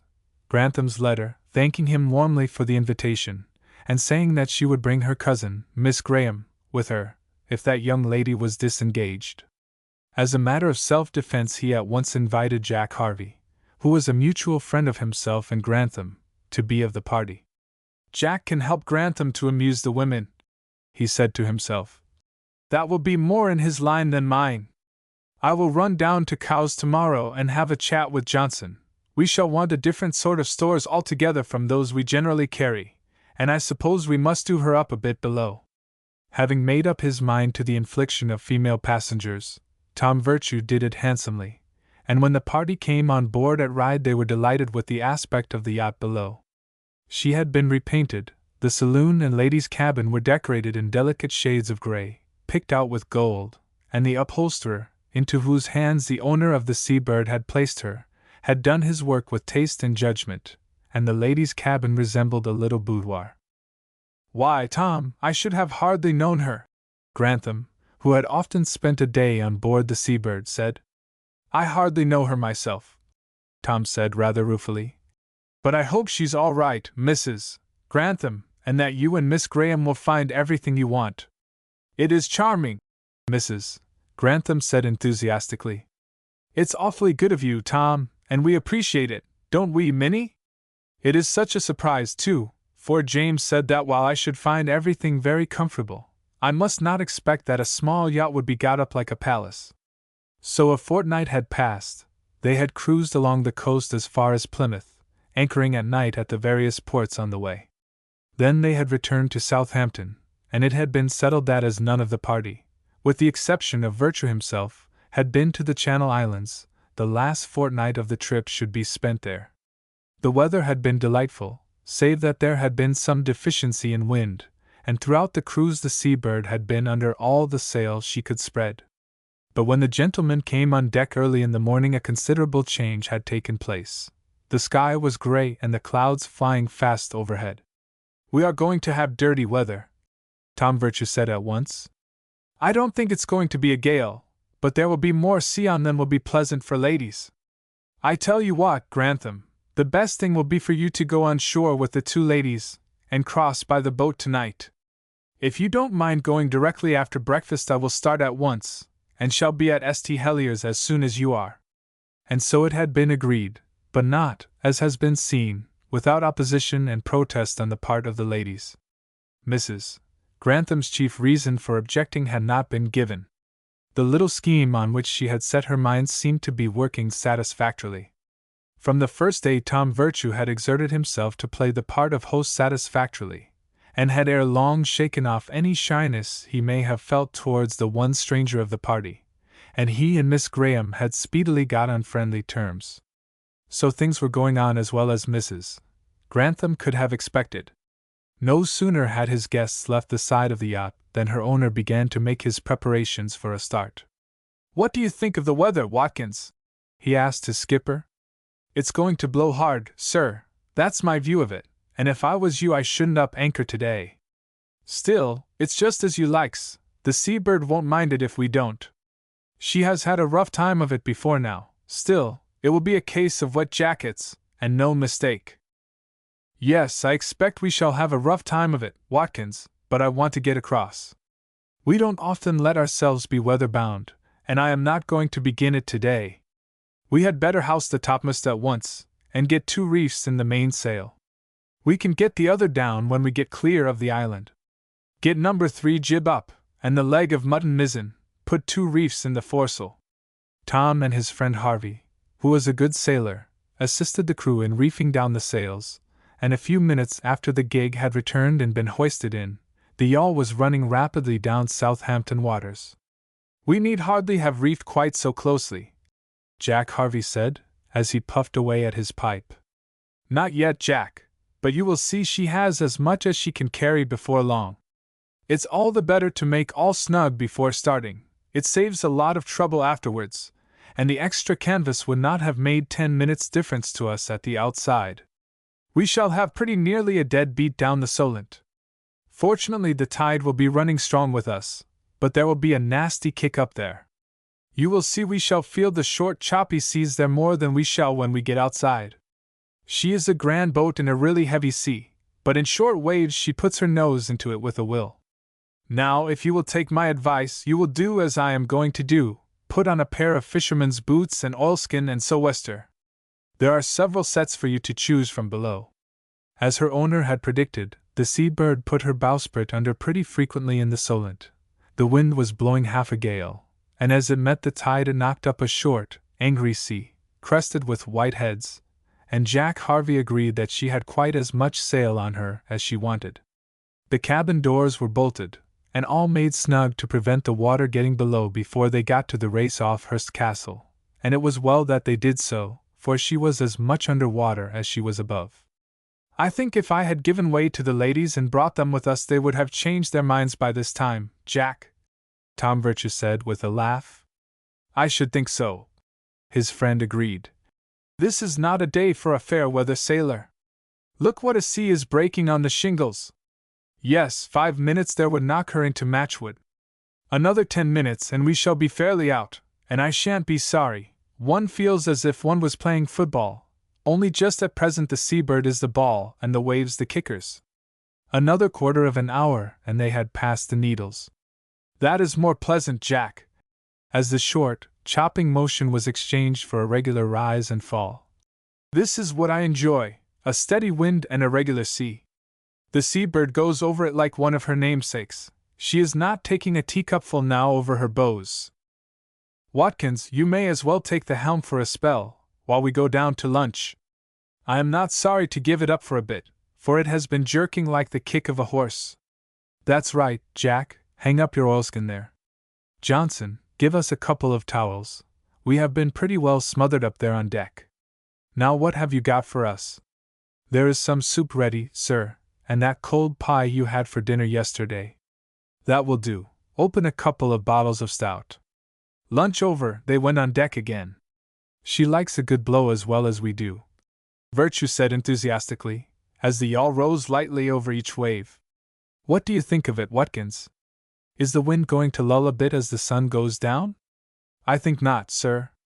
It seems to me it's blowing harder than it was. Then we will prepare for the worst, Watkins. Get the trysail up on deck. When you are ready we will bring her up into the wind and set it. That's the comfort of a yawl, Jack. One can always lie to without any bother, and one hasn't got such a tremendous boom to handle. The trysail was soon on deck, and then the seabird was brought up into the wind, the weather foresheet hauled aft, the mizzen sheeted almost fore and aft, and the seabird lay, head to wind, rising and falling with a gentle motion, in strong contrast to her impetuous rushes when under sail. She would ride out anything like that, her owner said. Last time we came through the bay on our way from Gib. We were caught in a gale strong enough to blow the hair off one's head, and we lay to for nearly 3 days, and didn't ship a bucket of water all the time. Now let us lend a hand to get the mainsail stowed. 10 minutes' work and it was securely fastened and its cover on. 2 reefs were put in the trysail. 2 hands went to each of the halyards, while, as the sail rose, Tom Virtue fastened the toggles round the mast. All ready, Watkins? All ready, sir. Slack off the weather foresheet, then, and haul aft the leeward. Slack out the mizzen sheet a little, Jack. That's it, now she's off again, like a duck. The seabird felt the relief from the pressure of the heavy boom to leeward and rose easily and lightly over the waves. She certainly is a splendid sea boat, Tom. I don't wonder you are ready to go anywhere in her. I thought we were rather fools for starting this morning, although I enjoy a good blow, but now I don't care how hard it comes on. By night it was blowing a downright gale. We will lie to till morning, Watkins, so that we get in by daylight tomorrow evening. That is all we want. See, our side lights are burning well, and you had better get up a couple of blue lights, in case anything comes running up channel and don't see our lights. We had better divide into 2 watches. I will keep one with Matthews and Dawson. Mr. Harvey will go in your watch with Nichols. We had better get the trysail down altogether, and lie to under the foresail and mizzen, but don't put many lashings on the trysail. 1 will be enough, and have it ready to cast off in a moment, in case we want to hoist the sail in a hurry. I will go down and have a glass of hot grog first, and then I will take my watch to begin with. Let the 2 hands with me go down. The steward will serve them out a tot each. Jack, you had better turn in at once. Virtue was soon on deck again, muffled up in his oilskins. Now, Watkins, you can go below and turn in.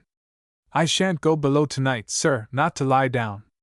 There's nothing much to do here, but I couldn't sleep if I did lie down. Very well, you had better go below and get a glass of grog. Tell the steward to give you a big pipe with a cover like this, out of the locker, and there's plenty of chewing tobacco, if the men are short. I will take that instead of a pipe, Watkins said. There's nothing like a quid in weather like this, it ain't never in your way, and it lasts. Even with a cover a pipe would soon be out. Please yourself, Watkins, tell the 2 hands forward to keep a bright lookout for lights. The night passed slowly. Occasionally a sea heavier than usual came on board, curling over the bow and falling with a heavy thud on the deck, but for the most part the seabird breasted the waves easily. The bowsprit had been reefed into its fullest, thereby adding to the lightness and buoyancy of the boat. Tom Virtue did not go below when his friend came up to relieve him at the change of watch, but sat smoking and doing much talking in the short intervals between the gusts. The morning broke gray and misty, driving sleet came along on the wind, and the horizon was closed in as by a dull curtain. How far can we see, do you think, Watkins? Perhaps a couple of miles, sir. That will be enough. I think we both know the position of every reef to within 100 yards, so we will shape our course for Guernsey. If we happen to hit it off, we can hold on to St. Helier, but if when we think we ought to be within sight of Guernsey we see nothing of it, we must lie to again, till the storm has blown itself out or the clouds lift. It would never do to go groping our way along with such currents as run among the islands. Put the last reef in the trysail before you hoist it. I think you had better get the foresail down altogether, and run up the Spitfire jib. The Seabird was soon under way again. Now, Watkins, you take the helm. We will go down and have a cup of hot coffee, and I will see that the steward has a good supply for you and the hands. But first, do you take the helm, Jack, whilst Watkins and I have a look at the chart, and try and work out where we are, and the course we had better lie for Guernsey. 5 minutes were spent over the chart, then Watkins went above and Jack Harvey came below. You have got the coffee ready, I hope, Johnson? Yes, sir, coffee and chocolate. I didn't know which you would like. Chocolate, by all means. Jack, I recommend the chocolate. Bring 2 full-size bowls, Johnson, and put that cold pie on the table, and a couple of knives and forks. Never mind about a cloth. But first of all bring a couple of basins of hot water. We shall enjoy our food more after a wash. The early breakfast was eaten, dry coats and mufflers put on, pipes lighted, and they then went up upon deck. Tom took the helm. What time do you calculate we ought to make Guernsey, Tom? About 12. The wind is freer than it was, and we are walking along at a good pace. Matthews, cast a log, and let's see what we are doing. About 7 knots, I should say. 7 1/4, sir, the man said, when he checked the line. Not a bad guess, Tom. It's always difficult to judge pace in a heavy sea. At 11 o'clock the mist ceased. That's fortunate, Tom Virtue said. I shouldn't be surprised if we get a glimpse of the sun between the clouds presently. Will you get my sextant and the chronometer up, Jack, and put them handy? Jack Harvey did as he was asked, but there was no occasion to use the instruments, for 10 minutes later, Watkins, who was standing near the bow gazing fixedly ahead, shouted. There's Guernsey, sir, on her lee bow, about 6 miles away, I should say. That's it, sure enough, Tom agreed, as he gazed in the direction in which Watkins was pointing. There's a gleam of sunshine on it, or we shouldn't have seen it yet. Yes, I think you are about right as to the distance. Now let us take its bearings, we may lose it again directly. Having taken the bearings of the island they went below, and marked off their position on the chart, and they shaped their course for Cape Grosvenor, the northwestern point of Jersey. The gleam of sunshine was transient. The clouds closed in again overhead, darker and grayer than before. Soon the drops of rain came flying before the wind, the horizon closed in, and they could not see half a mile away, but though the sea was heavy, the Seabird was making capital weather of it, and the 2 friends agreed that, after all, the excitement of a sail like this was worth a month of pottering about in calms. We must keep a bright lookout presently, the skipper said. There are some nasty rocks off the coast of Jersey. We must give them a wide berth. We had best make round to the south of the island, and lay to there till we can pick up a pilot to take us into St. Helier. I don't think it will be worth while trying to get into St. Albans Bay by ourselves. I think so too, Watkins, but we will see what it is like before it gets dark. If we can pick up a pilot, all the better. If not, we will lie to till morning, if the weather keeps thick. But if it clears so that we can make out all the lights, we ought to be able to get into the bay anyhow. An hour later the rain ceased, and the sky appeared somewhat clearer. Suddenly Watkins exclaimed, "There is a wreck, sir! There, 3 miles away to leeward. She is on the Paternosters." "Good heavens! She is a steamer!" Tom exclaimed, as he caught sight of her the next time the Sea-Bird lifted on a wave. "Can she be the Southampton boat, do you think?" "Like enough, sir. She may have had it thicker than we had, and may not have calculated enough for the current. Up helm, Jack, and bear away towards her." "Shall we shake out a reef, Watkins?" "I wouldn't, sir. She has got as much as she can carry on her now. We must mind what we are doing, sir. The currents run like a millstream, and if we get that reef under our lee, and the wind and current both setting us on to it, it will be all up with us in no time." "Yes, I know that, Watkins. Jack, take the helm a minute while we run down and look at the chart." "Our only chance, Watkins, is to work up behind the reef, and try and get so that they can either fasten a line to a buoy and let it float down to us, or get into a boat, if they have one left, and drift to us. They are an awful group of rocks," Watkins said, as they examined the chart. "You see some of them show merely at high tide, and a lot of them are above at low water. It will be an awful business to get among them rocks, sir, just about as near certain death as a thing can be." "Well, it's got to be done, Watkins," Tom said firmly. "I see the danger as well as you do, but whatever the risk, it must be tried. Mr. Grantham and the 2 ladies went on board by my persuasion, and I should never forgive myself if anything happened to them. But I will speak to the men." He went on deck again and called the men to him. "Look here, lads, you see that steamer ashore on the Paternosters. In such a sea as this she may go to pieces in half an hour. I am determined to make an effort to save the lives of those on board. As you can see for yourselves, there is no line to weather of her. With the current and wind driving us on to the reef, we must beat up from behind. Now, lads, the sea there is full of rocks, and the chances are 10 to 1 we strike onto them and go to pieces. But anyhow, I am going to try. But I won't take you unless you are willing. The boat is a good one, and the zinc chambers will keep her afloat if she fills. Well managed, you ought to be able to make the coast of Jersey in her. Mr. Harvey, Watkins, and I can handle the yacht, so you can take the boat if you like." The men replied that they would stick to the yacht wherever Mr. Virtue chose to take her, and muttered something about the ladies, for the pleasant faces of Mrs. Grantham and Miss Graham had, during the fortnight they had been on board, won the men's hearts. "Very well, lads, I am glad to find you will stick by me. If we pull safely through it, I will give each of you 3 months' wages. Now set to work with a will and get the gig out. We will tow her after us, and take to her if we make a smash of it." They were now near enough to see the white breakers, in the middle of which the ship was lying. She was fast breaking up. The jagged outline showed that the stern had been beaten in. The masts and funnel were gone, and the waves seemed to make a clean breach over her, almost hiding her from sight in a white cloud of spray. "Wood and iron can't stand that much longer," Jack Harvey said. "Another hour and I should say there won't be 2 planks left together. It is awful, Jack. I would give all I have in the world if I had not persuaded them to go on board. Keep her off a little more, Watkins." The Sea-Bird passed within a cable's length of the breakers at the northern end of the reef. "Now, lads, take your places at the sheets, ready to haul or let go as I give the word." So saying, Tom Virtue took his place in the bow, holding on by the forestay. The wind was full on the Sea-Bird's beam as she entered the broken water. Here and there the dark heads of the rocks showed above the water.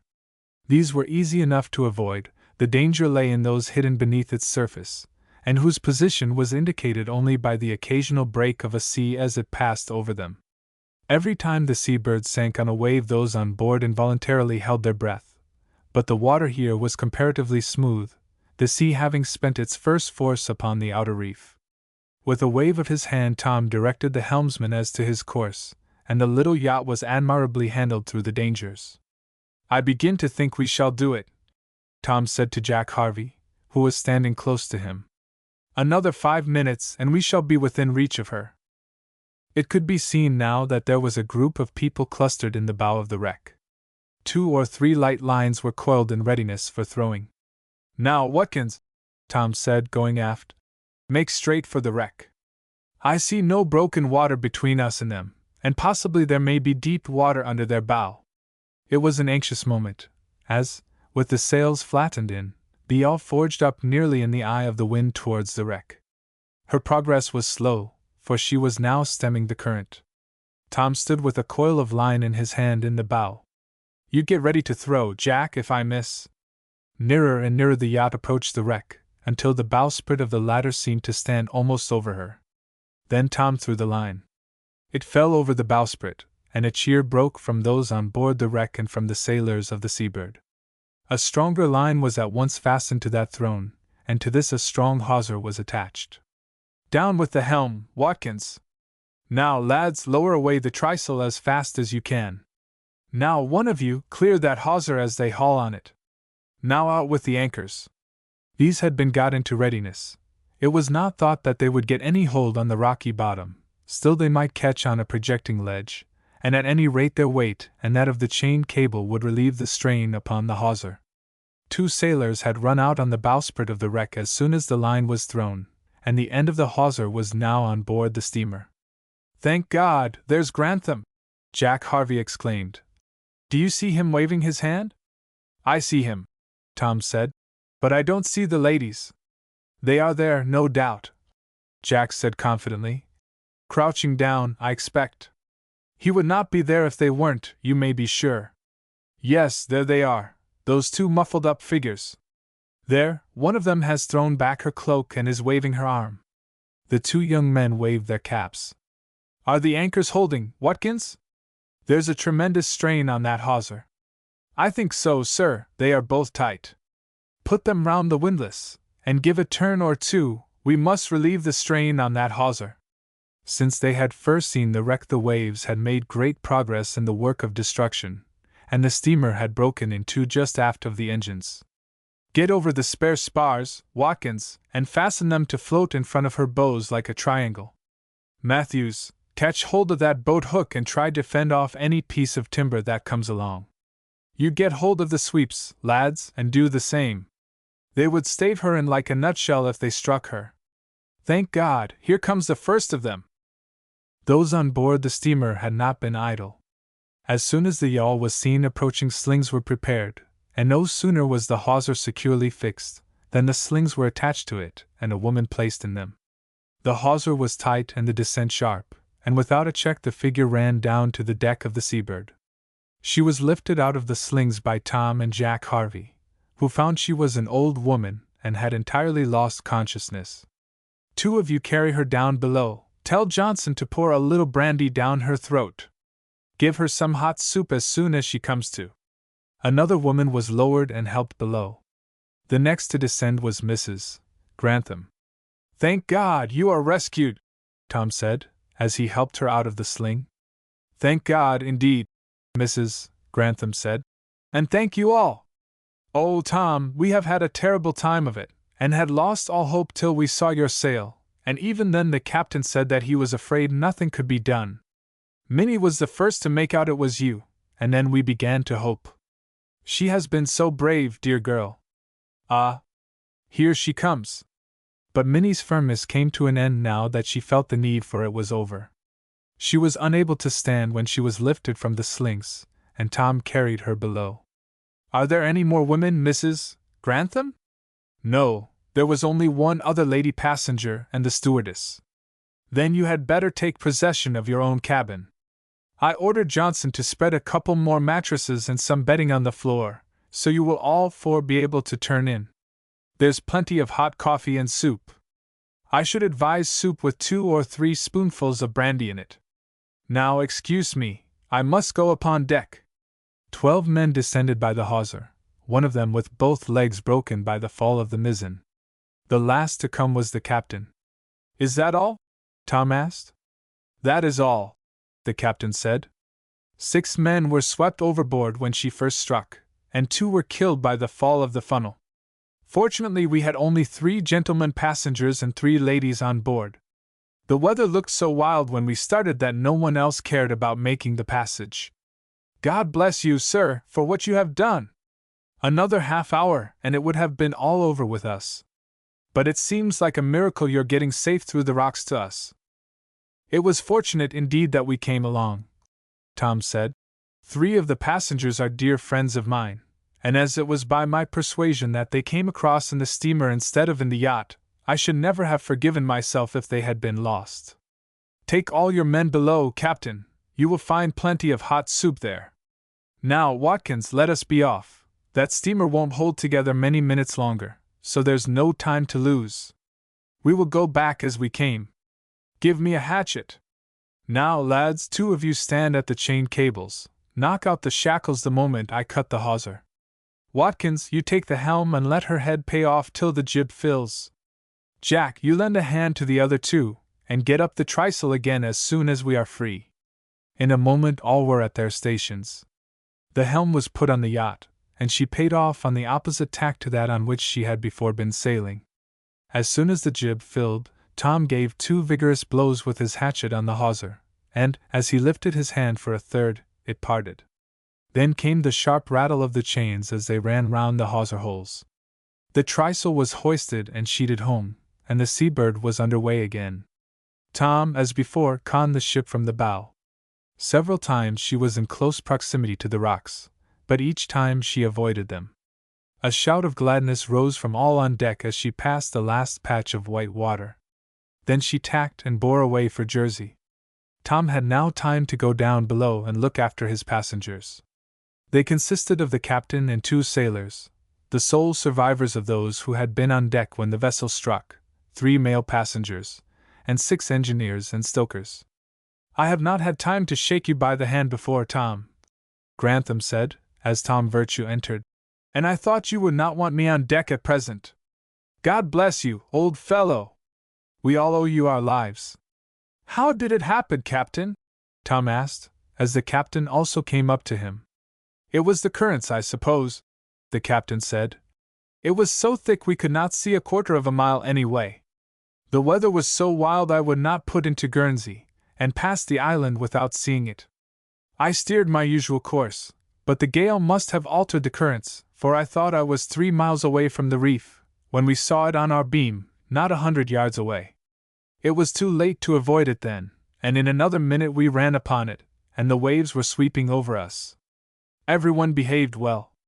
I got all, except those who had been swept overboard or crushed by the funnel, up into the bow of the ship, and there we waited. There was nothing to be done. No boat would live for a moment in the sea on that reef, and all I could advise was that when she went to pieces everyone should try to get hold of a floating fragment, but I doubt whether a man would have been alive a quarter of an hour after she went to pieces. Perhaps, Captain, you will come on deck with me and give me the benefit of your advice. My skipper and I know the islands pretty well, but no doubt you know them a good deal better, and I don't want another mishap." But the Seabird avoided all further dangers, and as it became dark the lights of St. Heliers were in sight, and an hour later the yacht brought up in the port and landed her involuntary passengers. A fortnight afterwards the Seabird returned to England, and 2 months later Mrs. Grantham had the satisfaction of being present at the ceremony which was the successful consummation of her little scheme in inviting Minnie Graham to be her companion on board the Seabird. "Well, my dear," her husband said, when she indulged in a little natural triumph, "I do not say that it has not turned out well, and I am heartily glad for both Tom and Minnie's sake it has so, but you must allow that it very nearly had a disastrous ending, and I think if I were you I should leave matters to take their natural course in future. I have accepted Tom's invitation for the same party to take a cruise in the Seabird next summer, but I have bargained that next time a storm is brewing up we shall stop quietly in port." "That's all very well, James," Mrs. Grantham said saucily, "but you must remember that Tom Virtue will only be first mate of the Seabird in future. That I shall be able to tell you better, my dear, after our next cruise. All husbands are not as docile and easily led as I am. A pipe of mystery.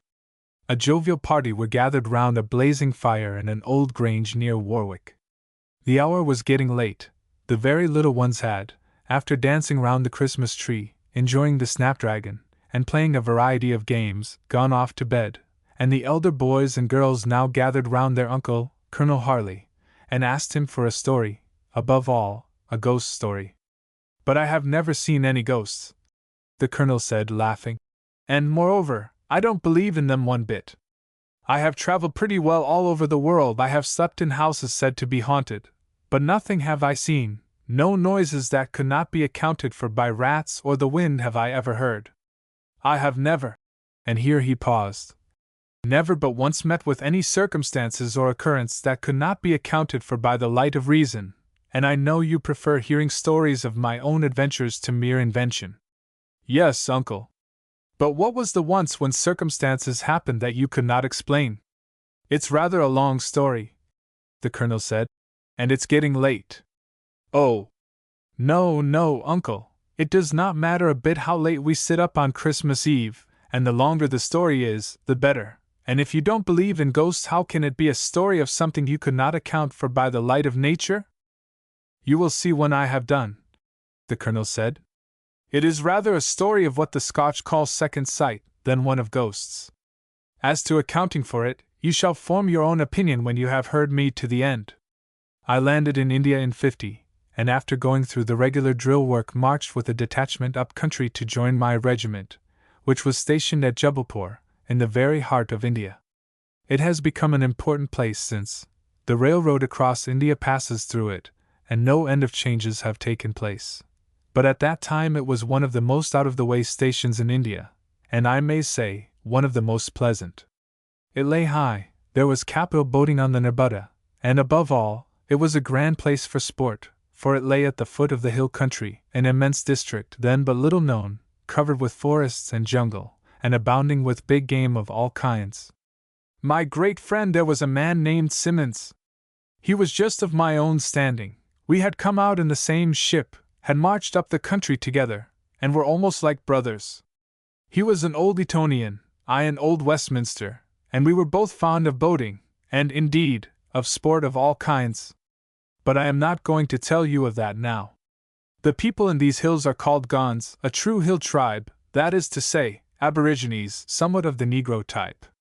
The chiefs are of mixed blood, but the people are almost black. They are supposed to accept the religion of the Hindus, but are in reality deplorably ignorant and superstitious. Their priests are a sort of compound of a Brahmin priest and a Negro fetish man, and among their principal duties is that of charming away tigers from the villages by means of incantations. There, as in other parts of India, were a few wandering fakirs, who enjoyed an immense reputation for holiness and wisdom. The people would go to them from great distances for charms or predictions, and believed in their power with implicit faith. At the time when we were at Jabalpur there was one of these fellows whose reputation altogether eclipsed that of his rivals, and nothing could be done until his permission had been asked and his blessing obtained. All sorts of marvelous stories were constantly coming to our ears of the unerring foresight with which he predicted the termination of diseases, both in men and animals, and so generally was he believed in that the colonel ordered that no one connected with the regiment should consult him, for these predictions very frequently brought about their own fulfillment. For those who were told that an illness would terminate fatally, lost all hope, and literally lay down to die. However, many of the stories that we heard could not be explained on these grounds, and the fakir and his doings were often talked over at mess, some of the officers scoffing at the whole business, others maintaining that some of these fakirs had, in some way or another, the power of foretelling the future, citing many well-authenticated anecdotes upon the subject. The older officers were the believers, we young fellows were the scoffers. But for the well-known fact that it is very seldom indeed that these fakirs will utter any of their predictions to Europeans, some of us would have gone to him to test his powers. As it was, none of us had ever seen him. He lived in an old ruined temple, in the middle of a large patch of jungle at the foot of the hills, some 10 or 12 miles away. I had been at Jabalpur about a year, when I was woke up one night by a native, who came in to say that at about 8 o'clock a tiger had killed a man in his village, and had dragged off the body. Simmons and I were constantly out after tigers, and the people in all the villages within 20 miles knew that we were always ready to pay for early information. This tiger had been doing great damage, and had carried off about 30 men, women, and children. So great was the fear of him, indeed, that the people in the neighborhood he frequented scarcely dared stir out of doors, except in parties of 5 or 6. We had had several hunts after him, but like all man-eaters, he was old and awfully crafty, and although we got several snap shots at him, he had always managed to save his skin. In a quarter of an hour after the receipt of the message, Charlie Simmons and I were on the back of an elephant which was our joint property. Our shikari, a capital fellow, was on foot beside us, and with the native trotting on ahead as guide we went off at the best pace of Old Begum, for that was the elephant's name. The village was 15 miles away, but we got there soon after daybreak, and were received with delight by the population. In half an hour the hunt was organized. All the male population turned out as beaters, with sticks, guns, tom-toms, and other instruments for making a noise. The trail was not difficult to find.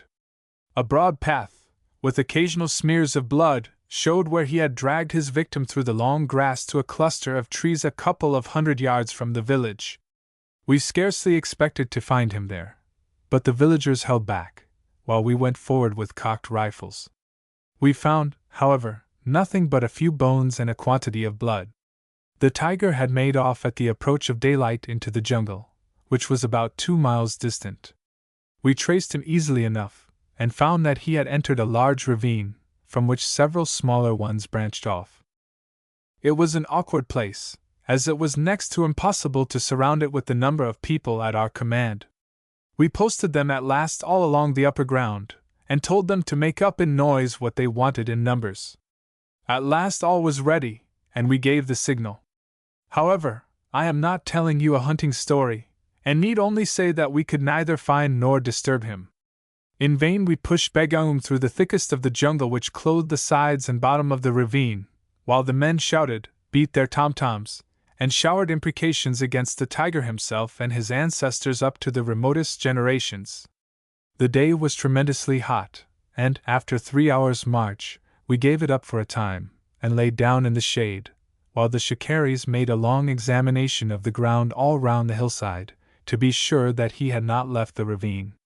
They came back with the news that no traces could be discovered, and that, beyond a doubt, he was still there. A tiger will crouch up in an exceedingly small clump of grass or bush, and will sometimes almost allow himself to be trodden on before moving.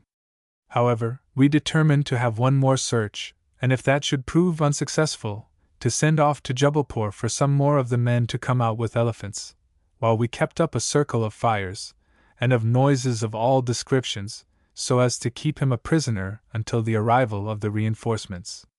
Our next search was no more successful than our first had been, and having, as we imagined, examined every clump and crevice in which he could have been concealed, we had just reached the upper end of the ravine, when we heard a tremendous roar, followed by a perfect babel of yells and screams from the natives.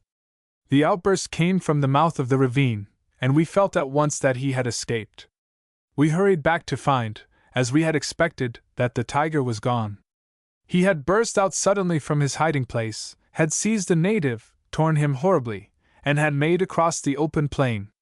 This was terribly provoking, but we had nothing to do but follow him. This was easy enough, and we traced him to a detached patch of wood and jungle, 2 miles distant. This wood was 400 or 500 yards across, and the exclamations of the people at once told us that it was the one in which stood the ruined temple of the fakir of whom I have been telling you. I forgot to say that as the tiger broke out, one of the village shikaris had fired at, and, he declared, wounded him.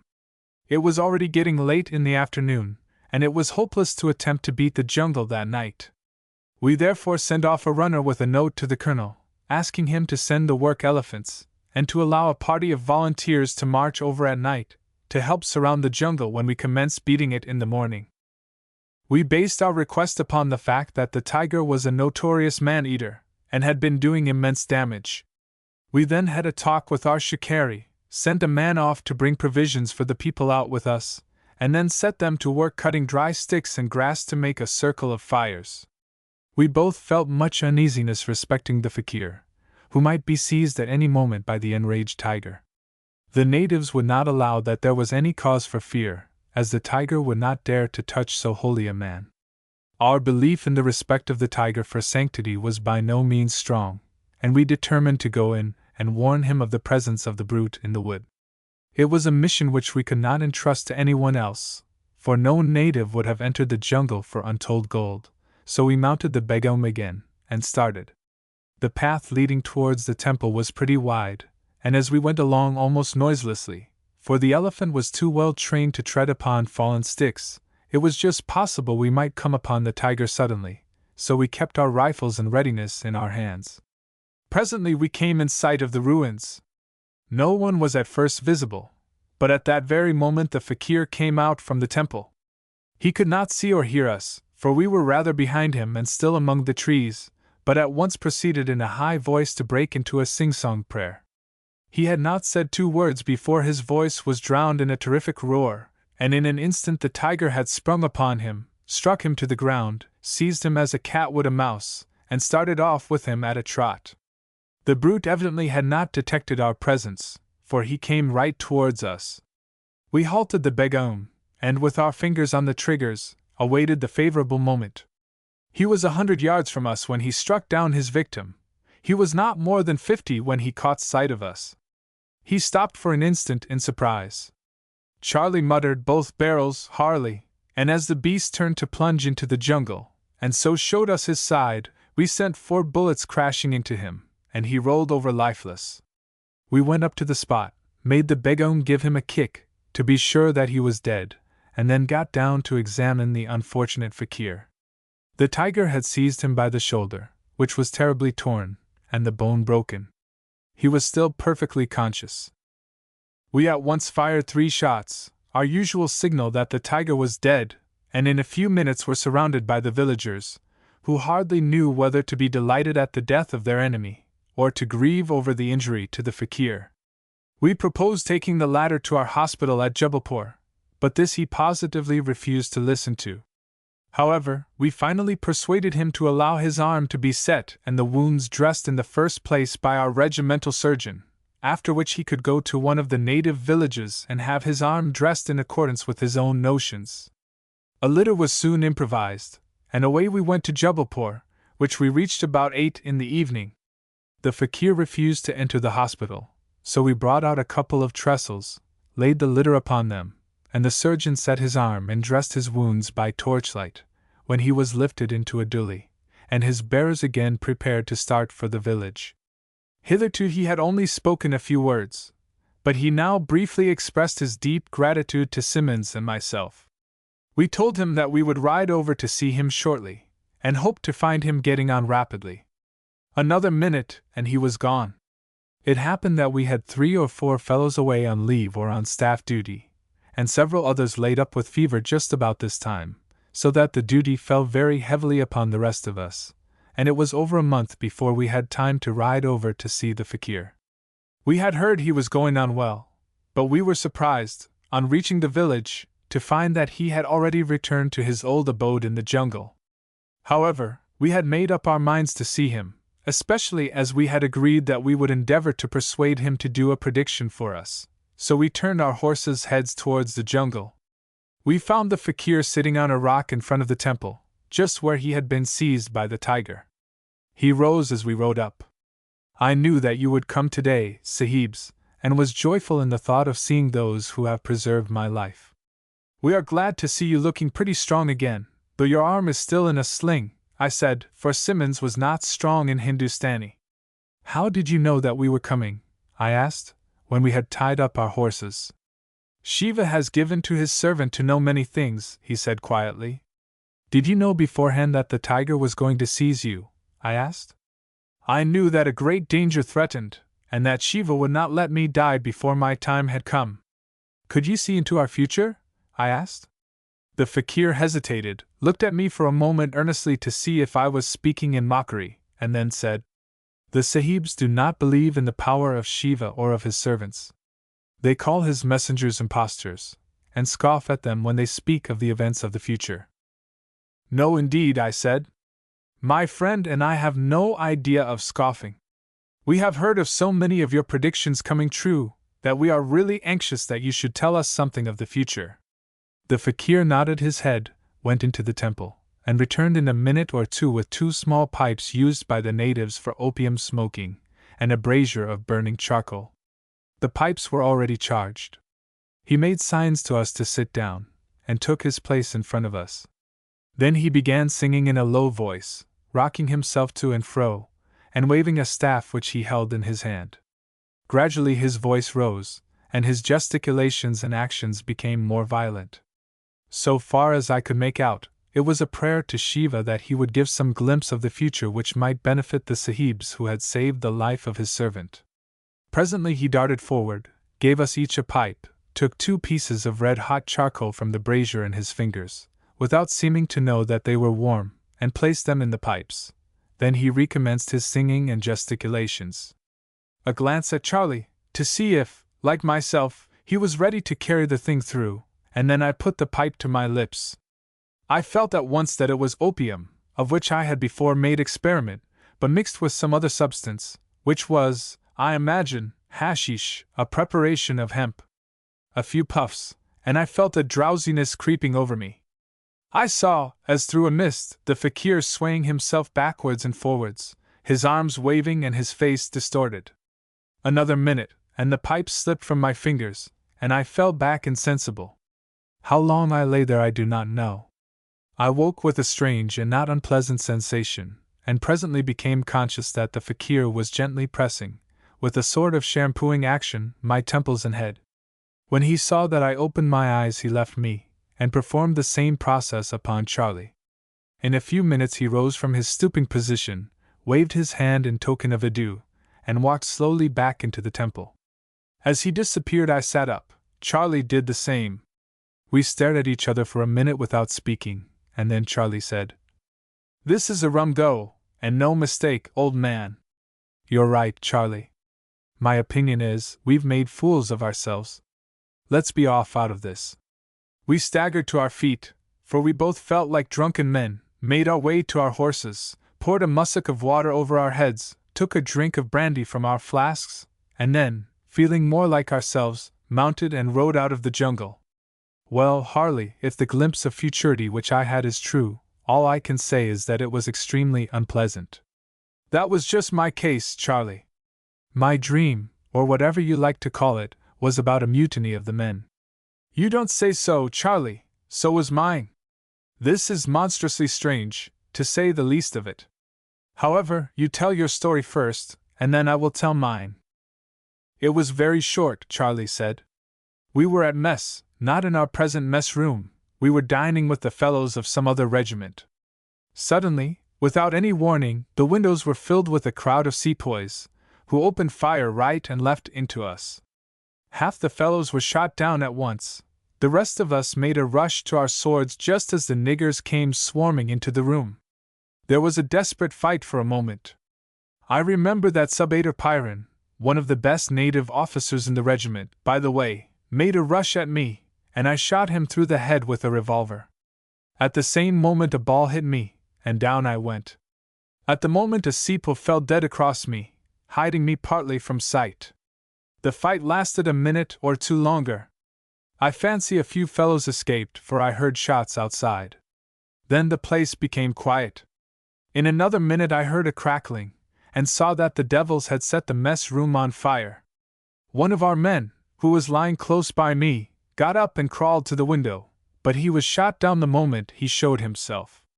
I was hesitating whether to do the same or to lie still and be smothered, when suddenly I rolled the dead sepoy off, crawled into the anteroom half suffocated by smoke, raised the lid of a very heavy trapdoor, and stumbled down some steps into a place, half storehouse half cellar, under the mess room. How I knew about it being there I don't know. The trap closed over my head with a bang. That is all I remember. Well, Charlie, curiously enough my dream was also about an extraordinary escape from danger, lasting, like yours, only a minute or two. The first thing I remember, there seems to have been something before, But what, I don't know. I was on horseback, holding a very pretty but awfully pale girl in front of me. We were pursued by a whole troop of sepoy cavalry, who were firing pistol shots at us. We were not more than 70 or 80 yards in front, and they were gaining fast, just as I rode into a large deserted temple. In the center was a huge stone figure. I jumped off my horse with the lady, and as I did so she said, "Blow out my brains, Edward, don't let me fall into their hands." Instead of answering, I hurried her round behind the idol, pushed against one of the leaves of a flower in the carving, and the stone swung back, and showed a hole just large enough to get through, with a stone staircase inside the body of the idol, made, no doubt, for the priest to go up and give responses through the mouth. I hurried the girl through, crept in after her, and closed the stone, just as our pursuers came clattering into the courtyard. That is all I remember. Well, it is monstrously rum, Charlie said after a pause.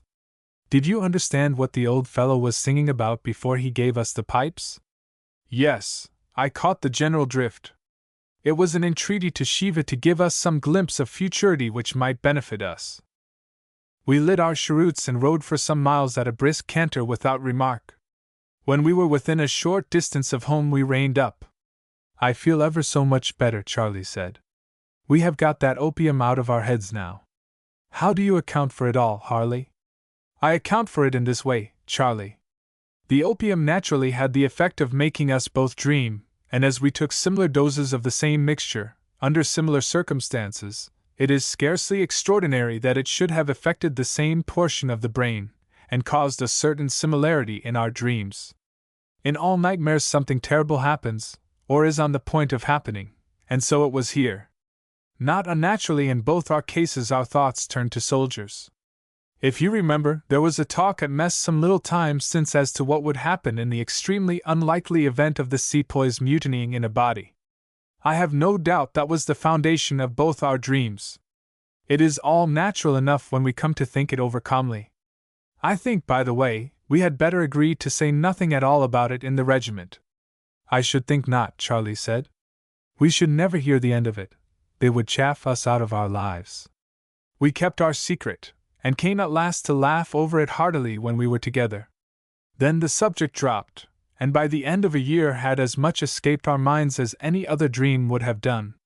3 months after the affair the regiment was ordered down to Allahabad, and the change of place no doubt helped to erase all memory of the dream. For years after we had left Jubalpur we went to Birapur.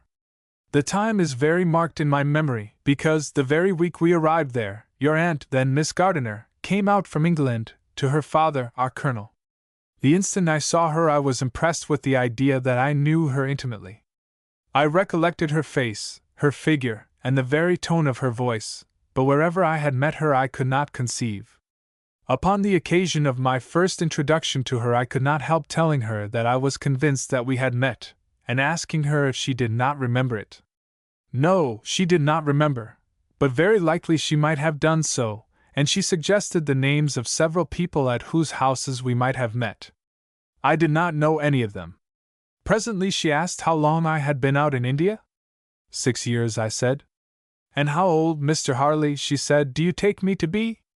I saw in one instant my stupidity, and was stammering out an apology, when she went on. I am very little over 18, Mr. Harley, although I evidently look ever so many years older, but Papa can certify to my age, so I was only 12 when you left England. I tried in vain to clear matters up. Your aunt would insist that I took her to be 40, and the fun that my blunder made rather drew us together, and gave me a start over the other fellows at the station, half of whom fell straightway in love with her. Some months went on, and when the mutiny broke out we were engaged to be married. It is a proof of how completely the opium dreams had passed out of the minds of both Simmons and myself, that even when rumors of general disaffection among the sepoys began to be current, they never once recurred to us, and even when the news of the actual mutiny reached us we were just as confident as were the others of the fidelity of our own regiment. It was the old story, foolish confidence and black treachery. As at very many other stations, the mutiny broke out when we were at mess. Our regiment was dining with the 34th Bengalese. Suddenly, just as dinner was over, the window was opened, and a tremendous fire poured in. 4 or 5 men fell dead at once, and the poor colonel, who was next to me, was shot right through the head. Everyone rushed to his sword and drew his pistol, for we had been ordered to carry pistols as part of our uniform.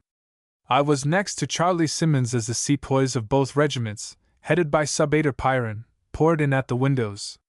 "I have it now," Charlie said. "It is the scene I dreamed."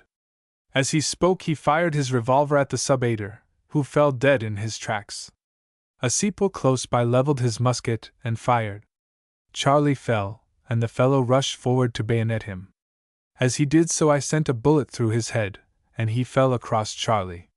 It was a wild fight for a minute or two, and then a few of us made a sudden rush together, cut our way through the mutineers, and darted through an open window onto the parade. There were shouts, shots, and screams from the officers' bungalows, and in several places flames were already rising. What became of the other men I knew not. I made as hard as I could tear for the colonel's bungalow. Suddenly I came upon a sewer sitting on his horse watching the rising flames. Before he saw me I was on him, and ran him through. I leapt on his horse and galloped down to Gardiner's compound. I saw lots of sepoys in and around the bungalow, all engaged in looting. I dashed into the compound. "May! May!" I shouted. "Where are you?" I had scarcely spoken before a dark figure rushed out of a clump of bushes close by with a scream of delight. In an instant she was on the horse before me, and shooting down a couple of fellows who made a rush at my reins, I dashed out again. Stray shots were fired after us. But fortunately the sepoys were all busy looting, most of them had laid down their muskets, and no one really took up the pursuit. I turned off from the parade ground, dashed down between the hedges of 2 compounds, and in another minute we were in the open country. Fortunately, the cavalry were all down looting their own lines, or we must have been overtaken at once. May happily had fainted as I lifted her on to my horse, happily, because the fearful screams that we heard from the various bungalows almost drove me mad, and would probably have killed her, for the poor ladies were all her intimate friends. I rode on for some hours, till I felt quite safe from any immediate pursuit, and then we halted in the shelter of a clump of trees. By this time I had heard May's story. She had felt uneasy at being alone, but had laughed at herself for being so, until upon her speaking to one of the servants he had answered in a tone of gross insolence, which had astonished her. She at once guessed that there was danger, and the moment that she was alone caught up a large, dark carriage rug, wrapped it round her so as to conceal her white dress, and stole out into the veranda. The night was dark, and scarcely had she left the house than she heard a burst of firing across at the mess house. She at once ran in among the bushes and crouched there, as she heard the rush of men into the room she had just left. She heard them searching for her, but they were looking for a white dress, and her dark rug saved her. What she must have suffered in the 5 minutes between the firing of the first shots and my arrival, she only knows. May had spoken but very little since we started. I believe that she was certain that her father was dead, although I had given an evasive answer when she asked me, and her terrible sense of loss, added to the horror of that time of suspense in the garden, had completely stunned her. We waited in the taupe until the afternoon, and then set out again. We had gone but a short distance when we saw a body of the rebel cavalry in pursuit. They had no doubt been scouring the country generally, and the discovery was accidental. For a short time we kept away from them, but this could not be for long, as our horse was carrying double. I made for a sort of ruin I saw at the foot of a hill half a mile away. I did so with no idea of the possibility of concealment. My intention was simply to get my back to a rock and to sell my life as dearly as I could, keeping the last 2 barrels of the revolver for ourselves. Certainly no remembrance of my dream influenced me in any way, and in the wild whirl of excitement I had not given a second thought to Charlie Simmons' exclamation. As we rode up to the ruins only 100 yards ahead of us, May said, "Blow out my brains, Edward! Don't let me fall alive into their hands!" A shock of remembrance shot across me. The chase, her pale face, the words, the temple, all my dream rushed into my mind. "We are saved," I cried, to her amazement, as we rode into the courtyard, in whose center a great figure was sitting. I leapt from the horse, snatched a mussuk of water from the saddle, and then hurried me round the idol, between which and the rock behind there was but just room to get along. Not a doubt entered my mind but that I should find the spring as I had dreamed. Sure enough there was the carving, fresh upon my memory as if I had seen it but the day before. I placed my hand on the leaflet without hesitation. A solid stone moved back. I hurried my amazed companion in, and shut to the stone. I found, and shot to a massive bolt, evidently placed to prevent the door being opened by accident or design when anyone was in the idol. At first it seemed quite dark, but a faint light streamed in from above. We made our way up the stairs, and found that the light came through a number of small holes pierced in the upper part of the head, and through still smaller holes lower down, not much larger than a good-sized knitting needle could pass through. These holes, we afterwards found, were in the ornaments round the idol's neck. The holes enlarged inside, and enabled us to have a view all round. The mutineers were furious at our disappearance, and for hours searched about. Then, saying that we must be hidden somewhere, and that they would wait till we came out, they proceeded to bivouac in the courtyard of the temple. We passed 4 terrible days, but on the morning of the 5th a scout came in to tell the rebels that a column of British troops marching on Delhi would pass close by the temple. They therefore hastily mounted and galloped off. 3/4 of an hour later we were safe among our own people. A fortnight afterwards your aunt and I were married. It was no time for ceremony then. There were no means of sending her away, no place where she could have waited until the time for her mourning for her father was over. So we were married quietly by one of the chaplains of the troops, and, as your storybooks say, have lived very happily ever after. And how about Mr. Simmons' uncle? Did he get safe off too? Yes, his dream came as vividly to his mind as mine had done. He crawled to the place where he knew the trapdoor would be, and got into the cellar. Fortunately for him there were plenty of eatables there, and he lived there in concealment for a fortnight. After that he crawled out, and found the mutineers had marched for Delhi. He went through a lot, but at last joined us before that city. We often talked over our dreams together, and there was no question that we owed our lives to them. Even then we did not talk much to other people about them, for there would have been a lot of talk, and inquiry, and questions, and you know fellows hate that sort of thing. So we held our tongues.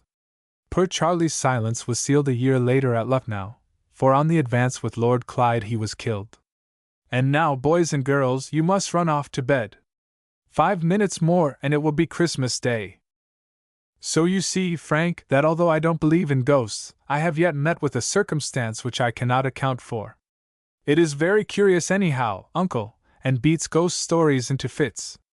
I like it better, certainly, one of the girls said, for we can go to bed without being afraid of dreaming about it. Well, you must not talk any more now.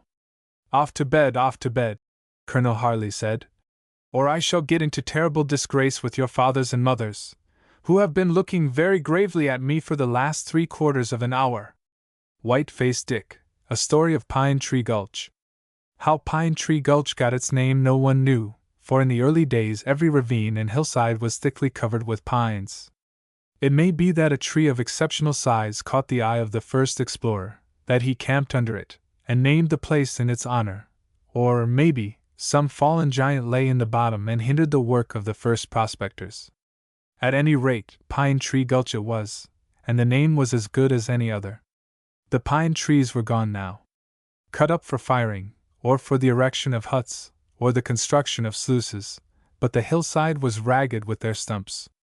The principal camp was at the mouth of the gulch, where the little stream, which scarce afforded water sufficient for the cradles in the dry season, but which was a rushing torrent in winter, joined the Yuba. The best ground was at the junction of the streams, and lay, indeed, in the Yuba Valley rather than in the gulch. At first most gold had been found higher up, but there was here comparatively little depth down to the bedrock, and as the ground became exhausted the miners moved down towards the mouth of the gulch. They were doing well, as a whole, how well no one knew, for miners are chary of giving information as to what they are making. Still, it was certain they were doing well, for the bars were doing a roaring trade, and the storekeepers never refused credit, a proof in itself that the prospects were good. The flat at the mouth of the gulch was a busy scene, Every foot was good-paying stuff, for in the eddy, where the torrents in winter rushed down into the Yuba, the gold had settled down and lay thick among the gravel. But most of the parties were sinking, and it was a long way down to the bedrock, for the hills on both sides sloped steeply, and the Yuba must here at one time have rushed through a narrow gorge until, in some wild freak, it brought down millions of tons of gravel, and resumed its course 70 feet above its former level. A quarter of a mile higher up a ledge of rock ran across the valley, and over it in the old time the Yuba had poured in a cascade 70 feet deep into the ravine. But the rock now was level with the gravel, only showing its jagged points here and there above it. This ledge had been invaluable to the diggers. Without it they could only have sunk their shafts with the greatest difficulty, for the gravel would have been full of water, and even with the greatest pains in puddling and timber work the pumps would scarcely have sufficed to keep it down as it rose in the bottom of the shafts. But the miners had made common cause together, and giving each so many ounces of gold or so many days' work had erected a dam 30 feet high along the ledge of rock, and had cut a channel for the Yuba along the lower slopes of the valley. Of course, when the rain set in, as everybody knew, the dam would go, and the river diggings must be abandoned till the water subsided and a fresh dam was made. But there were 2 months before them yet, and everyone hoped to be down to the bedrock before the water interrupted their work. The hillside, both in the Yuba Valley and for some distance along Pine Tree Gulch, was dotted by shanties and tents, the former constructed for the most part of logs roughly squared, the walls being some 3 feet in height, on which the sharp sloping roof was placed, thatched in the first place with boughs, and made all snug, perhaps, with an old sail stretched over all. The camp was quiet enough during the day. The few women were away with their washing at the pools, a quarter of a mile up the gulch, and the only persons to be seen about were the men told off for cooking for their respective parties. But in the evening the camp was lively. Groups of men in red shirts and corded trousers tied at the knee, in high boots, sat round blazing fires, and talked of their prospects or discussed the news of the luck at other camps. The sound of music came from 2 or 3 plank erections which rose conspicuously above the huts of the diggers, and were bright externally with the glories of white and colored paints. To and from these men were always sauntering, and it needed not the clink of glasses and the sound of music to tell that they were the bars of the camp. Here, standing at the counter, or seated at numerous small tables, men were drinking villainous liquor, smoking and talking, and paying but scant attention to the strains of the fiddle or the accordion, save when some well-known air was played, when all would join in a boisterous chorus. Some were always passing in or out of a door which led into a room behind. Here there was comparative quiet, for men were gambling, and gambling high.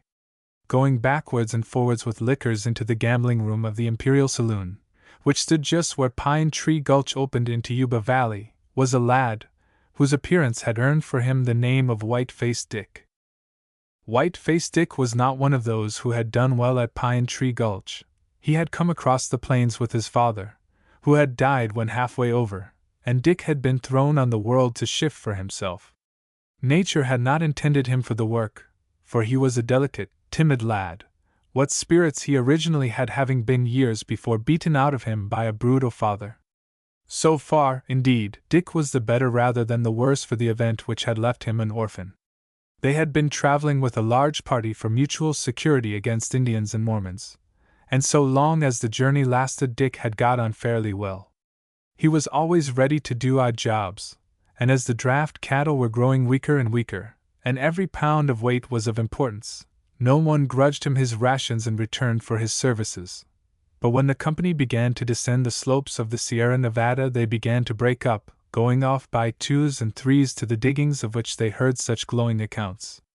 Some, however, kept straight on to Sacramento, determining there to obtain news as to the doings at all the different places, and then to choose that which seemed to them to offer the surest prospects of success.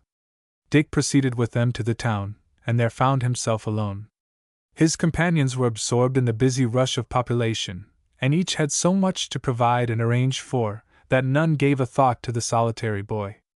However, at that time no one who had a pair of hands, however feeble, to work need starve in Sacramento, and for some weeks Dick hung around the town doing odd jobs, and then having saved a few dollars, determined to try his luck at the diggings, and started on foot with a shovel on his shoulders and a few days' provisions slung across it. Arrived at his destination, the lad soon discovered that gold digging was hard work for brawny and seasoned men, and after a few feeble attempts in spots abandoned as worthless, he gave up the effort, and again began to drift, and even in Pine Tree Gulch it was not difficult to get a living. At first he tried rocking cradles, but the work was far harder than it appeared. He was standing ankle-deep in water from morning till night, and his cheeks grew paler, and his strength, instead of increasing, seemed to fade away. Still, there were jobs within his strength. He could keep a fire alight and watch a cooking pot, he could carry up buckets of water or wash a flannel shirt, and so he struggled on, until at last some kind-hearted man suggested to him that he should try to get a place at the new saloon which was about to be opened. "You are not fit for this work, young un, and you ought to be at home with your mother. If you like, I will go up with you this evening to Jeffrey's. I knew him down on the flats, and I dare say he will take you on. I don't say as a saloon is a good place for a boy, still you will always get your belly full of victuals and a dry place to sleep in, if it's only under a table. What do you say?" Dick thankfully accepted the offer, and on Red George's recommendation was that evening engaged. His work was not hard now, for till the miners knocked off there was little doing in the saloon.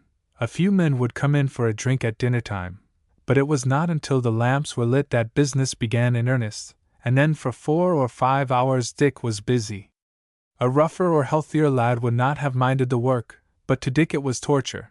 Every nerve in his body thrilled whenever rough miners cursed him for not carrying out their orders more quickly, or for bringing them the wrong liquors, which, as his brain was in a whirl with the noise, the shouting, and the multiplicity of orders, happened frequently. He might have fared worse had not Red George always stood his friend, and Red George was an authority in Pine Tree Gulch.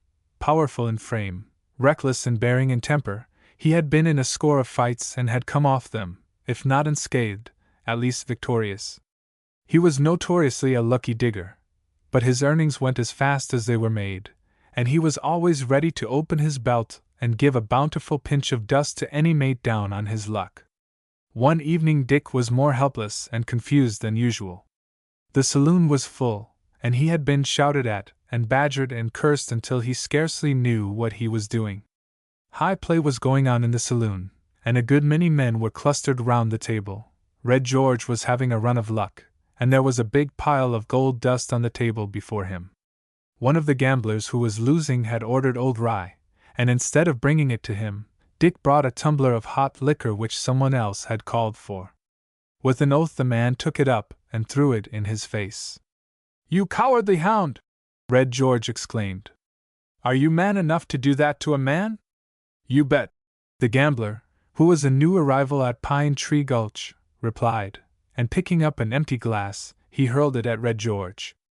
The bystanders sprang aside, and in a moment the two men were facing each other with outstretched pistols. The two reports rung out simultaneously.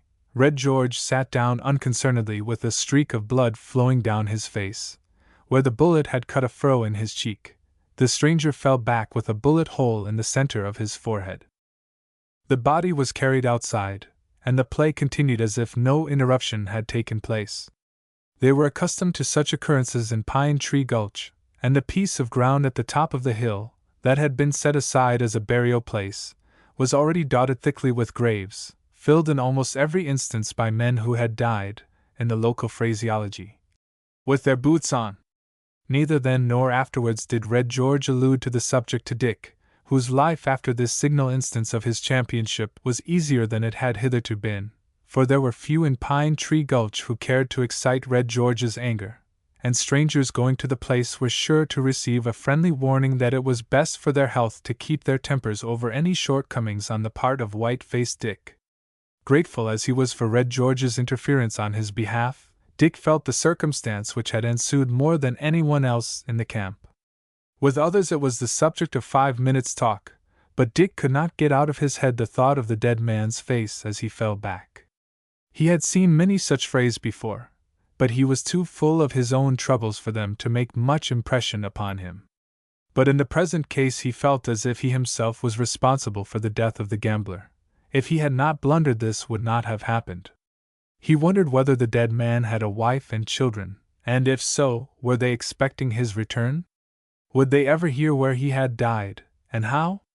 But this feeling, which, tired out as he was when the time came for closing the bar, often prevented him from sleeping for hours, in no way lessened his gratitude and devotion towards Red George, and he felt that he could die willingly if his life would benefit his champion. Sometimes he thought, too, that his life would not be much to give, for, in spite of shelter and food, the cough which he had caught while working in the water still clung to him, and as his employer said to him angrily one day, "Your victuals don't do you no good, Dick. You get thinner and thinner, and folks will think as I starve you. Darned if you ain't a disgrace to the establishment." The wind was whistling down the gorges, and the clouds hung among the pine woods which still clothed the upper slopes of the hills, and the diggers, as they turned out one morning, looked up apprehensively. But it could not be, they assured each other.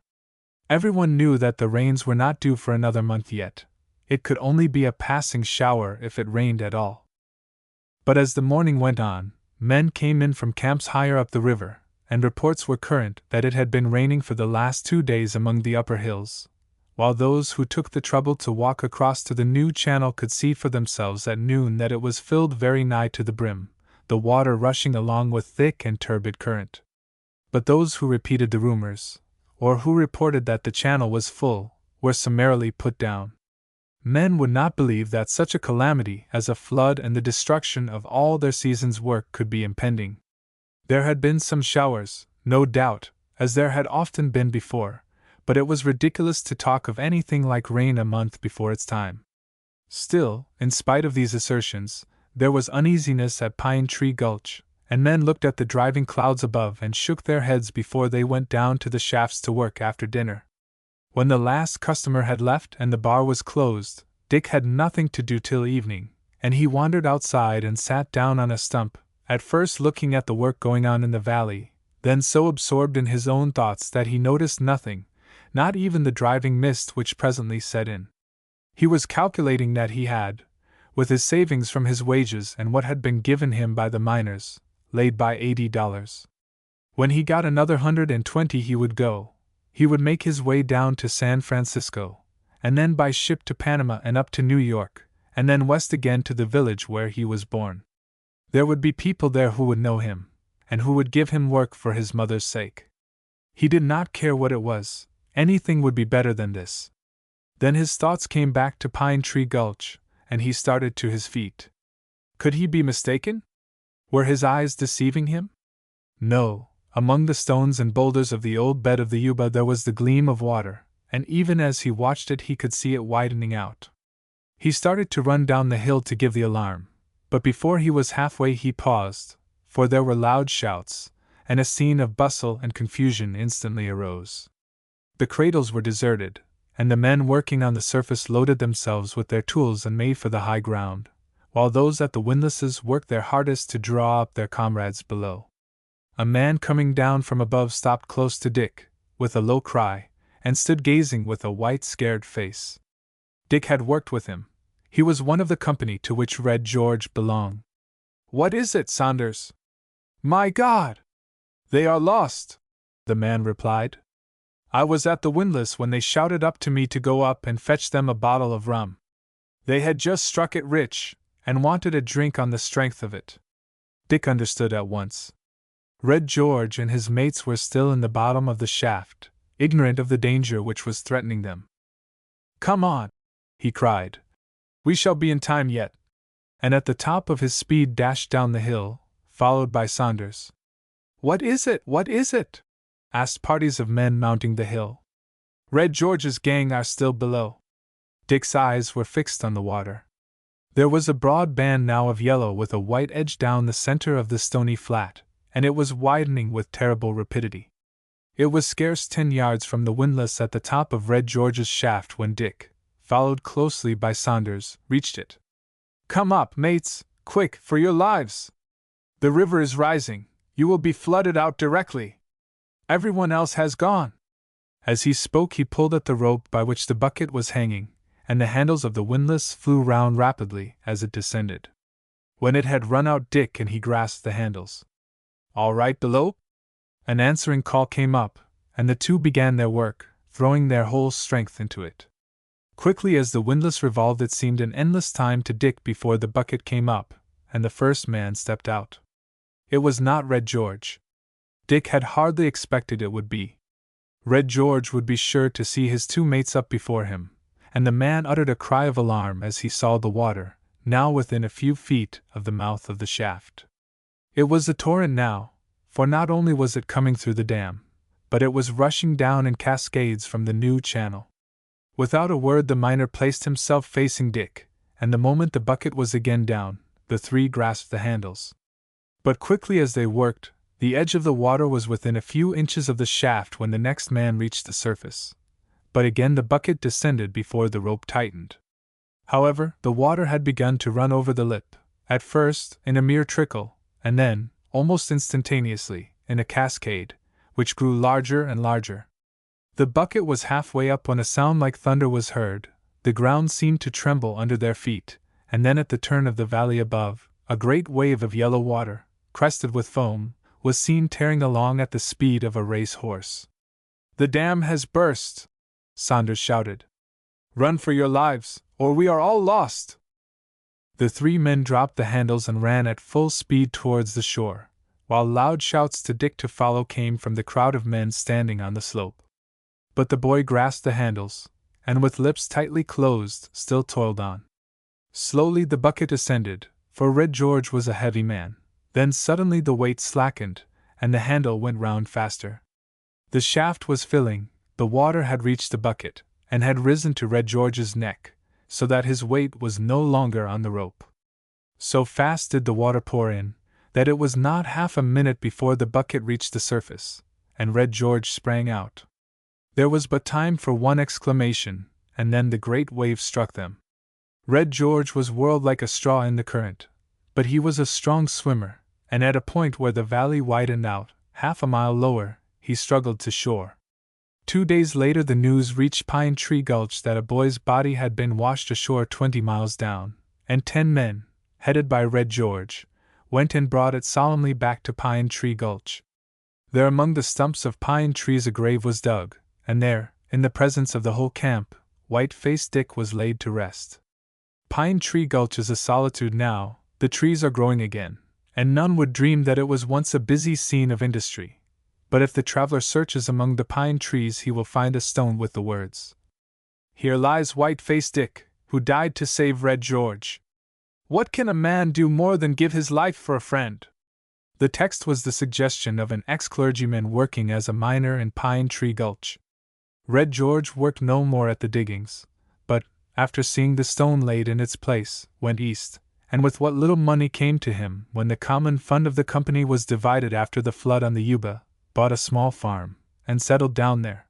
But to the end of his life he was never weary of telling those who would listen to it the story of Pine Tree Gulch. A brush with the Chinese. It was early in December that H.M.S. Persis was cruising off the mouth of the Canton River. War had been declared with China in consequence of her continued evasions of the treaty she had made with us, and it was expected that a strong naval force would soon gather to bring her to reason.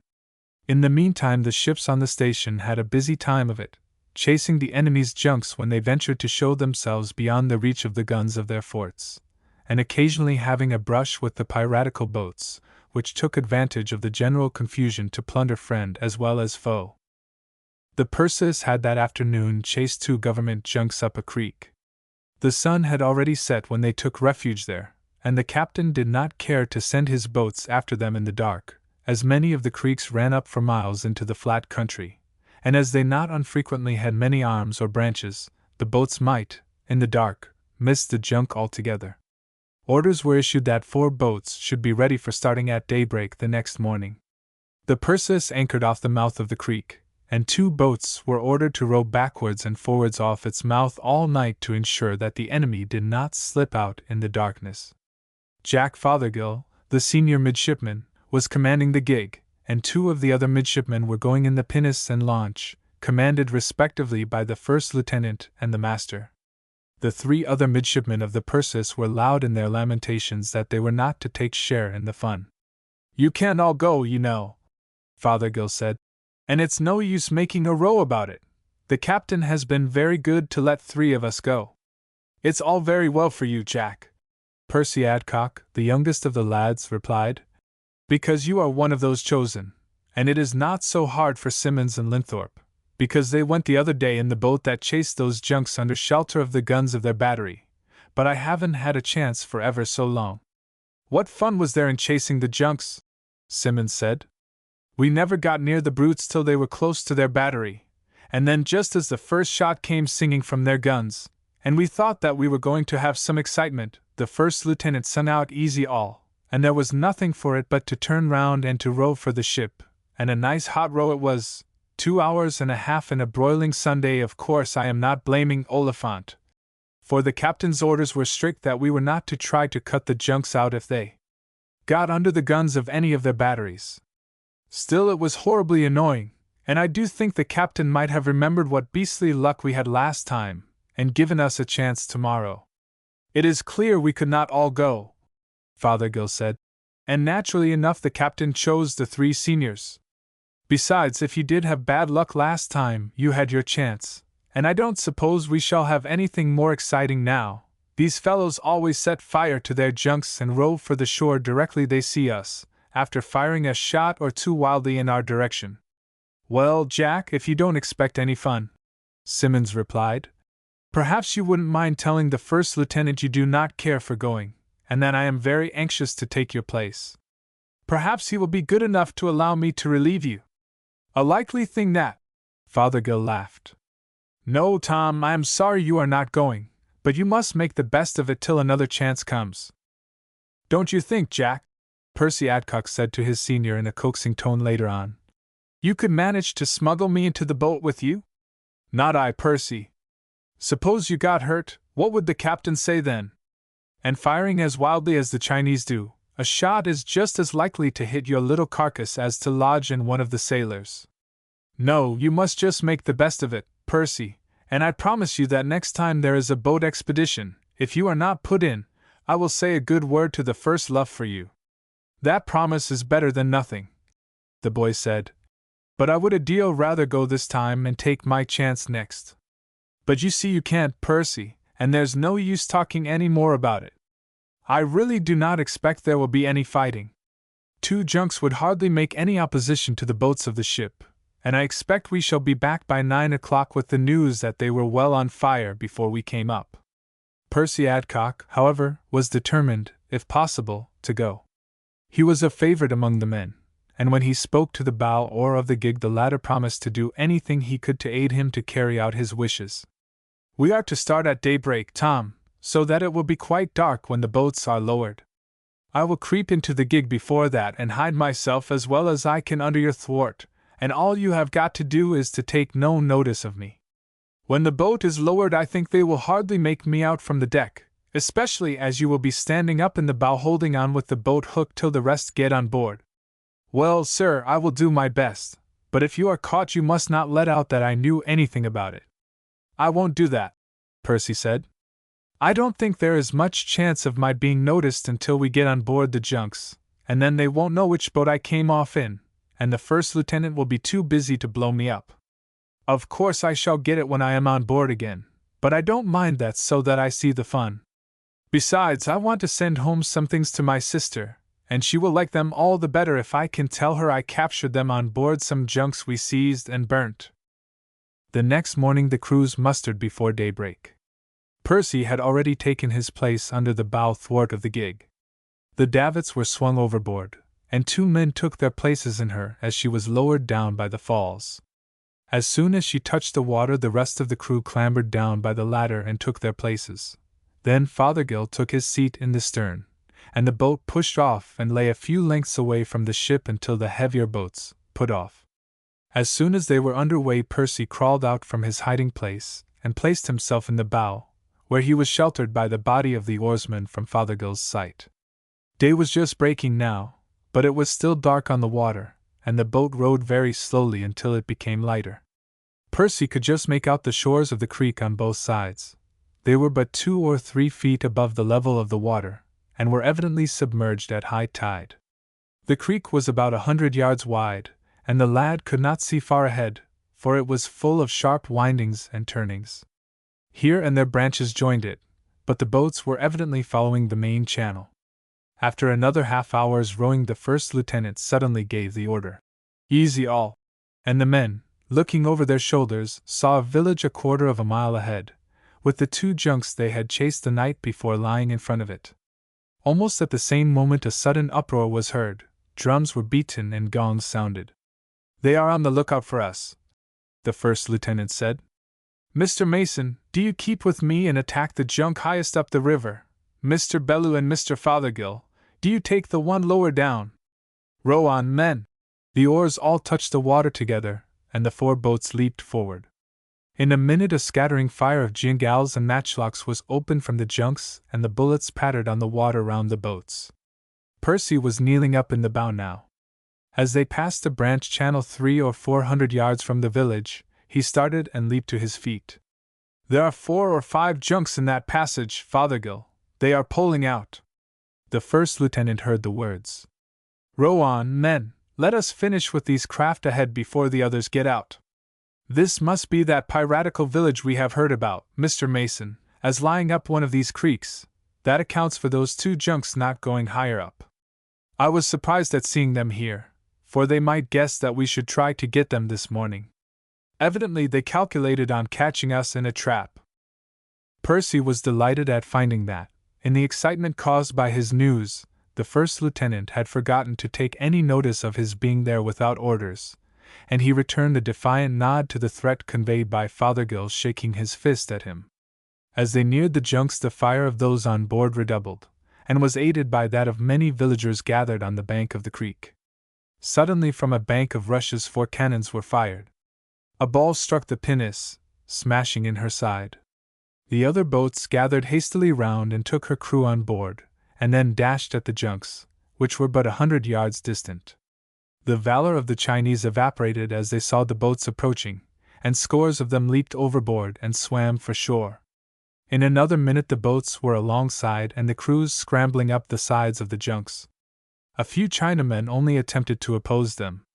These were speedily overcome, and the British had now time to look round, and saw that 6 junks crowded with men had issued from the side creek and were making towards them.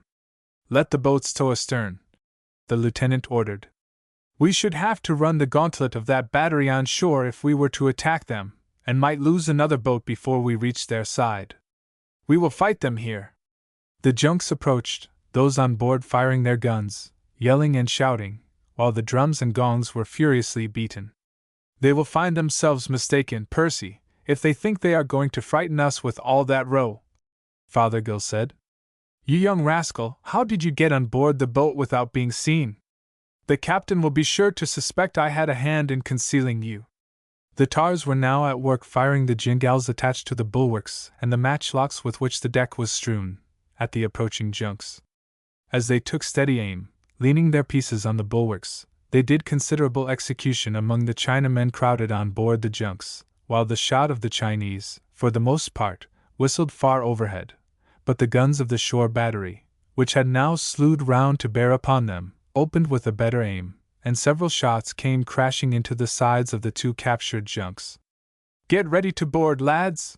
Lieutenant Oliphant shouted. "Don't wait for them to board you, but the moment they come alongside lash their rigging to ours and spring on board them." The leading junk was now about 20 yards away, and presently grated alongside. Half a dozen sailors at once sprang into her rigging with ropes, and after lashing the junks together leaped down upon her deck, where Fothergill was leading the gig's crew and some of those rescued from the pinnace, while Mr. Bellew, with another party, had boarded her at the stern. Several of the Chinese fought stoutly, but the greater part lost heart at seeing themselves attacked by the white devils, instead of, as they expected, overwhelming them by their superior numbers. Many began at once to jump overboard, and after 2 or 3 minutes' sharp fighting the rest either followed their example or were beaten below. Fothergill looked round. The other junk had been attacked by 2 of the enemy, one on each side, and the little body of sailors were gathered in her waist, and were defending themselves against an overwhelming number of the enemy. The other 3 piratical junks had been carried somewhat up the creek by the tide that was sweeping inward, and could not for the moment take part in the fight. "Mr. Oliphant is hard pressed, sir," he asked the master. "Shall we take to the boats?" "That will be the best plan," Mr. Bellew replied. "Quick, lads, get the boats alongside and tumble in. There is not a moment to be lost." The crew at once sprang to the boats and rowed to the other junk, which was but some 30 yards away. The Chinese, absorbed in their contest with the crew of the pinnace, did not perceive the newcomers until they gained the deck, and with a shout fell furiously upon them. In their surprise and consternation, the pirates did not pause to note that they were still 5 to 1 superior in number, but made a precipitate rush for their own vessels. The English at once took the offensive. The first lieutenant with his party boarded one, while the newcomers leaped on to the deck of the other. The panic which had seized the Chinese was so complete that they attempted no resistance whatever, but sprang overboard in great numbers and swam to the shore, which was but 20 yards away, and in 3 minutes the English were in undisputed possession of both vessels. "Back again, Mr. Fothergill, or you will lose the craft you captured," Lieutenant Oliphant said. "They have already cut her free." The Chinese, indeed, who had been beaten below by the boarding party, had soon perceived the sudden departure of their captors, and gaining the deck again had cut the lashings which fastened them to the other junk, and were proceeding to hoist their sails. They were too late, however. Almost before the craft had way on her, Fothergill and his crew were alongside. The Chinese did not wait for the attack, but at once sprang overboard and made for the shore. The other 3 junks, seeing the capture of their comrades, had already hoisted their sails and were making up the creek. Fothergill dropped an anchor, left 4 of his men in charge, and rowed back to Mr. Oliphant. "What shall we do next, sir?" "We will give those fellows on shore a lesson, and silence their battery. 2 men have been killed since you left. We must let the other junks go for the present. 4 of my men were killed and 11 wounded before Mr. Bellew and you came to our assistance. The Chinese were fighting pluckily up to that time, and it would have gone very hard with us if you had not been at hand. The beggars will fight when they think they have got it all their own way. But before we land we will set fire to the 5 junks we have taken. Do you return and see that the 2 astern are well lighted, Mr. Fothergill. Mr. Mason will see to these 3. When you have done your work, take to your boat and lay off till I join you. Keep the junks between you and the shore, to protect you from the fire of the rascals." "I cannot come with you, I suppose, Fothergill?" Percy Adcock said, as the midshipman was about to descend into his boat again. "Yes, come along, Percy. It doesn't matter what you do now. The captain will be so pleased when he hears that we have captured and burnt 5 junks, that you will get off with a very light wigging, I imagine." "That's just what I was thinking, Jack. Has it not been fun?" "You wouldn't have thought it fun if you had got one of those matchlock balls in your body. There are a good many of our poor fellows just at the present moment who do not see anything funny in the affair at all. Here we are, clamber up." The crew soon set to work under Fothergill's orders. The sails were cut off the masts and thrown down into the hold. Bamboos, of which there were in abundance down there, were heaped over them. A barrel of oil was poured over the mass, and the fire then applied. "That will do, lads. Now take to your boats, and let's make a bonfire of the other junk." In 10 minutes both vessels were a sheet of flame, and the boat was lying a short distance from them waiting for further operations. The inhabitants of the village, furious at the failure of the plan which had been laid for the destruction of the white devils, kept up a constant fusillade, which, however, did no harm, for the gig was completely sheltered by the burning junks close to her from their missiles. "There go the others!"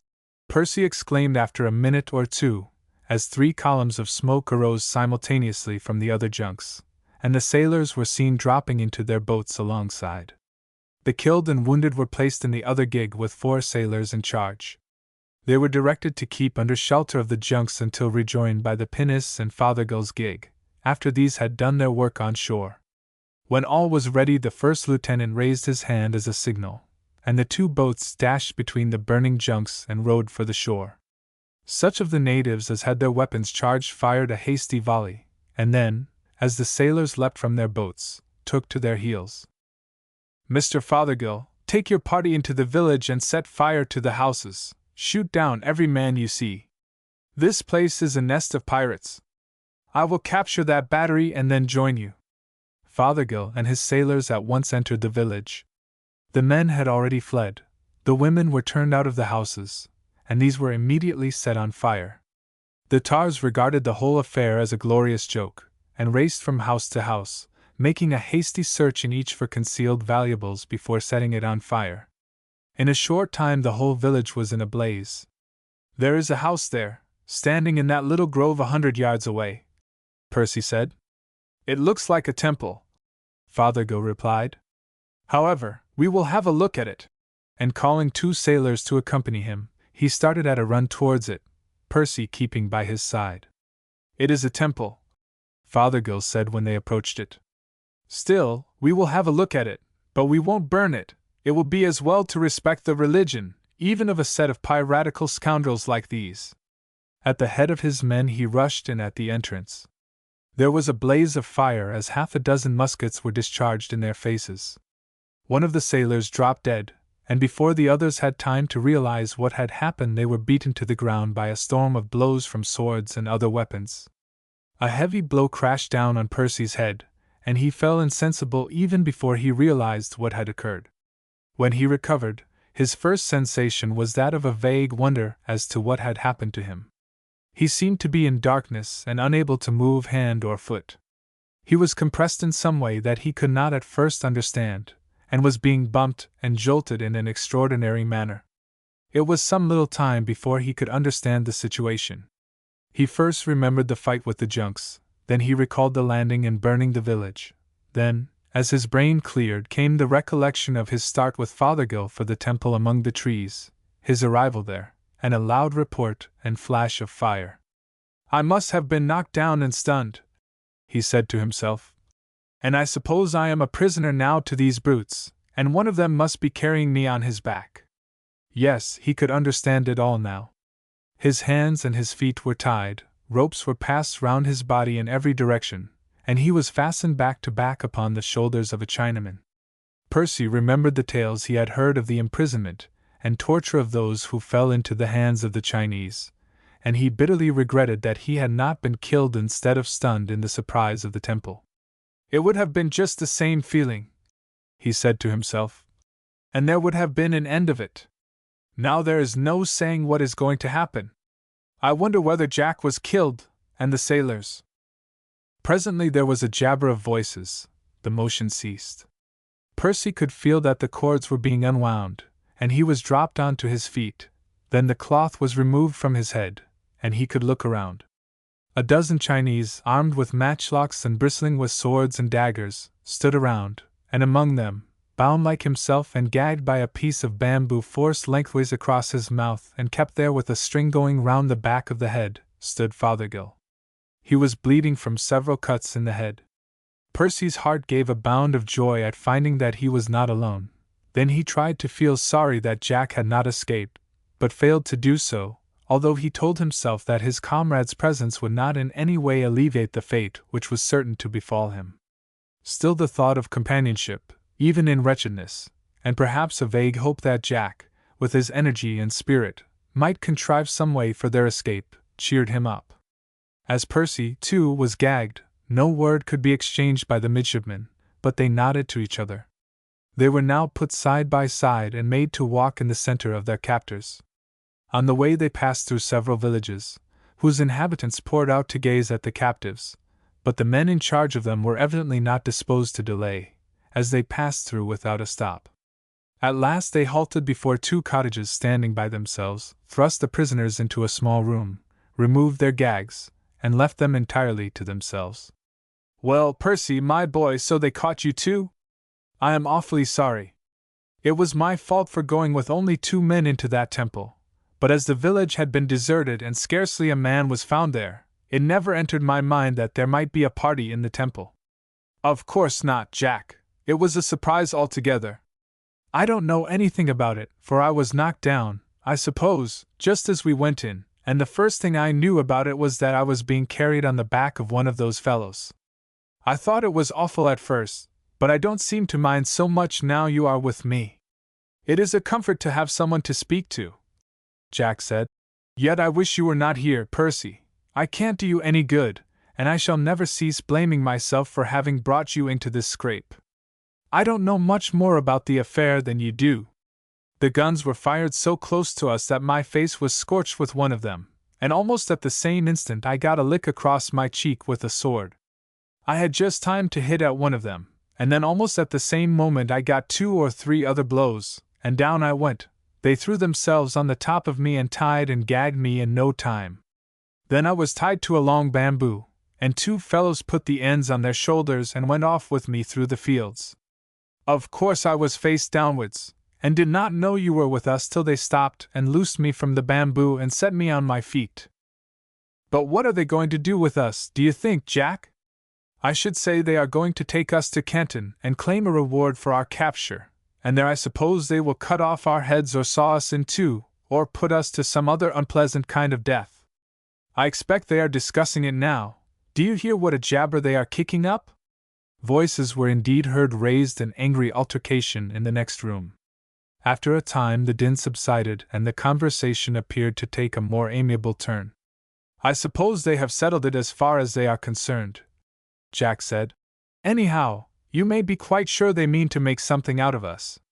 If they hadn't they would have finished us at once, for they must have been furious at the destruction of their junks and village. As to the idea that mercy has anything to do with it, we may as well put it out of our minds. The Chinaman, at the best of times, has no feeling of pity in his nature, and after their defeat it is certain they would have killed us at once had they not hoped to do better by us. If they had been Indians I should have said they had carried us off to enjoy the satisfaction of torturing us, but I don't suppose it is that with them." "Do you think there is any chance of our getting away?" Percy asked, after a pause. "I should say not the least in the world, Percy. My hands are fastened so tight now that the ropes seem cutting into my wrists, and after they had set me on my feet and cut the cords of my legs I could scarcely stand at first, my feet were so numbed by the pressure. However, we must keep up our pluck. Possibly they may keep us at Canton for a bit, and if they do the squadron may arrive and fight its way past the forts and take the city before they have quite made up their minds as to what kind of death will be most appropriate to the occasion. I wonder what they are doing now. They seem to be chopping sticks. I wish they would give us some water," Percy said. "I am frightfully thirsty." "And so am I, Percy. There's one comfort, they won't let us die of thirst. They could get no satisfaction out of our deaths now." 2 hours later some of the Chinese re-entered the room and led the captives outside, and the lads then saw what was the meaning of the noise they had heard. A cage had been manufactured of strong bamboos. It was about 4.5 feet long, 4 feet wide, and less than 3 feet high. Above it was fastened 2 long bamboos. 2 or 3 of the bars of the cage had been left open. "My goodness! They never intend to put us in there!" Percy exclaimed. "That they do," Jack said. "They are going to carry us the rest of the way." The cords which bound the prisoners' hands were now cut, and they were motioned to crawl into the cage. This they did. The bars were then put in their places and securely lashed. 4 men went to the ends of the poles and lifted the cage upon their shoulders. 2 others took their places beside it, and 1 man, apparently the leader of the party, walked on ahead. The rest remained behind. "I never quite realized what a fowl felt in a coop before," Jack said. "But if its sensations are at all like mine they must be decidedly unpleasant. It isn't high enough to sit upright in. It is nothing like long enough to lie down, and as to getting out one might as well think of flying. Do you know, Percy, I don't think they mean taking us to Canton at all. I did not think of it before, but from the direction of the sun I feel sure that we cannot have been going that way. What they are up to I can't imagine." In an hour they came to a large village.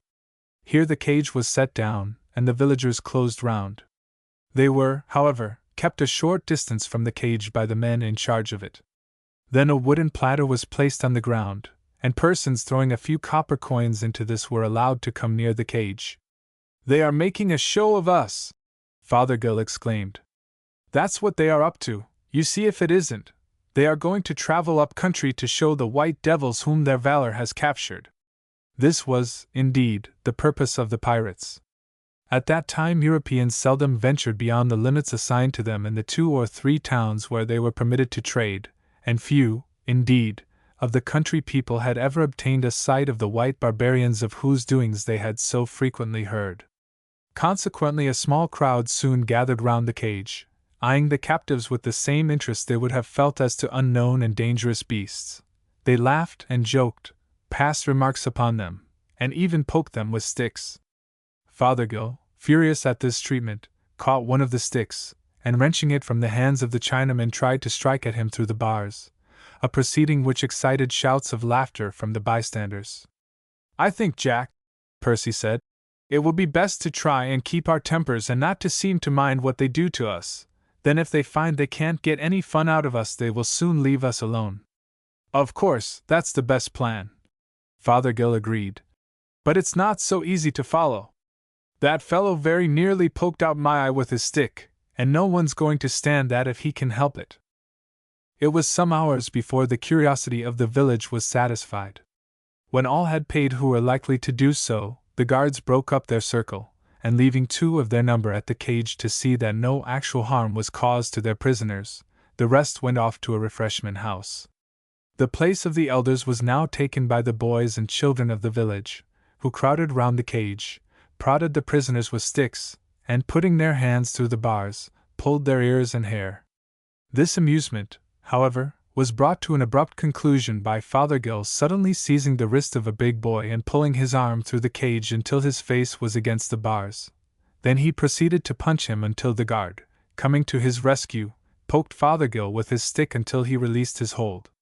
The punishment of their comrade excited neither anger nor resentment among the other boys, who yelled with delight at his discomfiture, but it made them more careful in approaching the cage, and though they continued to poke the prisoners with sticks they did not venture again to thrust a hand through the bars.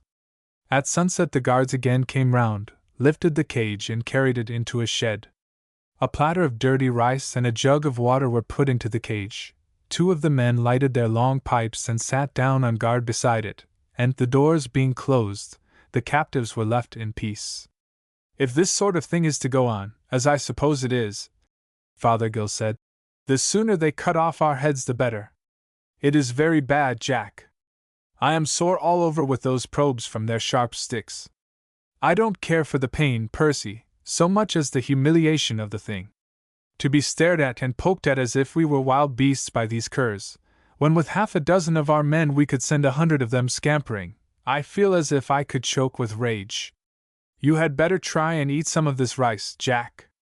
It is beastly, but I dare say we shall get no more until tomorrow night, and we must keep up our strength if we can. At any rate, the water is not bad, that's a comfort." "No thanks to them," Jack growled. "If there had been any bad water in the neighborhood they would have given it to us." For 2 weeks the sufferings of the prisoners continued. Their captors avoided towns where the authorities would probably at once have taken the prisoners out of their hands. No one would have recognized the 2 captives as the midshipmen of the Perseus. Their clothes were in rags, torn to pieces by the thrusts of the sharp-pointed bamboos, to which they had daily been subjected. The bad food, the cramped position, and the misery which they suffered had worn both lads to skeletons. Their hair was matted with filth, their faces begrimed with dirt. Percy was so weak that he felt he could not stand. Fothergill, being 3 years older, was less exhausted, but he knew that he, too, could not support his sufferings for many days longer. Their bodies were covered with sores, and try as they would they were able to catch only a few minutes' sleep at a time, so much did the bamboo bars hurt their wasted limbs. They seldom exchanged a word during the daytime, suffering in silence the persecutions to which they were exposed, but at night they talked over their homes and friends in England, and their comrades on board ship, seldom saying a word as to their present position. They were now in a hilly country, but had not the least idea of the direction in which it lay from Canton or its distance from the coast. One evening Jack said to his companion, "I think it's nearly all over now, Percy. The last 2 days we have made longer journeys, and have not stopped at any of the smaller villages we passed through.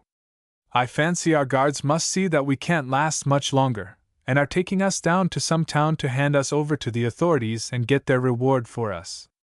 I hope it is so, Jack, the sooner the better. Not that it makes much difference now to me, for I do not think I can stand many more days of it. I am afraid I am tougher than you, Percy, and shall take longer to kill, so I hope with all my heart that I may be right, and that they may be going to give us up to the authorities. The next evening they stopped at a large place, and were subjected to the usual persecution. This, however, was now less prolonged than during the early days of their captivity, for they had now no longer strength or spirits to resent their treatment, and as no fun was to be obtained from passive victims, even the village boys soon ceased to find any amusement in tormenting them.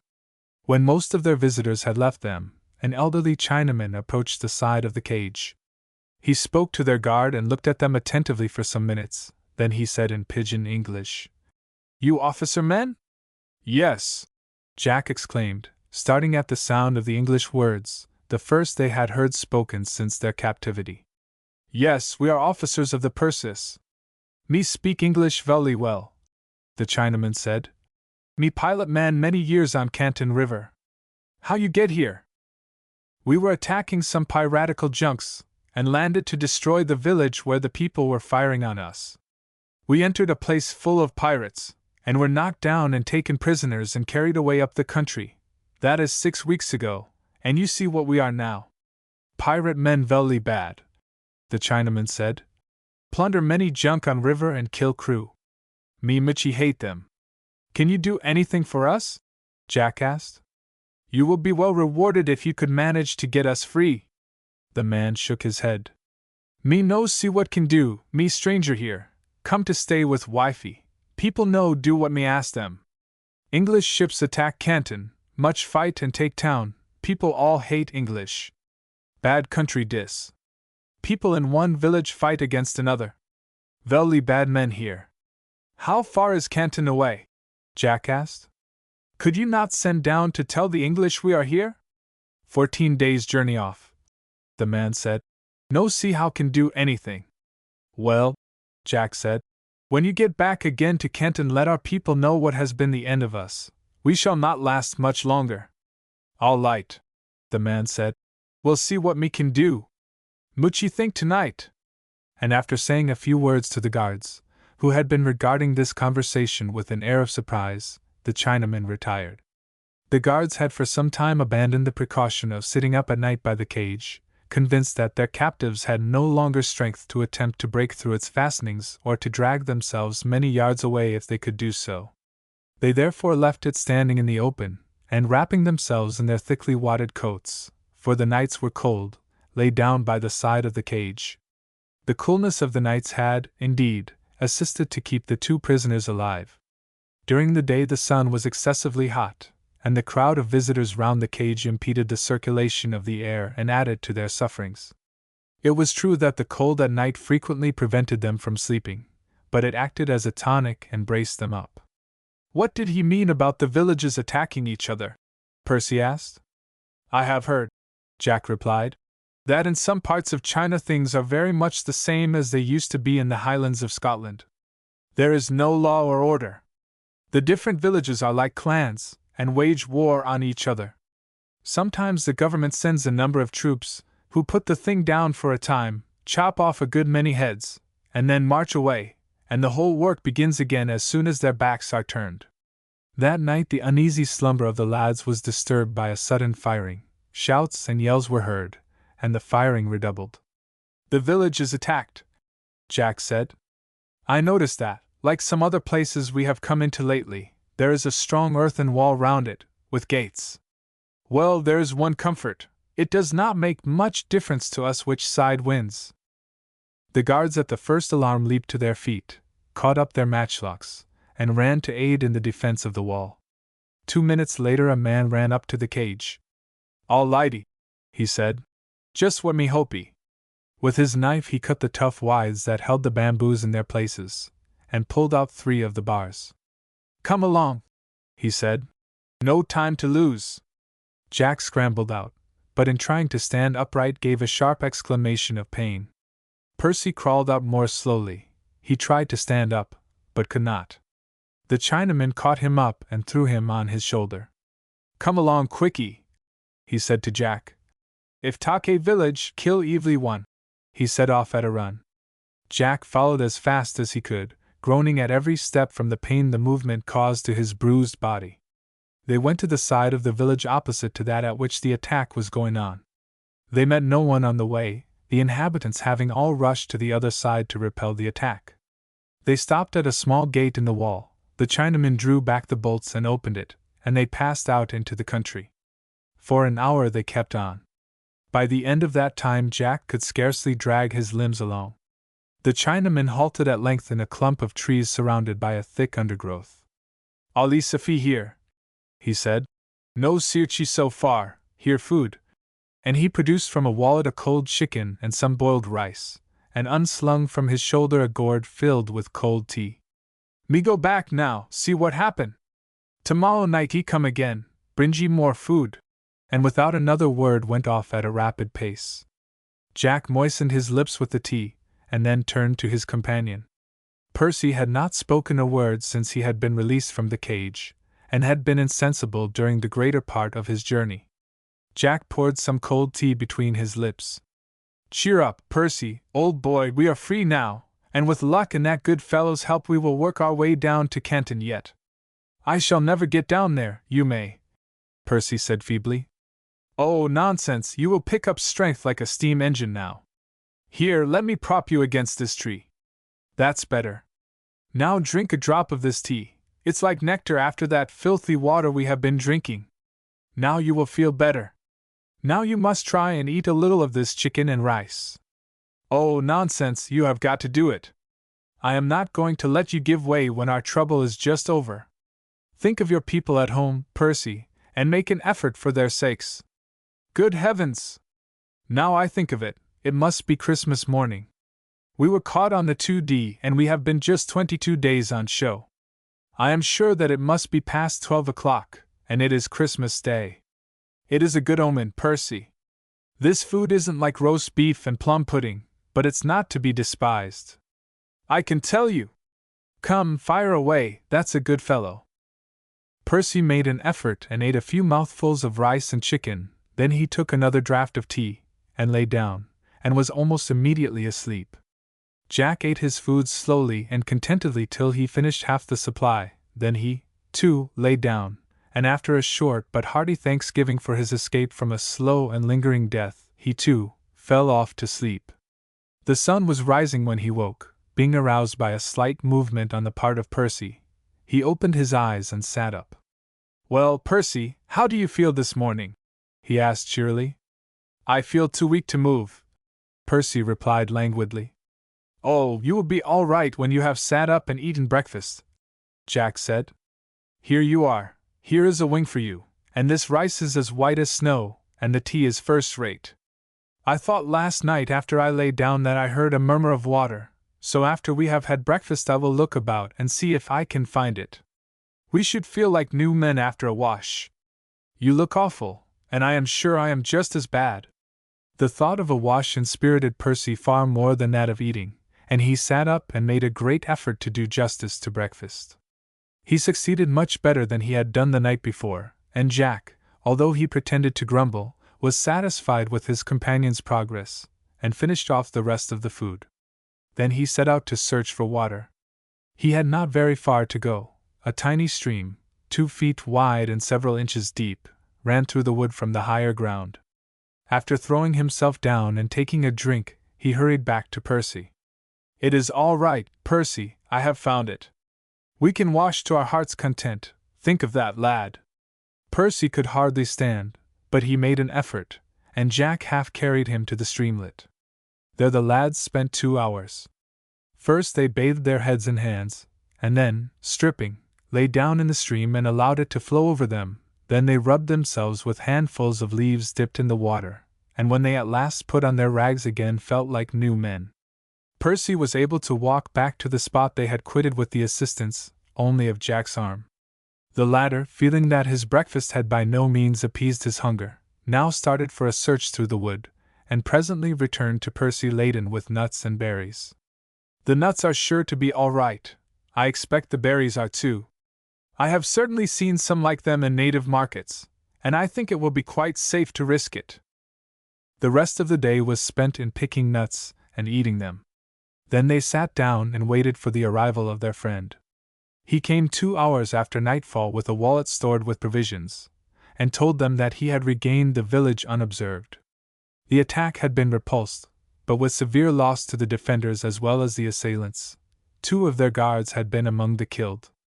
The others had made a great clamor over the escape of the prisoners, and had made a close search throughout the village and immediately round it, for they were convinced that their captives had not had the strength to go any distance.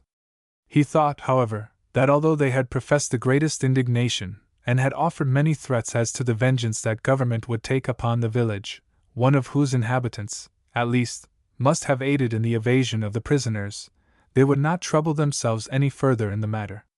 They had already reaped a rich harvest from the exhibition, and would divide among themselves the share of their late comrades.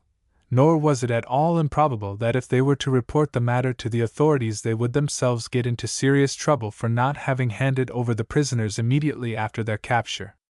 For a fortnight the pilot nursed and fed the 2 midshipmen. He had already provided them with native clothes, so that if by chance any villagers should catch sight of them they would not recognize them as the escaped white men. At the end of that time both the lads had almost recovered from the effects of their sufferings. Jack, indeed, had picked up from the first, but Percy for some days continued so weak and ill that Jack had feared that he was going to have an attack of fever of some kind. His companion's cheery and hopeful chat did as much good for Percy as the nourishing food with which their friends supplied them, and at the end of the fortnight he declared that he felt sufficiently strong to attempt to make his way down to the coast. The pilot acted as their guide. When they inquired about his wife, he told them carelessly that she would remain with her kinsfolk, and would travel on to Canton and join him there when she found an opportunity. The journey was accomplished at night, by very short stages at first, but by increasing distances as Percy gained strength. During the daytime the lads lay hid in woods or jungles, while their companion went into the village and purchased food. They struck the river many miles above Canton, and the pilot, going down first to a village on its banks, bargained for a boat to take him and 2 women down to the city. The lads went on board at night and took their places in the little cabin formed of bamboos and covered with mats in the stern of the boat, and remained thus sheltered not only from the view of people in boats passing up or down the stream, but from the eyes of their own boatmen. After 2 days' journey down the river without incident, they arrived off Canton, where the British fleet was still lying while negotiations for peace were being carried on with the authorities at Pekin. Peeping out between the mats, the lads caught sight of the English warships, and, knowing that there was now no danger, they dashed out of the cabin, to the surprise of the native boatmen, and shouted and waved their arms to the distant ships. In 10 minutes they were alongside the Perseus, when they were hailed as if restored from the dead. The pilot was very handsomely rewarded by the English authorities for his kindness to the prisoners, and was highly satisfied with the result of his proceedings, which more than doubled the little capital with which he had retired from business. Jack Fothergill and Percy Adcock declare that they have never since eaten chicken without thinking of their Christmas fare on the morning of their escape from the hands of the Chinese pirates. The end.